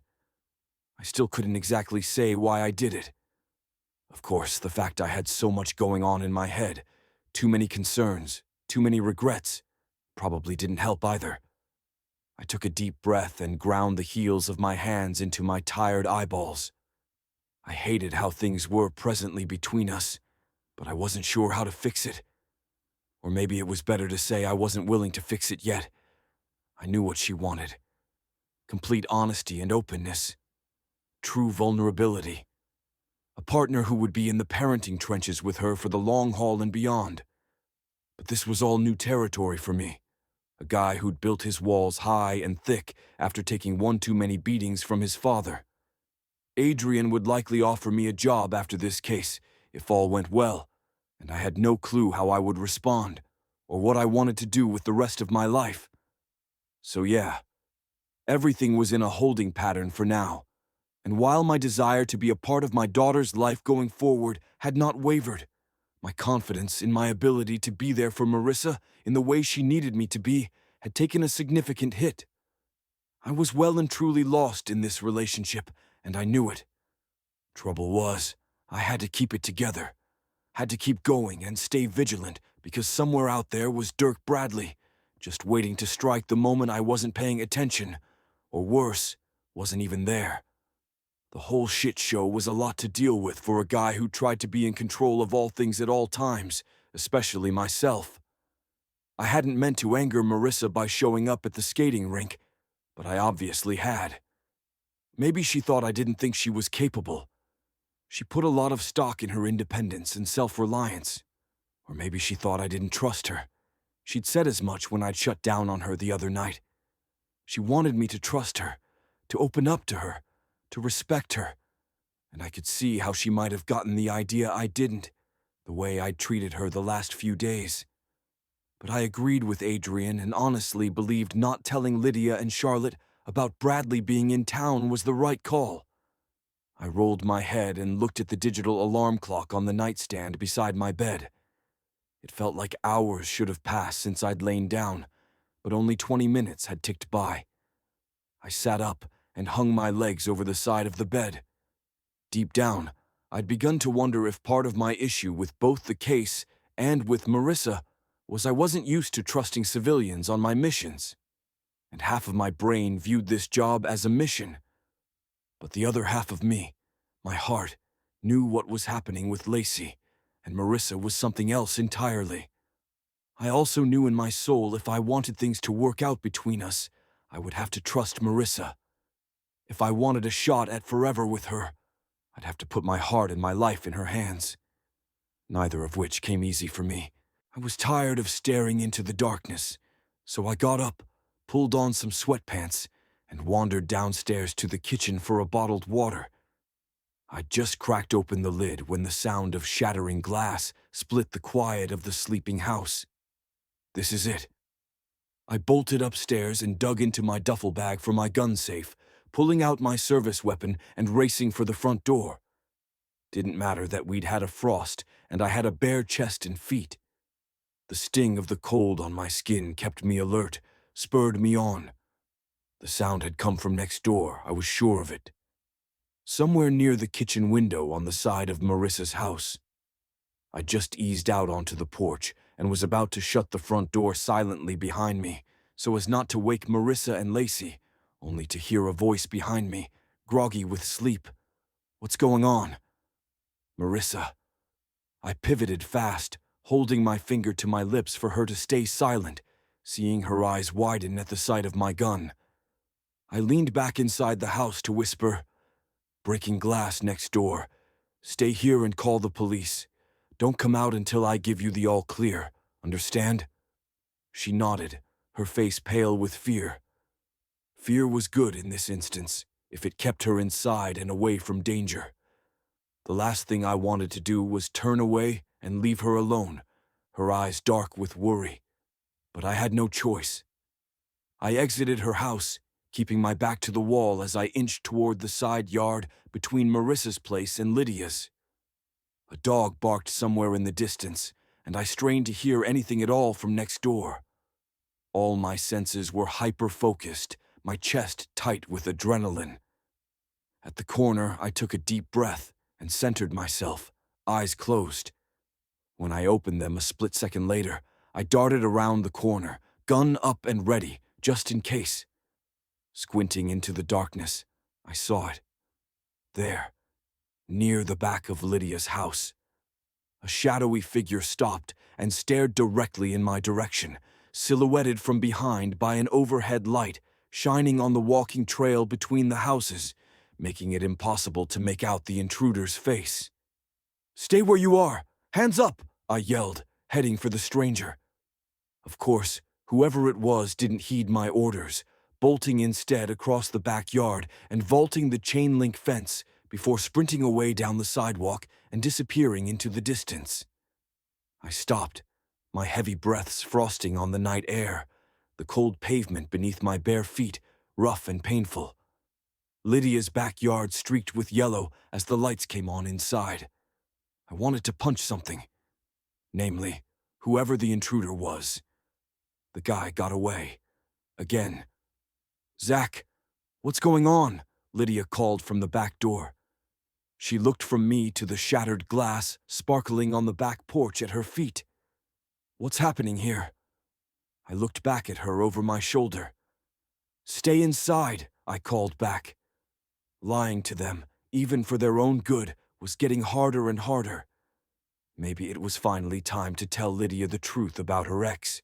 She'd be spooked by the broken glass and the close call, but maybe the fact that I'd been there and had scared the guy off would be enough to convince her that she was better off staying where there was protection close at hand. Adrian wouldn't be happy about me sharing details of the case with Lydia, but Adrian wasn't here, boots on the ground, day in and day out. I had a better feel for the situation. I took a deep breath and, after one final glance down the now deserted walking trail, jumped the fence again and headed toward Lydia on the back porch. I'd been trained to know that the best lies always had a kernel of truth in them, so I told her as much as I could without revealing too much. I was in Marissa's kitchen getting a glass of water and heard a window break. When I came out, I saw someone messing around in the alley. Probably kids. I'm guessing they tried to break into your place, looking for money or valuables they could easily steal. They jumped the fence. I clicked the safety back on my gun and stuck it into the waistband of my sweatpants. Go inside, Lydia. I'm going to have another look around out here. We'll talk when I'm done. She hesitated, then slowly withdrew back into her home, obviously shaken. My gut clenched. I hated the people entrusted to my care feeling so frightened and exposed. It was the nightmare of my childhood all over again. In a lengthy list of recent things to go wrong, it felt like failure. I exhaled slowly, the invisible weight of my expectations for myself weighing heavier on my shoulders. I wanted to walk the perimeter again, see if I could find any clues about who might have tried to get in Lydia's house tonight. My gut told me it was Dirk Bradley, but maybe I was wrong. I glanced over at Marissa's place and caught her peering out the window at me, her cell phone to her ear. Good. But it did mean that I needed to hurry to investigate the scene before the police arrived. I doubted they'd find anything, but I had to look myself anyway. I gave Marissa a thumbs up as an all-clear sign, and in less than a minute, she sprinted across the side yard and straight to Lydia's front door, a sleepy, confused-looking Lacey in tow. The two women hugged, then Marissa eased her friend back inside the house, closing the door behind them. Once the police were finished with them, I'd move them all to Marissa's house for the night. Having Marissa inside with Lydia when the cops arrived might be an advantage. She could back me up on my story, even if we disagreed on my handling of this issue. I had to stand firm now. Dirk Bradley was out there somewhere in Casper, trying to get to his ex-wife and daughter. The recent events confirmed it.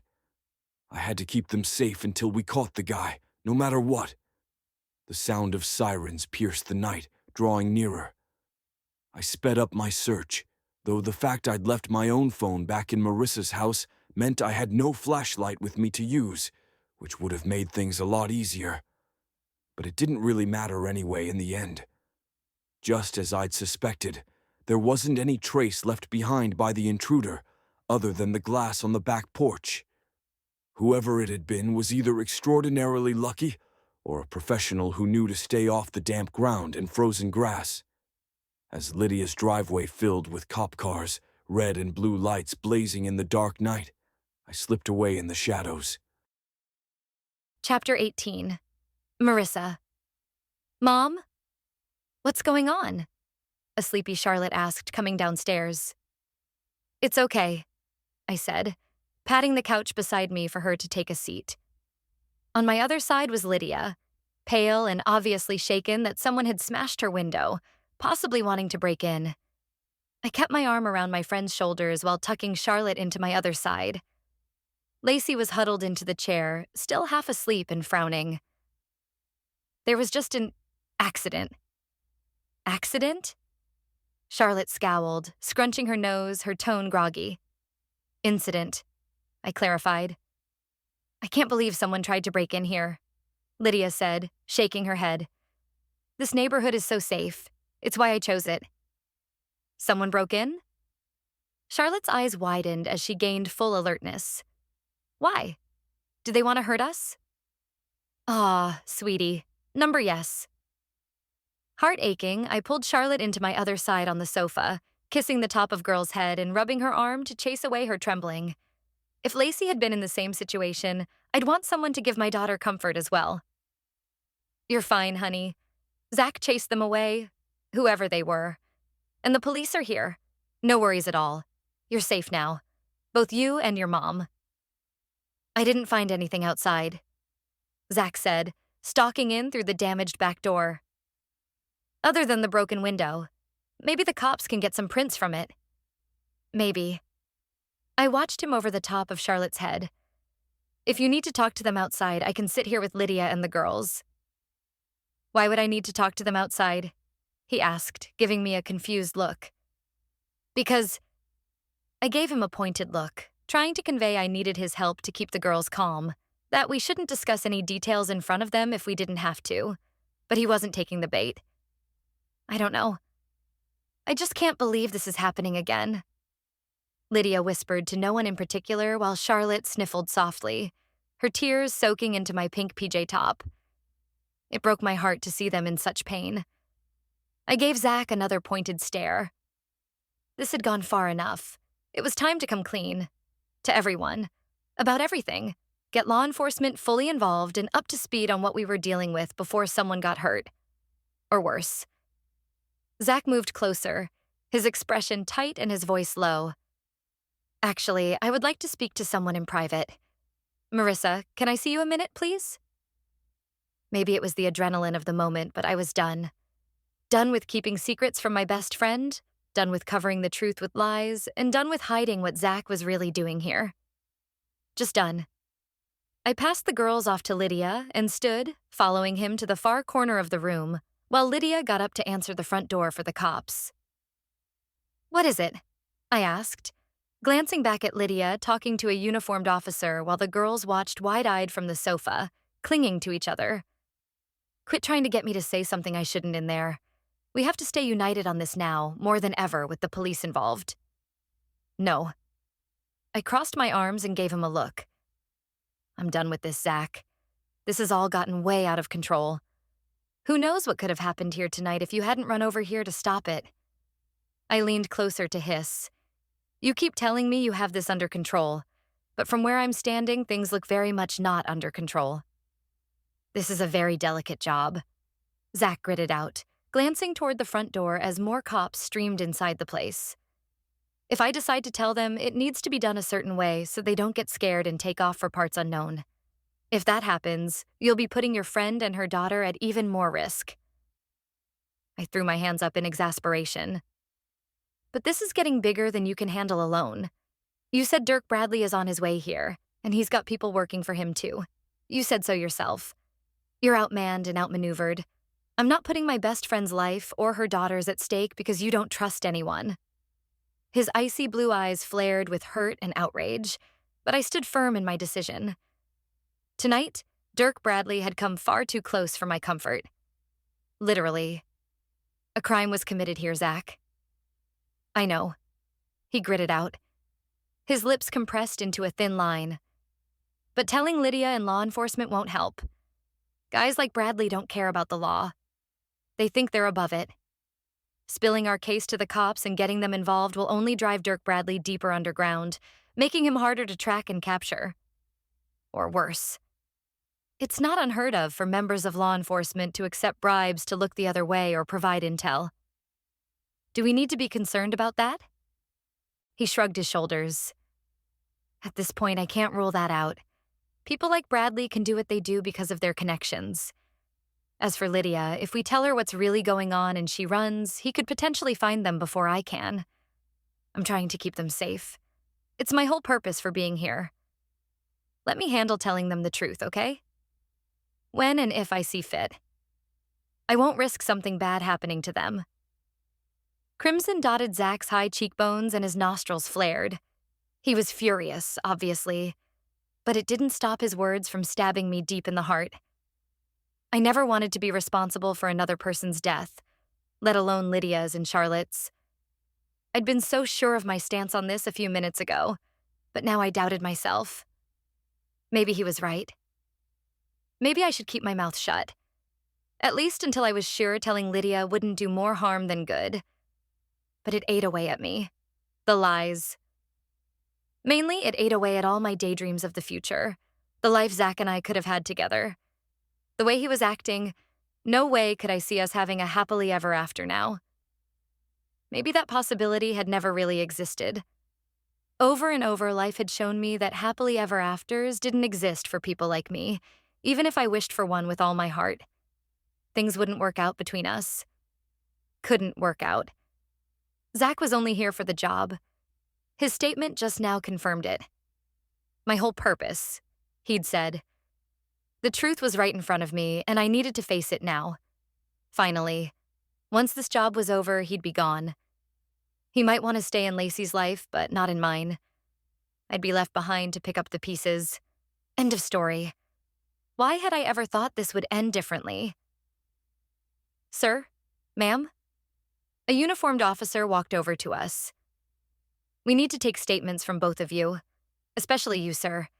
Ms. Williams said you were the first on scene after the break-in. He checked some things in the notebook in his hand, then glanced up at me before doing a double take. Hey, March. Long time no see. How have you been? Zach's glare in my direction intensified. Gary Burns. Of all the cops to respond to this call, it would have to be him. A guy I'd dated for a few months right after I'd moved to Casper years ago. He'd seemed nice enough, but he'd turned out to be arrogant and way more possessive than I was comfortable with. And his behavior just got worse the longer we were together, until I'd finally broken things off. From the way he'd walked over here, all cocky cop swagger and attitude, it didn't seem like much had changed. I took a deep breath and forced a small smile. Hey, Gary. Lydia is my best friend. I live next door. When the glass shattered, Zach ran next door while I called the police. Right. Gary scribbled something more in his little notebook before returning his attention to Zach, whose posture had gone even more rigid, if possible. So, sir, do you often go chasing after dangerous criminals in the middle of the night? What? Number Zach clenched his fists near his thighs and I bit my lip. He was beyond angry, and Gary's slightly snide tone didn't help matters. He had no idea Zach was a retired SEAL, or that he'd probably taken down more bad people in his 15-year career than Gary would ever see in a lifetime of being a small-town cop. But because of the secrets and lies, I couldn't just blurt it out either. My own inner frustration grew as Zach reverted to his old cover story, because of course he did. I happened to be in town for a potential teaching job at Gage Academy. I'm staying next door with Marissa, as a matter of fact, to get to know my daughter Lacey. He waited, letting those words sink in for Gary for a second before continuing. The tension between the two men intensified, to the point I half expected them to whip out their junk and have a dick-measuring contest any second. I sighed, forced to admit Zach would win that contest too, by a lot. I was having trouble sleeping, so I was in the kitchen getting a drink, some water, when I heard the glass break. I came outside to investigate and saw the intruder in Lydia's backyard. I gave chase, but whoever it was jumped the back fence and got away down the walking path. I see. Gary narrowed his gaze on Zach, pointing toward the outline of the gun beneath his t-shirt. And you happen to carry a weapon around with you at night? Zach gave him a frosty look. Georgia is an open carry state, officer. Uh-huh. The cop looked Zach up and down. You don't look like a school teacher. What exactly do teachers look like? Zach stepped closer, and I feared they might get into a fistfight in front of me. And for your information, I teach military strategy. Gary smirked. Really? What branch did you serve in? A muscle ticked near Zach's tight jaw. Not pertinent to the situation. I've given you the details about what happened. I heard glass break. I came next door to investigate. Any other questions? The two men shot visual daggers at each other until another officer came over. We're going to be putting extra patrols in the area, the other cop said. I've already requested it, and I've given Ms. Williams my card. If she or her daughter see anything suspicious around here, they're to call me immediately and I'll send an officer out. You finished with your statements, Officer Burns? Yeah. Gary took a deep breath and stepped back, shoving his notebook into his pocket and giving Zach one last alpha glare. "I'm done here." He transferred his attention to me again, passing me his card. "You think of anything else you want to tell me, give me a call. Anything at all, March." I swallowed hard and nodded, watching as the cops left. As much as I hated lying about what was going on and why Zach was really here, I hated the idea of Lydia and Charlotte getting hurt because of me. So yeah, I'd kept my mouth shut again, and hated myself a little more for it. Lydia took Charlotte upstairs to put her back to bed. "Mom, I need to use the bathroom before we walk home," Lacey said. "Okay, sweetie," I said, pulling Zach off to the side before rounding on him again, my voice low to avoid Lydia and Charlotte overhearing. "I lied for you, but it doesn't mean I'll do it again. In fact, I swear I won't. If Lydia asks me, I'm telling her the truth." "Right," he hissed out. "I should have known." "What?" I scowled. "You don't trust me." "Seriously?"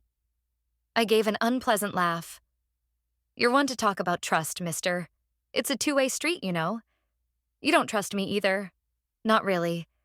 I bet the only people you trust are your precious SEAL teammates." His compressed lips twitched.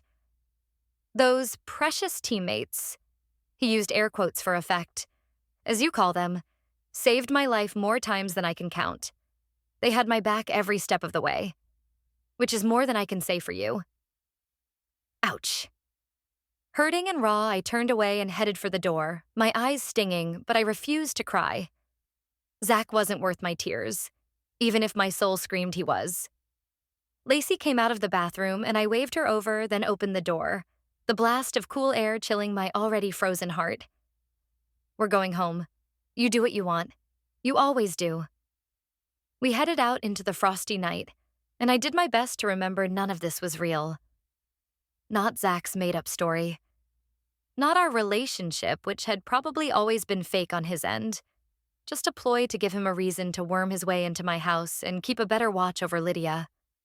Never mind the real feeling warmth of him holding me at night as I slept, or the way he kissed and touched me so sweetly, making me feel like a precious treasure. All those meals he cooked and all the times he helped Lacey with her homework were all part of the act. And it was a good act, but I wasn't falling for it. Not anymore. Nope. None of it was real or lasting. It would all be gone just as soon as his job here was finished and Dirk Bradley was behind bars.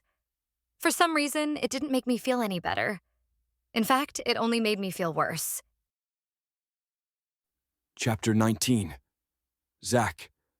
The next day, I was at Lydia's place, installing security cameras. I'd already done so at Marissa's. Looking back, I probably should have done this way before now, but I hadn't been able to figure out a good excuse to justify it to Lydia without telling her the truth. And anyway, I'd figured with me right there, I didn't need extra eyes and ears on the place. I'd been careless, and I'd let myself get distracted by Marissa and Lacey and everything I had going on there. I'd been caught unprepared. I couldn't let that happen again. Didn't sit well with me that it had happened at all, to be honest. To complete this job successfully meant I had to stay one step ahead of Dirk Bradley and his thugs, and I'd fallen behind last night. I secured the last camera base with a screw, then adjusted the angle of the camera where I wanted it on the backyard, pointing toward the walking trail. Next, I connected it to the backup battery power supply I'd set up for Lydia's place. In total, I'd installed more than 15 cameras to cover every possible angle. Probably overkill, but I was through with letting this bastard get away. It was after 4 by the time I made it back inside the house. Everyone was there, including Marissa and both girls, who were doing their homework together at Lydia's breakfast bar off the open kitchen. That was the other thing that was bugging me. I hadn't realized at first how much time Marissa and Lacey spent with Lydia and Charlotte. Now, though, it was clear it was a real security issue. I had 4 people to protect, not just the 2 I'd been hired to provide security for. And I'd seen far too much fallout from hurt innocent victims when they were too close to a target. Kyle had died on that mission in the Republic of Wathen, trying to protect the informant we were there to extract. the informant who had died as well. I wasn't about to let that happen to Marissa or Lacey. Trouble was, I had no idea how to guarantee they wouldn't be involved. Lydia was Marissa's best friend, same with Lacey and Charlotte. And I cared too much about all of them now to take that away from them. Not that I thought they'd listen, even if I tried to tell them to stay apart. I stalked into the living room, feeling tense and jittery. There was too much at stake. Too many people I cared about, and all of them in danger now. I forced myself to act normal, taking a seat on the couch to check my emails and pull up the app for the cameras to make sure they were all working properly. As I sat down, I accidentally knocked over Charlotte's book bag with my foot and reached down to write it without paying much attention. Once I'd cleared my inbox, I pulled up the live feeds from the cameras and scrolled through them all. Everything looked like it was working properly. At least I'd gotten that much right. I shut off my phone and raked a hand through my hair, glancing over at the girls working together. They both seemed so happy. Well, at least Lacey did. She loved being around her friend. Charlotte was still far more quiet and reserved than any 9-year-old should be, but I hoped that once we got Bradley behind bars, that might clear up too. I started to push to my feet again, only to hear something crunch under my boot. Shoot. I scowled down at the floor and saw something small and black lying there. Huh. Based on where it was, it must have fallen out of Charlotte's backpack when I'd knocked it over. I bent and picked it up, then froze. A tracker. Someone had put a tracker in Charlotte's backpack. "Here's some snacks, girls," Marissa said, delivering a small tray of fruit and cheese to the breakfast bar. Enjoy. But my mind was whirring at 1,000,000 miles a second now. Where had someone gotten access to Charlotte's backpack to slip a tracker in? At school? Couldn't be. Security was so tight there, no one was let in without the proper ID. The bus? Nah. Any of Bradley's big thugs would look totally out of place there and would be spotted in a second. The run-ins with suspicious men had only really stepped up after Adrian had told me Bradley was coming to Casper, so the mall was out too. And that left the town square. The day I'd taken the girls to see Santa. Yep, that worked. In fact, that explained what the guy had been doing approaching the girls in line, then taking off so fast. Shoot. I should have caught that before and checked our bags then. But I'd been too rattled by the girls and had wanted to keep them happy and calm, so I'd taken them right home and forgotten about it. Damn it. I stepped out onto the porch for some privacy and called Adrian. "I messed up," I said as soon as my friend answered. "Big time. They planted a tracker on Charlotte, and it's not like I can say anything to Lydia about how close Bradley is getting to them, not without blowing my cover." Adrian exhaled slow. "Okay, tell me everything you've got so far." I filled him in on the attempted break-in and the cops getting involved. "I'm sorry." "It was bound to happen," Adrian said, sounding resigned. "Try not to lose focus again, okay?" 10-4. My gut felt like there was a bowling ball in it, heavy and sore and sickening. "Any good news on your end?" I could really use some good news right now. "Sorry, no, not yet. We're still trying to get eyes on Bradley. There have been some reported sightings, but none that we can definitively confirm." Adrian exhaled slowly. "You need to be extra vigilant now. If he's been tracking Charlotte, he knows where she lives and her schedule." "I know." I scrubbed a hand over my face. "The best solution I can think of is to go into lockdown." "Agreed." A few seconds passed before Adrian added, "I think it's time to tell them the truth." "Lydia and Charlotte, you mean?" I scowled, my chest tight. "Yes, for their own safety. With Bradley and his men closing in, they'll need to be safe, and you should have built up enough trust with them by now for them not to run." As hard as it had been to keep my real reason for being in Casper a secret from them, it would be even more difficult to tell them I'd been lying this whole time. And while the deception had been in the best interests of their safety, I didn't relish that reveal. I liked Lydia and Charlotte, and didn't want to hurt them any more than they already had been. But Adrian was right. It was time for them to know the truth. Fine, I'll tell them tonight. I ended the call, bracing myself for what could be a horrible conversation.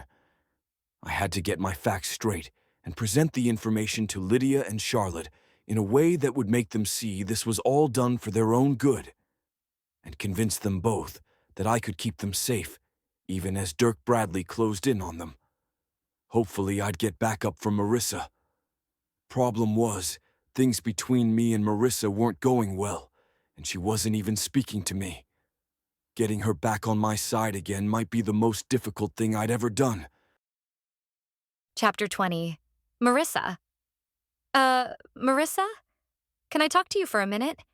Zach said, coming into the kitchen.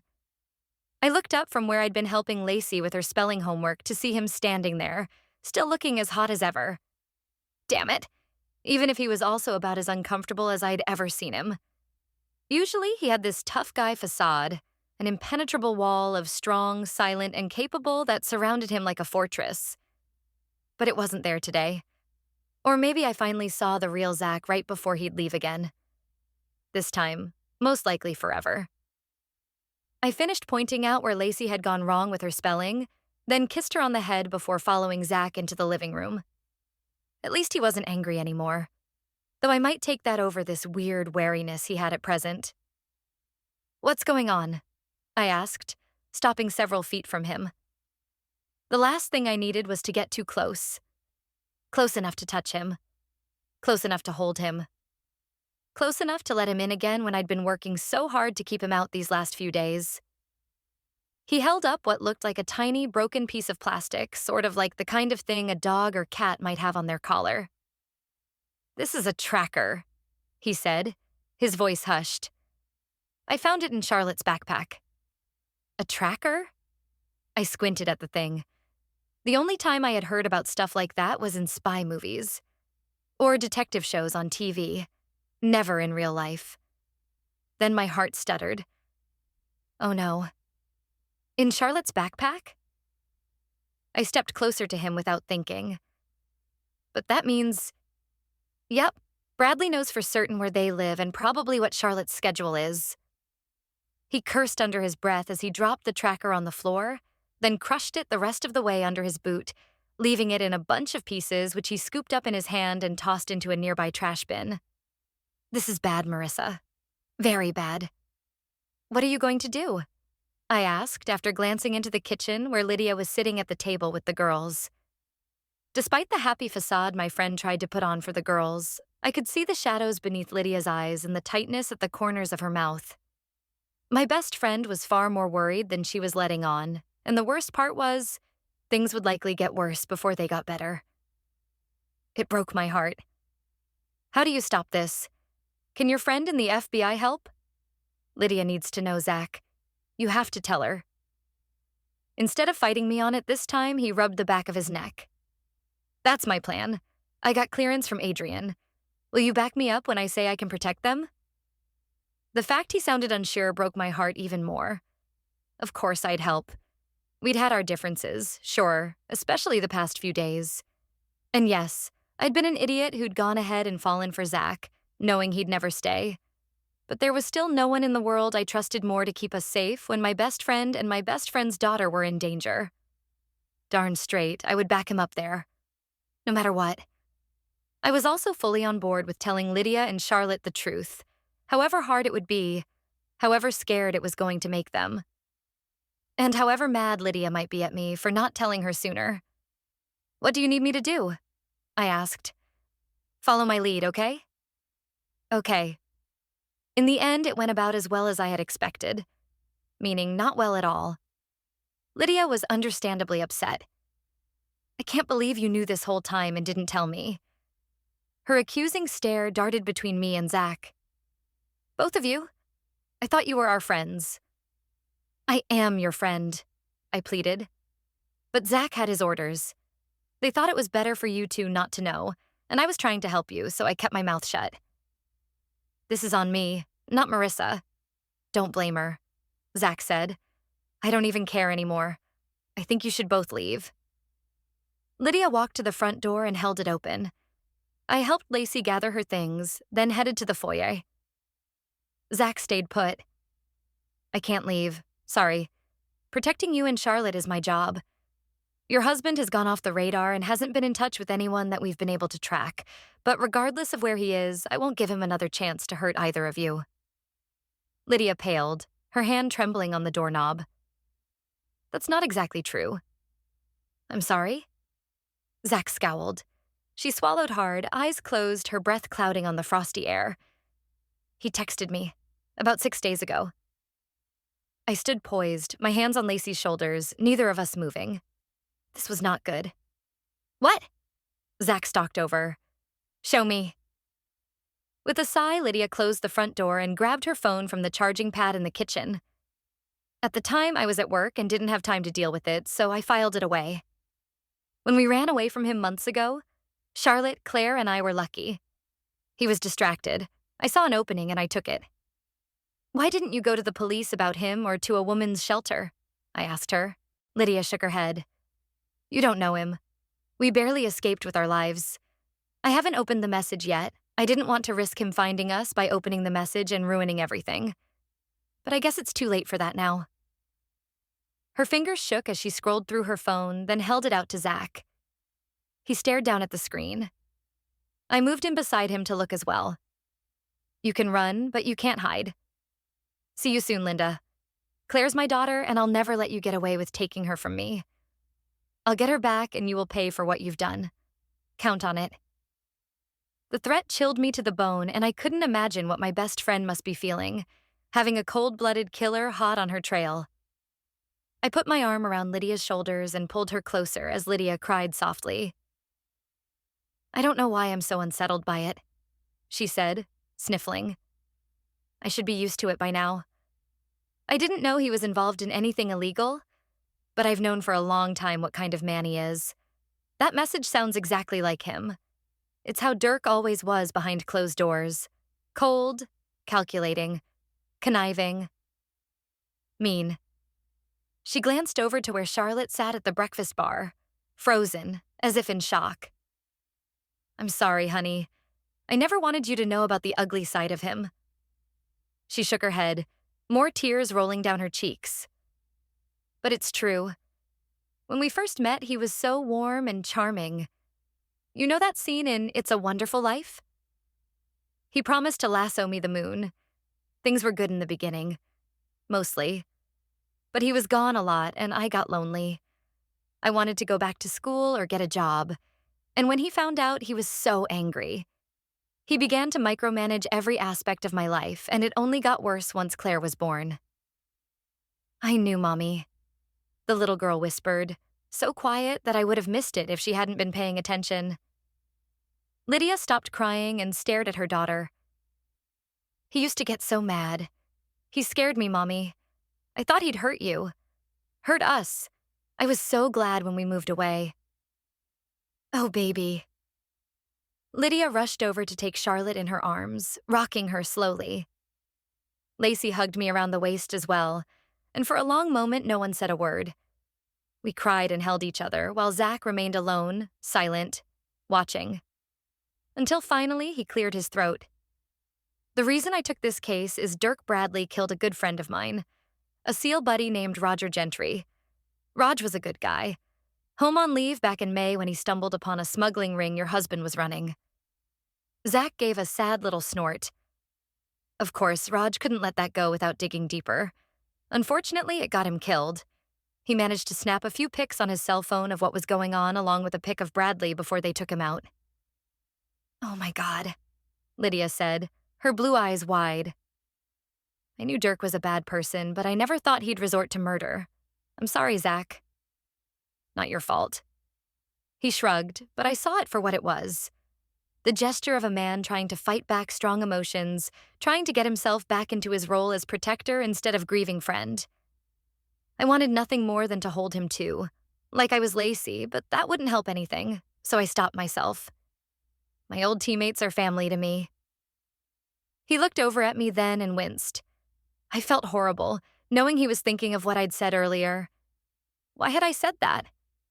I didn't begrudge him those bonds. Not at all. I only wished he felt as strongly committed to me and Lacey. Anyway, we're now certain that your husband knows where you and Charlotte are. He told her about the tracker. So, our best bet at this point is to go into lockdown somewhere safe and away from here. Somewhere unfamiliar to you, until we can catch him and take him out once and for all. How much time do we have? Lydia asked. Zach took a deep breath. You're not gonna like it, but we need to leave as soon as you're ready. Don't say anything to your work or school. Pretend everything is normal. Pack up what you'll need for at least a week. Then we need to go. He looked over at me. That applies to you and Lacey too. What? Why? Because you guys are pretty much inseparable. Once Bradley finds out Lydia and Charlotte are gone, he'll try to come after you and Lacey to find them.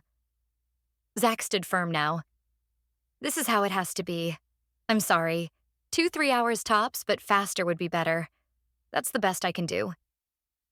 I let Lacey go and began to pace the kitchen. There was so much to think about. So much to do. One thing stood out above all others, though. I need your assurance you'll protect the girls above all else, Zach. His voice came out graveled, hoarse. Of course I will. They mean the world to me. I'll do everything I can. Always. Good. Okay. My eyes stung, but I held it together. Now promise me you'll get us out of this. Promise me you'll get us all out of danger. Promise me we get to come back to our life here. He held my gaze.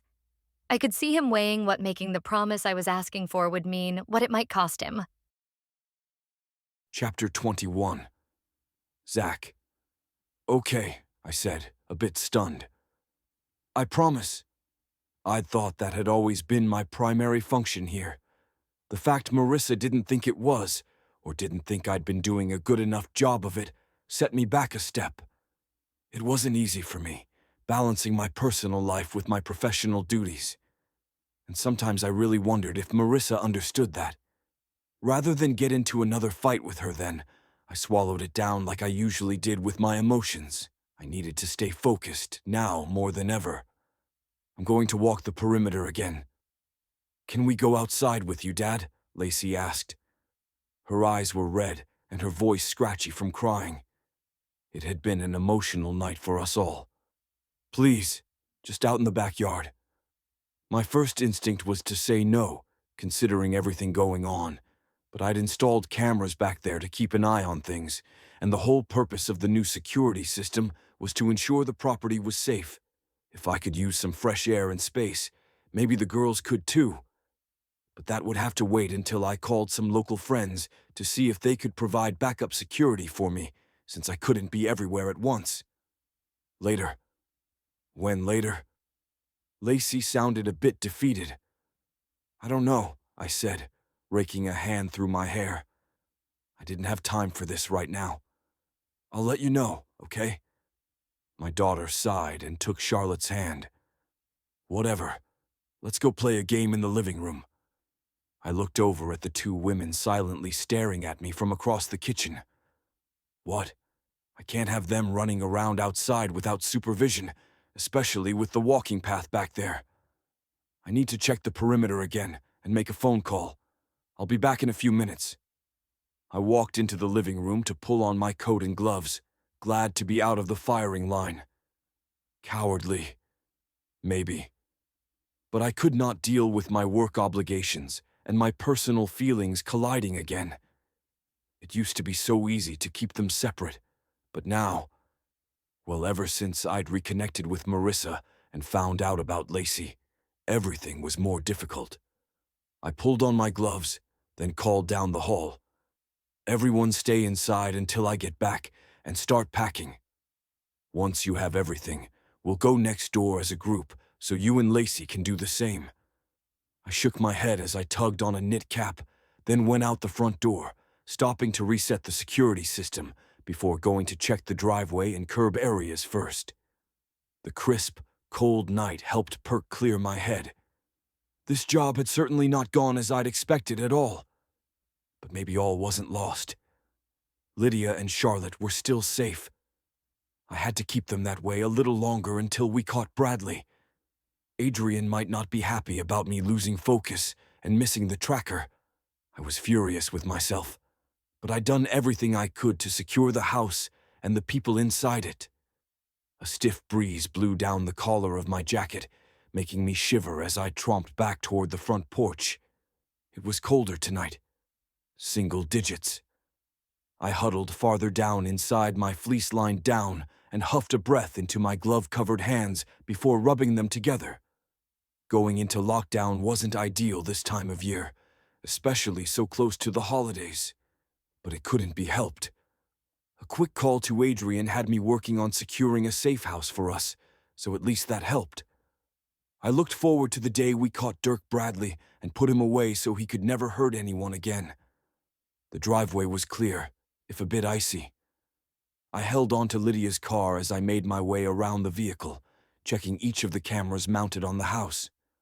They all were clear and in working order, according to my phone app. Next, I walked down to the sidewalk in front of the home and found nothing out of the ordinary there either. Taking a right, I checked Marissa's house. Everything looked normal there, too. Lights were on in the neighbors' houses across the street, and the Christmas lights were twinkling merrily, adding to my already sour mood. I spotted a dark-colored car parked maybe half a block down with the engine running and headed casually over to investigate. No one was inside. Probably someone was warming up their car before going out. Still, it was an unfamiliar car, and it set my inner alarms blaring. I needed to get back inside and check the camera footage and make sure everyone in the house was okay. Back at Marissa's house, I checked the footage for any movement. I hadn't set a camera to cover far enough up the street to pick up the currently idling car, but maybe it would show up on the surveillance in front of the house. Then again, maybe it really did belong to a neighbor or perhaps a visitor. Checking the footage on Lydia's house, I froze. Then the adrenaline hit, and I jumped into action. My pulse hammered as I ran back to her house, stopping short at the porch to see the security system dead. What the? I pulled out my gun and held it at the ready before opening the front door and scanning the empty living room. No alarm. Oh no. Marissa, I called out, scanning the space for any signs of life. I cleared the living room, then ran to the bottom of the stairs. Marissa, Lydia, are you guys up there? Girls? No answer. Even in a 2-story house, the women should be able to hear me calling from downstairs. The house was quiet. Too quiet. I went upstairs and checked all the rooms, finding them empty. Blood thundering in my ears, I raced down to the kitchen again, then the hall.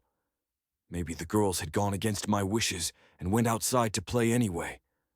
And maybe their mothers went with them. A long shot, sure, but I was grasping at straws here. But no. I peeked through the window in the back door at the empty yard.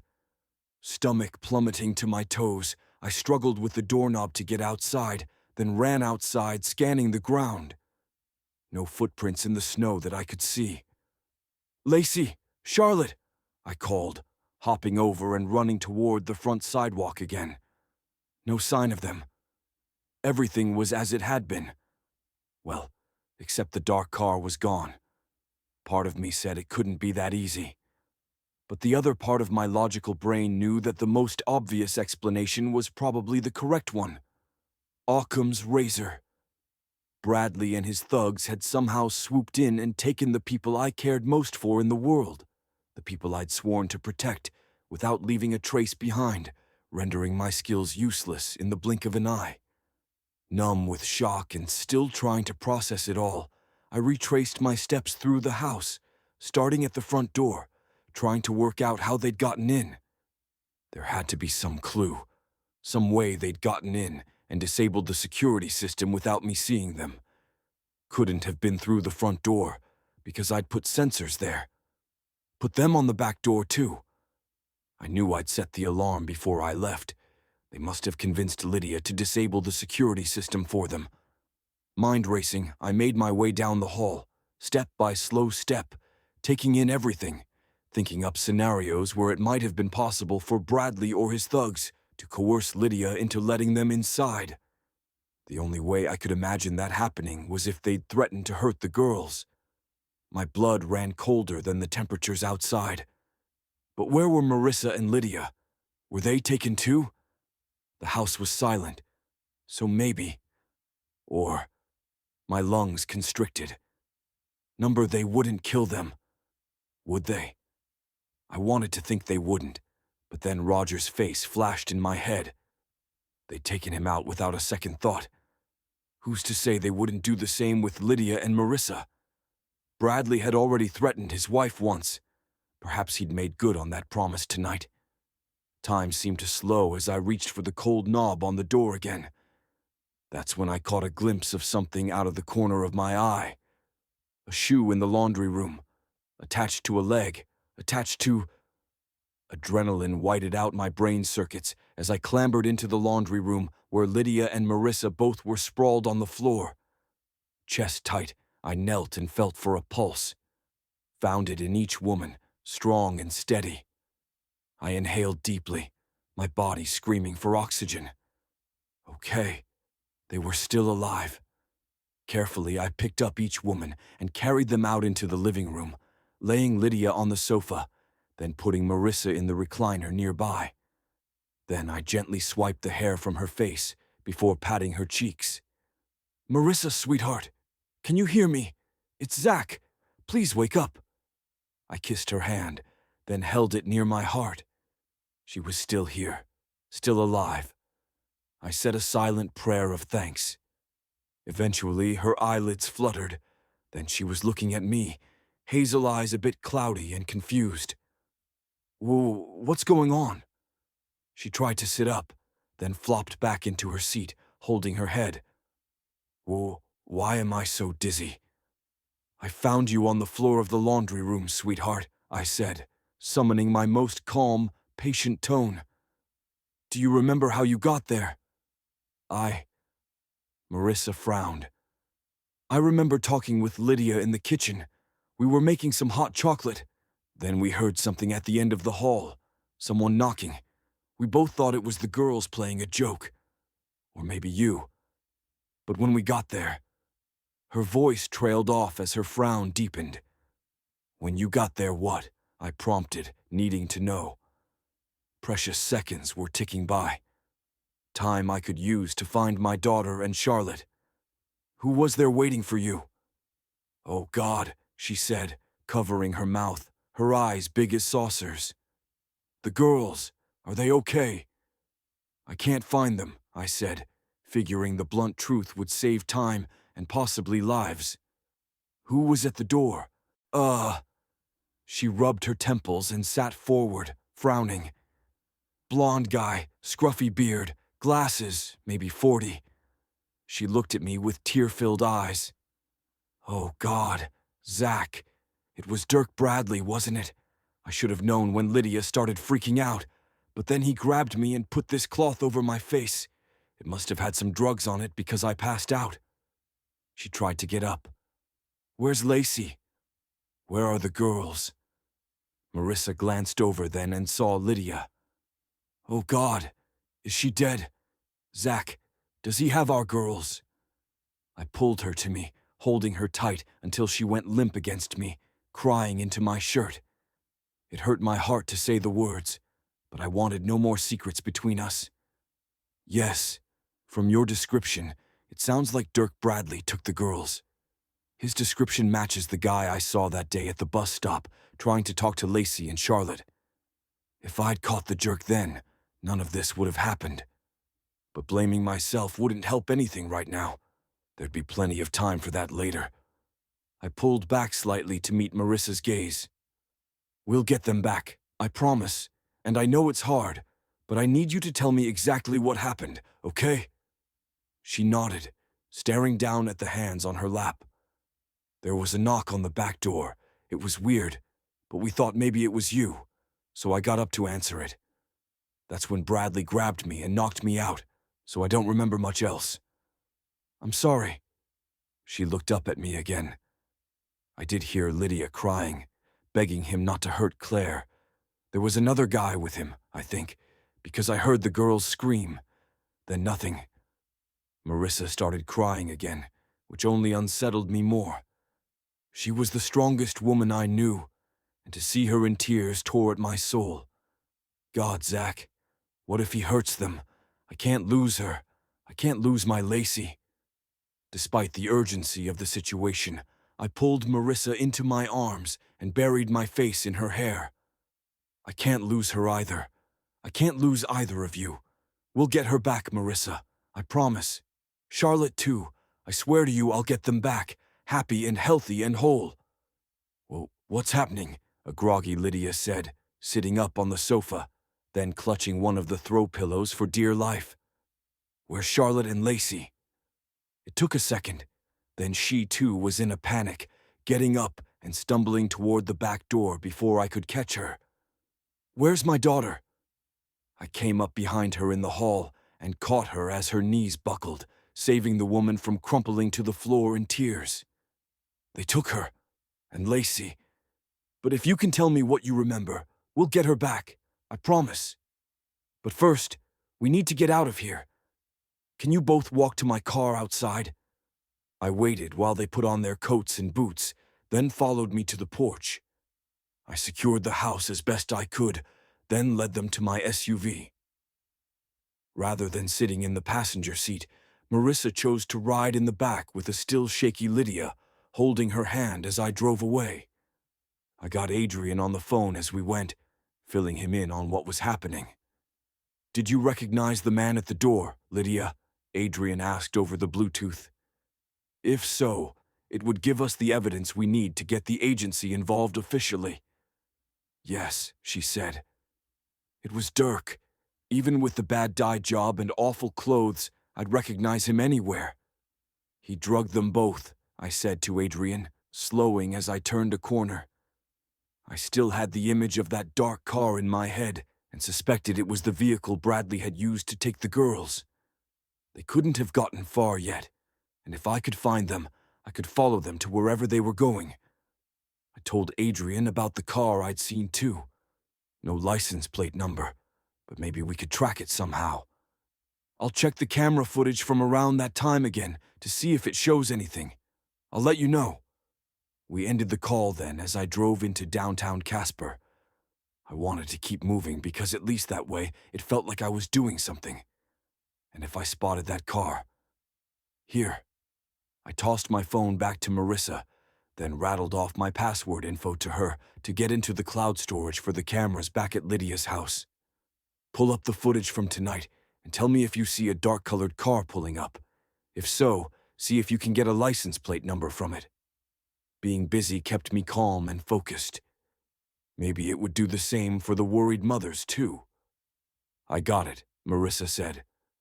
The footage shows the blonde guy and another man dressed in all black pulling up in a car and then driving past.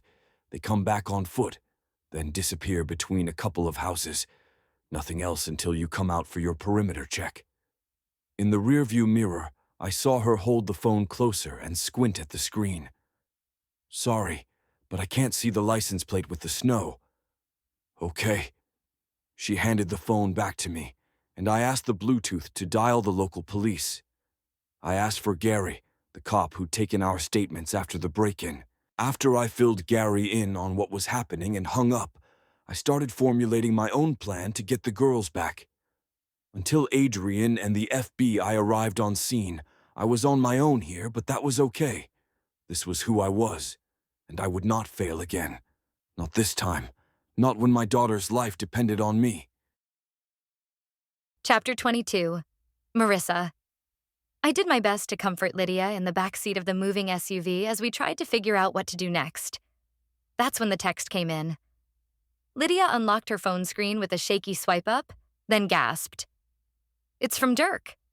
What's it say? Zach asked from behind the wheel. If we bring in law enforcement, both girls die. Lydia's breath caught. But if we cooperate once he's out of town with Claire, he'll tell us where to find Lacey. She placed a trembling hand over her mouth. If anything happens to my daughter, I don't think I'll survive. I carefully pried the phone from my friend's hand, then put an arm around her shoulders. Nothing's going to happen to the girls. Right, Zach? I caught his gaze in the mirror, my heart tumbling when his icy blue eyes reflected the same uncertainty I felt. He didn't answer, so I continued. We'll find them and bring them home. I already called the police, so keeping this from them is out. Zach scowled straight ahead. But it doesn't matter. I'll figure it out. At the end of my rope and stressed to the max, I'd had it. What does that mean? Huh? He glanced up at me in the rearview mirror again, his tone annoyed. What do you mean when you say, I'll figure it out? This was not the time for him to clam up and shut me out. I was not in the mood. My daughter is missing. Our daughter. And I'll be darned if I sit back and wait for you to solve this on your own. So, I stood my ground. So what exactly are you going to figure out? What does that mean? It means I'll figure it out. He looked away from me again, typing on his phone as he drove. I've handled situations like this before. I know what I'm doing. Yeah? Now it was my turn to scowl. Because last time I checked, you only found out you had a daughter a month ago. So, if you have other experience rescuing your kidnapped child, I'd really like to know about it. He visibly bristled. That's not what I meant. That's what you said. Are we seriously going to do this now, Marissa? Zach threw up his hands. Because I'd really like to get Lacey and Charlotte back first before we have a blowout argument. All the breath went out of me, and for a second, I thought I might be sick. I'd failed at my one job as a mother. I hadn't kept Lacey safe. And I'd discounted Zach's warnings about the danger Dirk Bradley had presented earlier. I should have believed him. I shouldn't have let Lacey out of my sight. It was my fault my daughter was in danger. Whatever might happen to Lacey was my fault. My feelings must have shown on my face because next thing I knew, Zach reached back through the seats and took my hand in his. As soon as his warmth seeped into my chilled skin, I relaxed a little, allowing the tsunami of emotions crashing over me inside not to completely overwhelm me. We'd get through this. Together. We had no choice now. Zach. A few hours later, I had returned to the cul-de-sac and moved the women over to Marissa's place. Adrian had called with a safe house option, but both women insisted on returning to the house in case a miracle happened, and the girls managed to get away on their own, or Bradley had a change of heart. Fat chance on that one. I secured the house, checked the perimeter, and made sure the outside cameras were working before heading up to Lacey's room. I wanted to sit in her space a bit, thinking it might help center me. If I could clear my mind and focus, maybe a new angle or some different take on the evidence we had would come to me. At the very least, being as close as I could to Lacey would get me ready for the battle ahead. When I opened the door, though, all those emotions I'd shoved down deep to deal with the chaos of the moment next door hit me like a ton of bricks. Lacey was gone. My daughter was missing. I'd gotten to know her, and now she was in danger, scared, maybe hurt. I slumped down on the edge of the bed, head in my hands. Things hadn't been perfect between us, Lord knew. But I'd been trying, really trying. And I'd thought we'd been making progress too. Over the past week or so, Lacey had seemed to open up to me, been more receptive to my overtures of friendship. Maybe even come to trust me a little more. She'd called me Dad, more than once. Then this. How would my daughter ever trust me again when I'd failed to protect her? With a deep breath, I raised my head and scanned the room, saw all the typical tween girl stuff. Lots of purple, lots of books and knickknacks, a few pictures of teen celebrities Lacey liked and tried to emulate. Then my gaze traveled to her nightstand and stopped. What the? For a long moment, I tried to take in what I was seeing, trying to understand what it meant. Lacey had always been cautious around me, probably afraid to let me close because she didn't know how long I'd stick around. I had felt the same way, honestly, like father, like daughter. But if I'd ever needed evidence that things had changed between us, thawed slightly, There it was. Hesitantly, I reached over to grab the stuffed monkey. It was the toy I'd bought for Lacey the day I'd chaperoned her scout troop at the animal sanctuary. And she'd put it in a place of honor right next to a picture of Marissa. Huh. I stroked the little monkey's soft head, wary of believing too much, too soon. But maybe Lacey did care about me more than she let on. Maybe there was a chance for us to have a normal father-daughter relationship after all this was over. Maybe. The door creaked open, and Marissa stepped into the room, then closed the door behind her. She walked over and took a seat beside me on the bed, and sat there, watching me with the toy, until suddenly, shockingly, she began to sob. I was so taken aback at first that I froze, unsure what to do.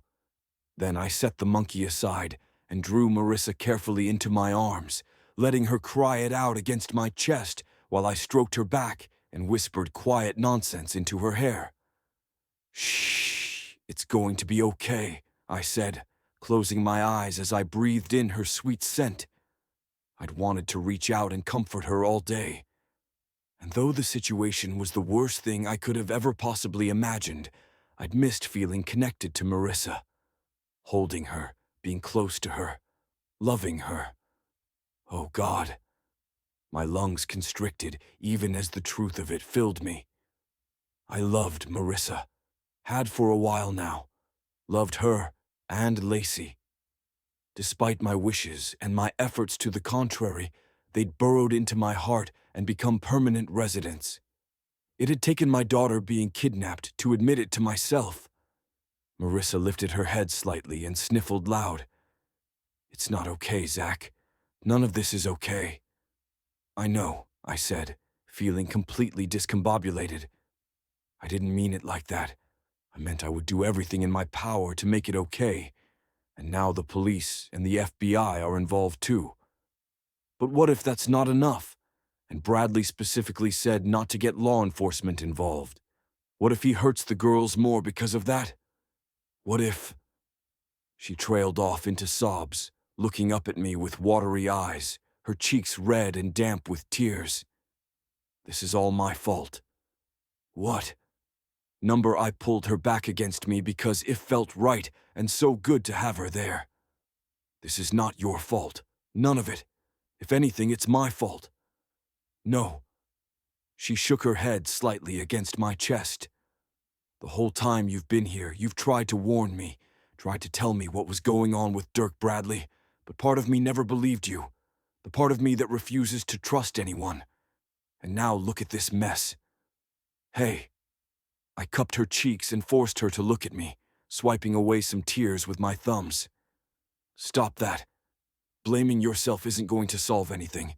We have to work together to save Lacey. She's our daughter." Marissa blinked up at me, her hazel eyes bright despite her crying. "She is, isn't she?" "Yeah, she is." I reached for the monkey again.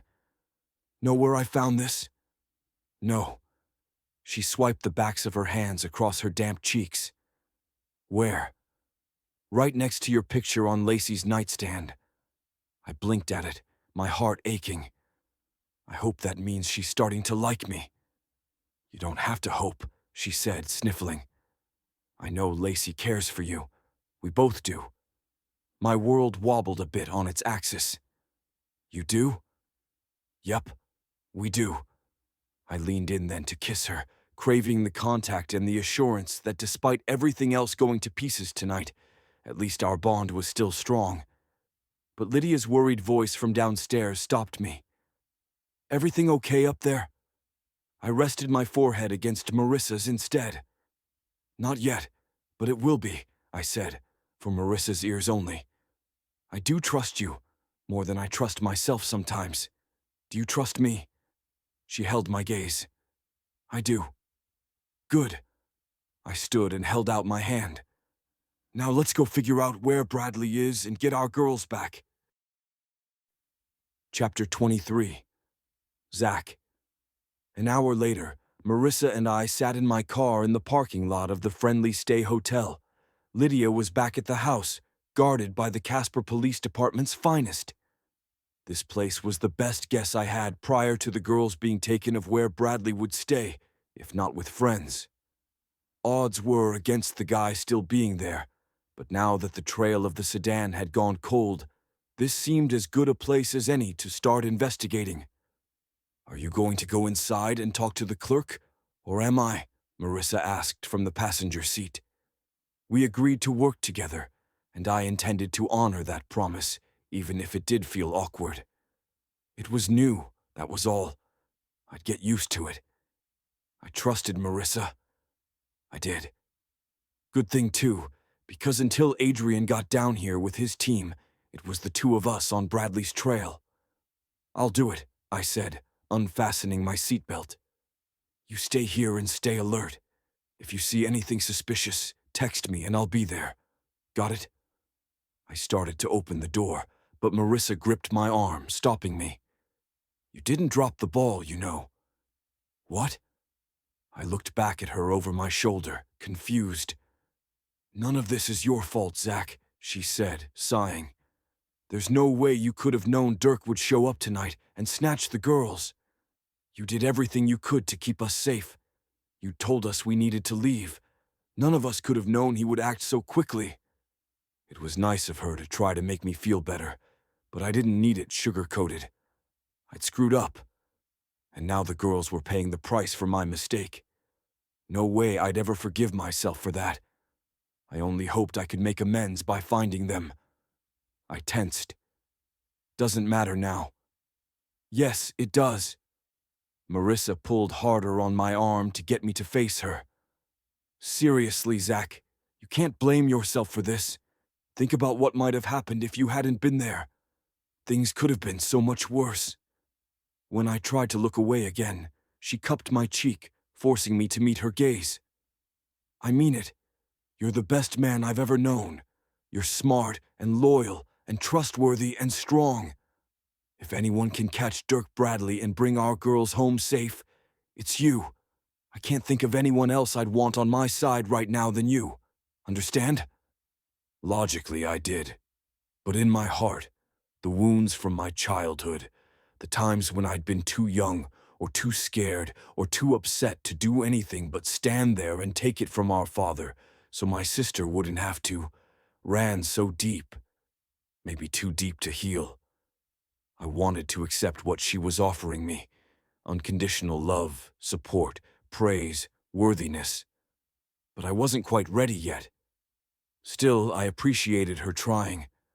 I leaned in and gave her a swift kiss, then turned to open the car door before Marissa could stop me again.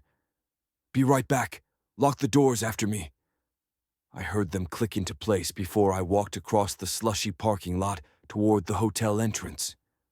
Sometime in the wee hours before dawn, we'd gotten a dusting of snow. It was rare in Georgia, but why not? Everything else was topsy-turvy at present. Why not the weather, too? Besides, Christmas was coming up, and it seemed appropriate. The automatic doors of the hotel swooshed open, blasting me in the face with hot, dry air. I stomped my wet boots on the rug, then headed across the brightly lit, empty lobby toward the reception desk. From the other side of the space, the sense of hot coffee and bacon wafted in the air as the place prepared its complimentary breakfast for its guests. My stomach growled. I hadn't eaten since lunch the day before, but food was the least of my worries at present. I stepped up to the desk and rang the bell there, then pulled from my coat pocket the photo of Dirk Bradley in disguise from the camera footage that I'd printed out.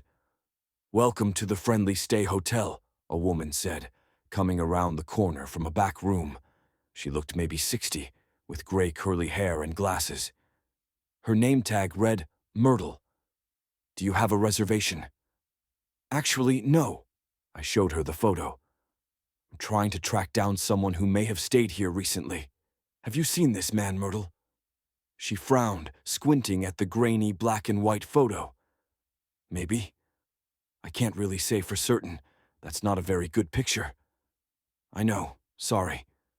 I sighed. "Do you have a name?" she asked, logging into her computer. "We're not allowed to give out any specific guest information, but maybe the name might jog something for me." I don't.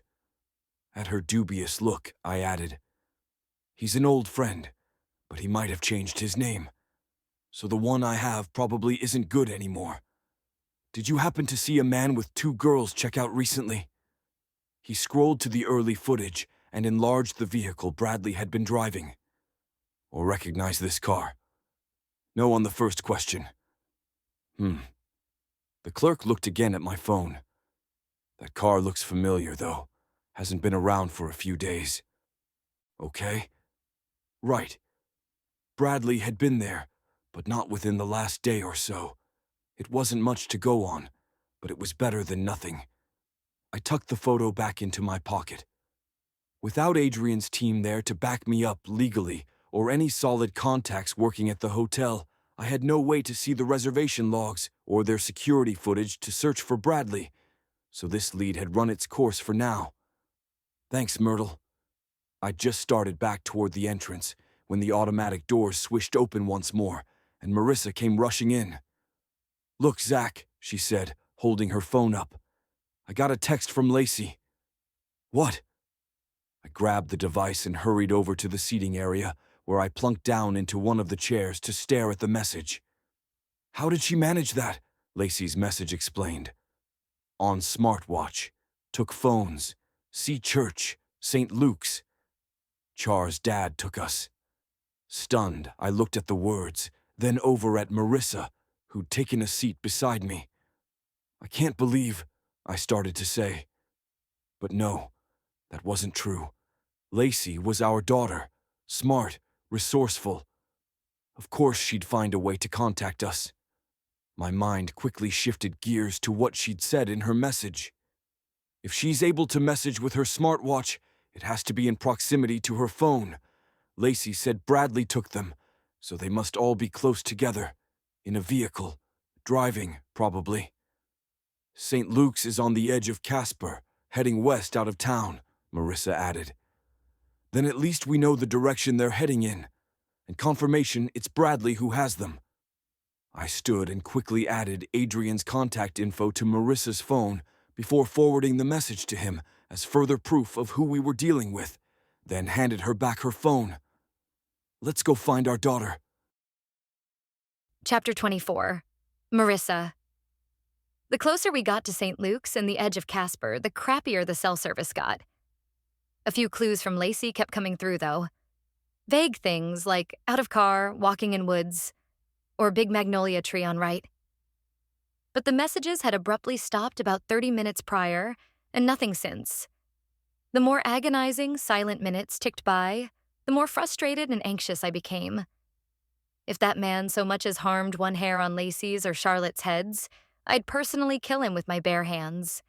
And I knew where to bury his body so no one would ever find it. Rolling my tense shoulders and neck, I put my phone down in my lap again and stared out the window. In the distance were the Appalachians. If Bradley got them there, it would be hard to find them.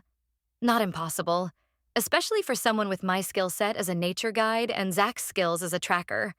But still, I hoped we could catch up to them before then. "Keep an eye out for any dark 4-door sedans like the one I saw down the block from your house last night," Zach said, in full mission mode again. Cool, calm, all business. I didn't mind now because I knew deep inside how much he cared. I trusted him. And I hoped he used every skill in his impressive arsenal to bring Lacey and Charlotte home safe. "Will do," I said. "Look for magnolia trees, too. Lacey said she saw one. Could be there near a grove or something." I'd called Lydia as we'd left the Friendly Stay Hotel to give her an update and make sure she was still safe and well. She was nervous and scared, but okay, begging us to find her daughter as soon as possible. I knew the feeling, but I didn't want to call the poor woman again until we had something more concrete to tell her. It would only make her more upset. Finally, after what felt like a small eternity, my phone buzzed at last. I scrambled to pick it up and read the words on the screen. "What does it say?" Zach asked. "Magnolia Grove. Turn right. Hard to see. Bathroom." "Look." Zach pointed out the windshield at the snow that had started to fall heavier now. "If it covers their tracks, we'll never find them." Anxiety through the roof, I peered around us at the passing scenery. We couldn't be that far away. There had to be something that would give me a clue where my daughter was. A magnolia grove that. There. I pointed out the passenger side window at a distant clump of trees. Near the road was a small sign, half covered with snow now, proclaiming the Magnolia Grove. Close by were a set of tire tracks, partially obscured. They have to be in there. I couldn't say exactly how I knew. Call it motherly instinct, but I did. 100%. Zach gave me a look, but bless his heart, didn't argue. Just slowed down, fishtailing slightly at the abrupt change in direction, then swerved off onto the drive back to the Magnolias. There was no sign of the sedan, but then they could have ditched that anywhere around here and walked to throw me and Zach off the trail. Before exiting the vehicle, Zach took out his phone and sent a quick text to Adrian with our location and forwarded him the messages from Lacey. I didn't wait for him. I was out the door, heading for the trees. Zach tromped after me, the snow misting everything around us and making it harder to see. Still, he knelt near the start of a marked trail and pointed. I crouched beside him to hear him over the wind. Freshly disturbed snow, which means it's recent. Looks like they went this way. We started into the trees, careful to avoid destroying the prints we were tracking, using our phones as flashlights to see. I kept checking periodically to see if Lacey had sent another message, but nope. Nothing. My hopes faltered. Maybe I'd been wrong. Maybe they weren't in here at all. Maybe this was a ruse to throw us off the real track and give time for Dirk Bradley to get the girls farther away. Here, Zach called from a few feet away. He pointed down at the ground where something shiny lay. We both crouched to get a closer look, and my eyes widened. It's a gum wrapper, I said. The same kind Charlotte likes. A sense of relief mixed with determination and confidence filled me as I straightened and peered into the shadows around us. They were here. This proves it. We just have to find them. Zach. Marissa and I followed the gum wrappers as far as we could, but the trail ended abruptly once we rounded a turn in the trail. The footprints ended as well. I made a mistake somewhere along here. The snow and wind had picked up, and my face felt numb, making it hard to talk. We're lost. No, Marissa said, scowling around us. I've hiked here before. Give me a minute to remember what I know about this area of the mountains. I remember there being a cabin somewhere around here. I need to get my bearings. I flexed my stiff fingers inside my gloves and huffed a breath into them to warm them up. Georgia wasn't known for this harsh winter weather, but climate change had screwed everything up. These storms were rare, but becoming more common this time of year. If we didn't get out of the elements soon, we'd end up with frostbite. Or worse. I scrunched my cold nose. Who would want a cabin out here? Nothing to see. A ranger, Marissa said, staring back in the direction we'd come, her brows knit. He lived out here in the summers to keep better track of hikers and visitors to the area. I'm betting that's where Dirk and the girls are headed as well. It's the only cover in these parts for miles. Not one to give up control, I gave a curt nod. Wasn't like I had much choice at this point, and honestly, I trusted Marissa. Especially after our conversation in Lacey's room. I'd let her in, more than anyone else in a long time, and I knew she had my back. Plus, no one cared more about rescuing the girls than Marissa. She wouldn't steer me wrong. Right, that's where we need to head. Find anything? Marissa exhaled, her breath forming a white cloud of moisture in the dry air. No, but I'm certain it's this way. She pointed to an area off the path we'd been following.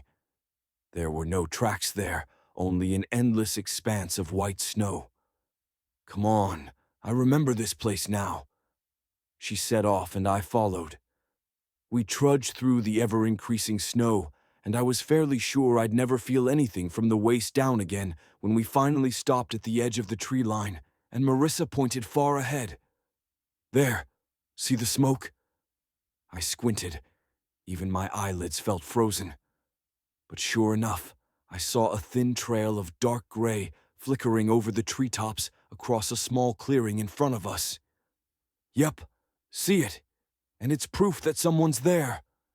I pulled out my phone, amazed and beyond thankful to see I had one bar, and sent off another quick message to Adrian to give him a status update. Then I shoved it back in my pocket, crossed my fingers that Adrian would get the text in time, and put my hand on Marissa's arm to stop her as she started out of the trees and across the clearing. Number not that way. If Bradley is holed up in there, he'll be watching this area and have it covered. We need to find another way to the cabin. She hesitated, nodded. You're right. Okay. Marissa seemed to think a moment. We'll have to backtrack through the woods again. There's a creek to cross, which will be more treacherous because of the weather, but it should take us out of his range.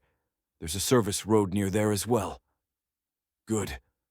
I texted Adrian again with that info and was surprised to get an immediate response. Adrian says he'll meet us there. They found the service road on their maps and know where we're headed. I shut off my phone and shoved it back in my pocket to conserve battery life out here. I'm guessing that Bradley knows about it too. It's probably his planned escape route if things go south for him here. So, we need to stick close but stay off of it, just in case he's watching it as well. I gestured for her to lead the way. Come on, let's do this before we freeze to death. Chapter 25. Marissa. By the time we made it around to the service road, I had expected to see Zach's friend and his FBI team waiting for us, but there was no one in sight. We hid in the trees along the road to give Zach a chance to scope out the area.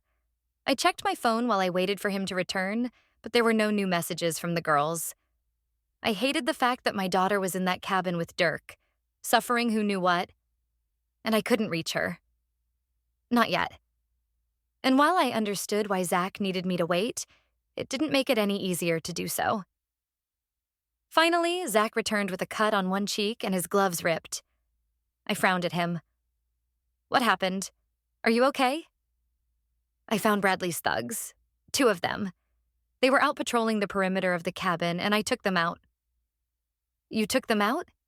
I repeated, surprised. By yourself? Like they're dead? Yes and no. He scowled as he tried to fix his gloves before cursing and pulling them off completely. I took them out, but they're not dead. We need them alive to possibly testify against Bradley, so I just knocked them out and restrained them. I'll take a pair of their gloves on our way to the cabin. As glad as I was to have some of the bad guys out of the way, we still had the big baddie to take down in order to get the girls back. I cleared my throat and focused on what lay ahead. So, how do we do this? Charge in and use the element of surprise to catch him off guard? Number 2 risky. Zach took a deep breath, resting his back against a tall evergreen tree.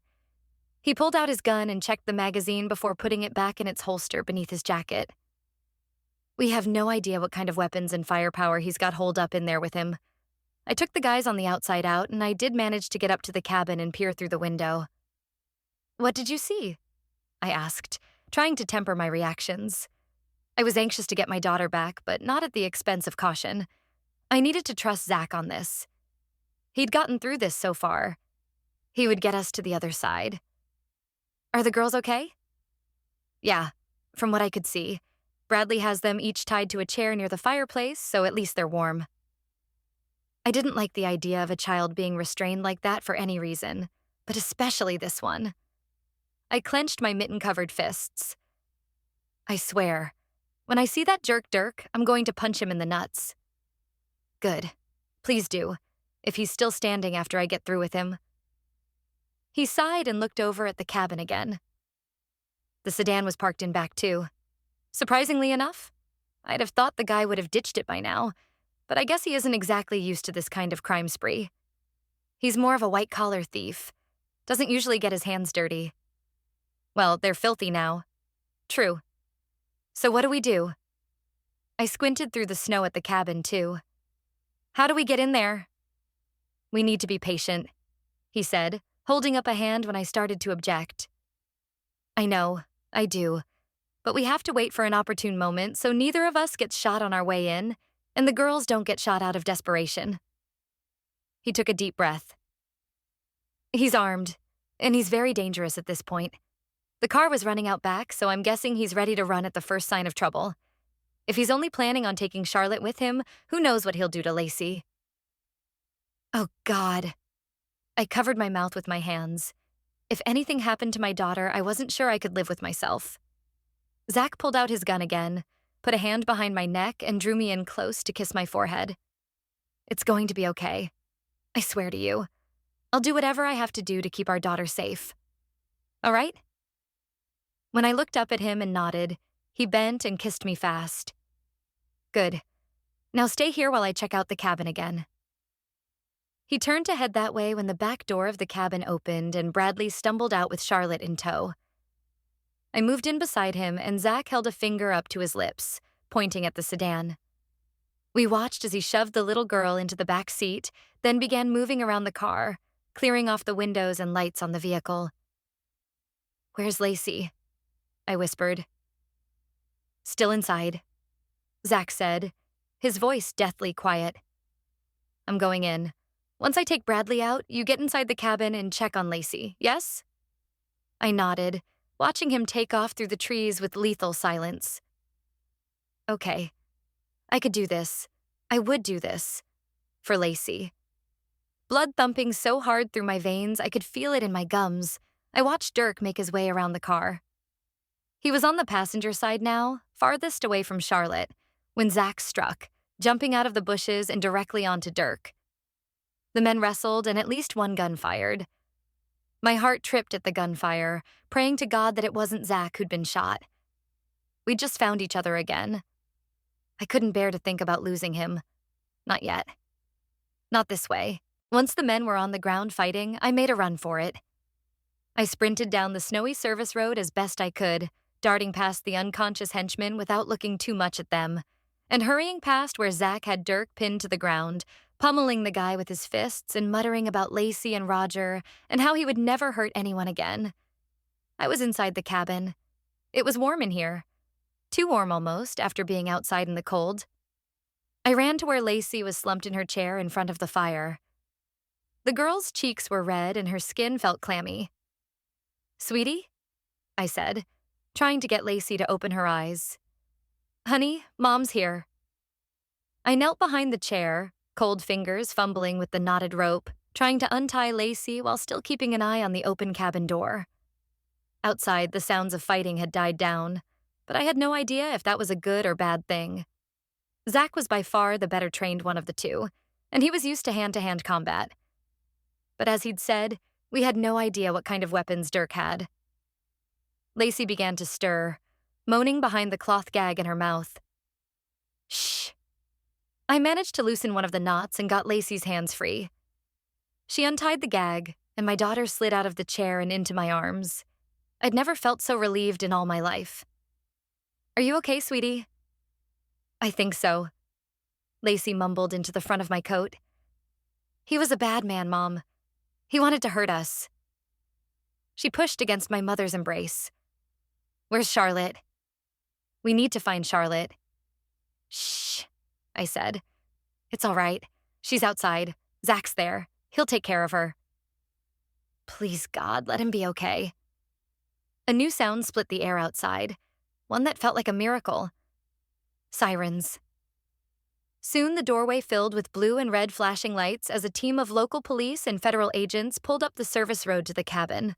Both Lacey and I stood to make our way over to see what was happening. There were black SUVs, rack lights blazing as far as we could see. Apparently, Adrian had called in the local police as reinforcement. But the only thing I cared about was the man standing at the center of it all, 1 foot atop Dirk's motionless body in the snow. Zach. Huddled against him was a shaken and terrified Charlotte. Adrian shook Zach's hand as his team took Dirk into custody. Then Zach and Charlotte walked over to where Lacey and I stood. It was over. Finally, it was all over. The girls embraced, holding each other as they cried. I itched to wrap myself around Zach and never let go, but held myself back, considering all the people watching us. He was going to leave Lacey here to die, he said, his voice low so the girls couldn't hear. I gave him a couple of extra punches on her behalf. I'm so glad he's been caught, I said, taking Zach's hand between us as we watched the cops load a semi-conscious Dirk into the back of a squad car as they read him his rights. Good riddance. Yep. Oh, I've got to call Lydia and tell her the good news, I said, pulling out my phone. My best friend picked up on the first ring. We've got them back. Thank goodness, Lydia said, her voice catching on a sob. Is my daughter there? Can I speak to her? Hang on. I handed my phone to a still shaky Charlotte. It's your mom. The girl promptly burst into tears as she held the phone to her ear. Mommy, I miss you. And you, I said, pulling Lacey over to me and Zach, forming a group hug. We missed you so much. Are you sure you're okay? He didn't hurt you at all? No, Mom, Lacey said, her words obscured by her face being buried between me and Zach. I'm fine. Stop hugging me so hard, Dad. I can't breathe. Chuckling, Zach let us both go a bit, though not completely. Sorry. Well, I'm not sorry at all, I said, laughing. I plan to hug you as much as I want, whenever I want. That goes for both of you. Lacey giggled. Over the top of the girl's head, Zach met my gaze, the mix of hope and hesitation in his blue eyes making my heart ache even more. Are you sure? You better believe it. I gave up caring what anyone thought as I kissed him in front of everyone. We only broke apart when someone cleared their throat nearby. Face hot and heart full, I looked over at the man, who must be the Adrian Zach had told me about. Anybody need a ride home? Adrian asked, fighting a grin and losing completely. We do, Zach said, keeping his arms around Lacey and me. Charlotte joined us too, handing the phone back to me. I pocketed the phone and pulled Charlotte into my side. Never been more ready to go home in my life. Zach, I had just settled Marissa and Lacey in for the night. The girl, we both agreed, would be sleeping between us, when I got a call from Adrian. Someone turning rat already? I asked in lieu of an actual greeting. It wasn't shocking that one of Bradley's lackeys would turn on his boss to save his own skin. It would be more shocking if the DA actually allowed it. These men were the same ones that had been involved with Roger's murder. They would have to have something pretty juicy for the prosecutors to even consider offering a deal. Bradley, actually.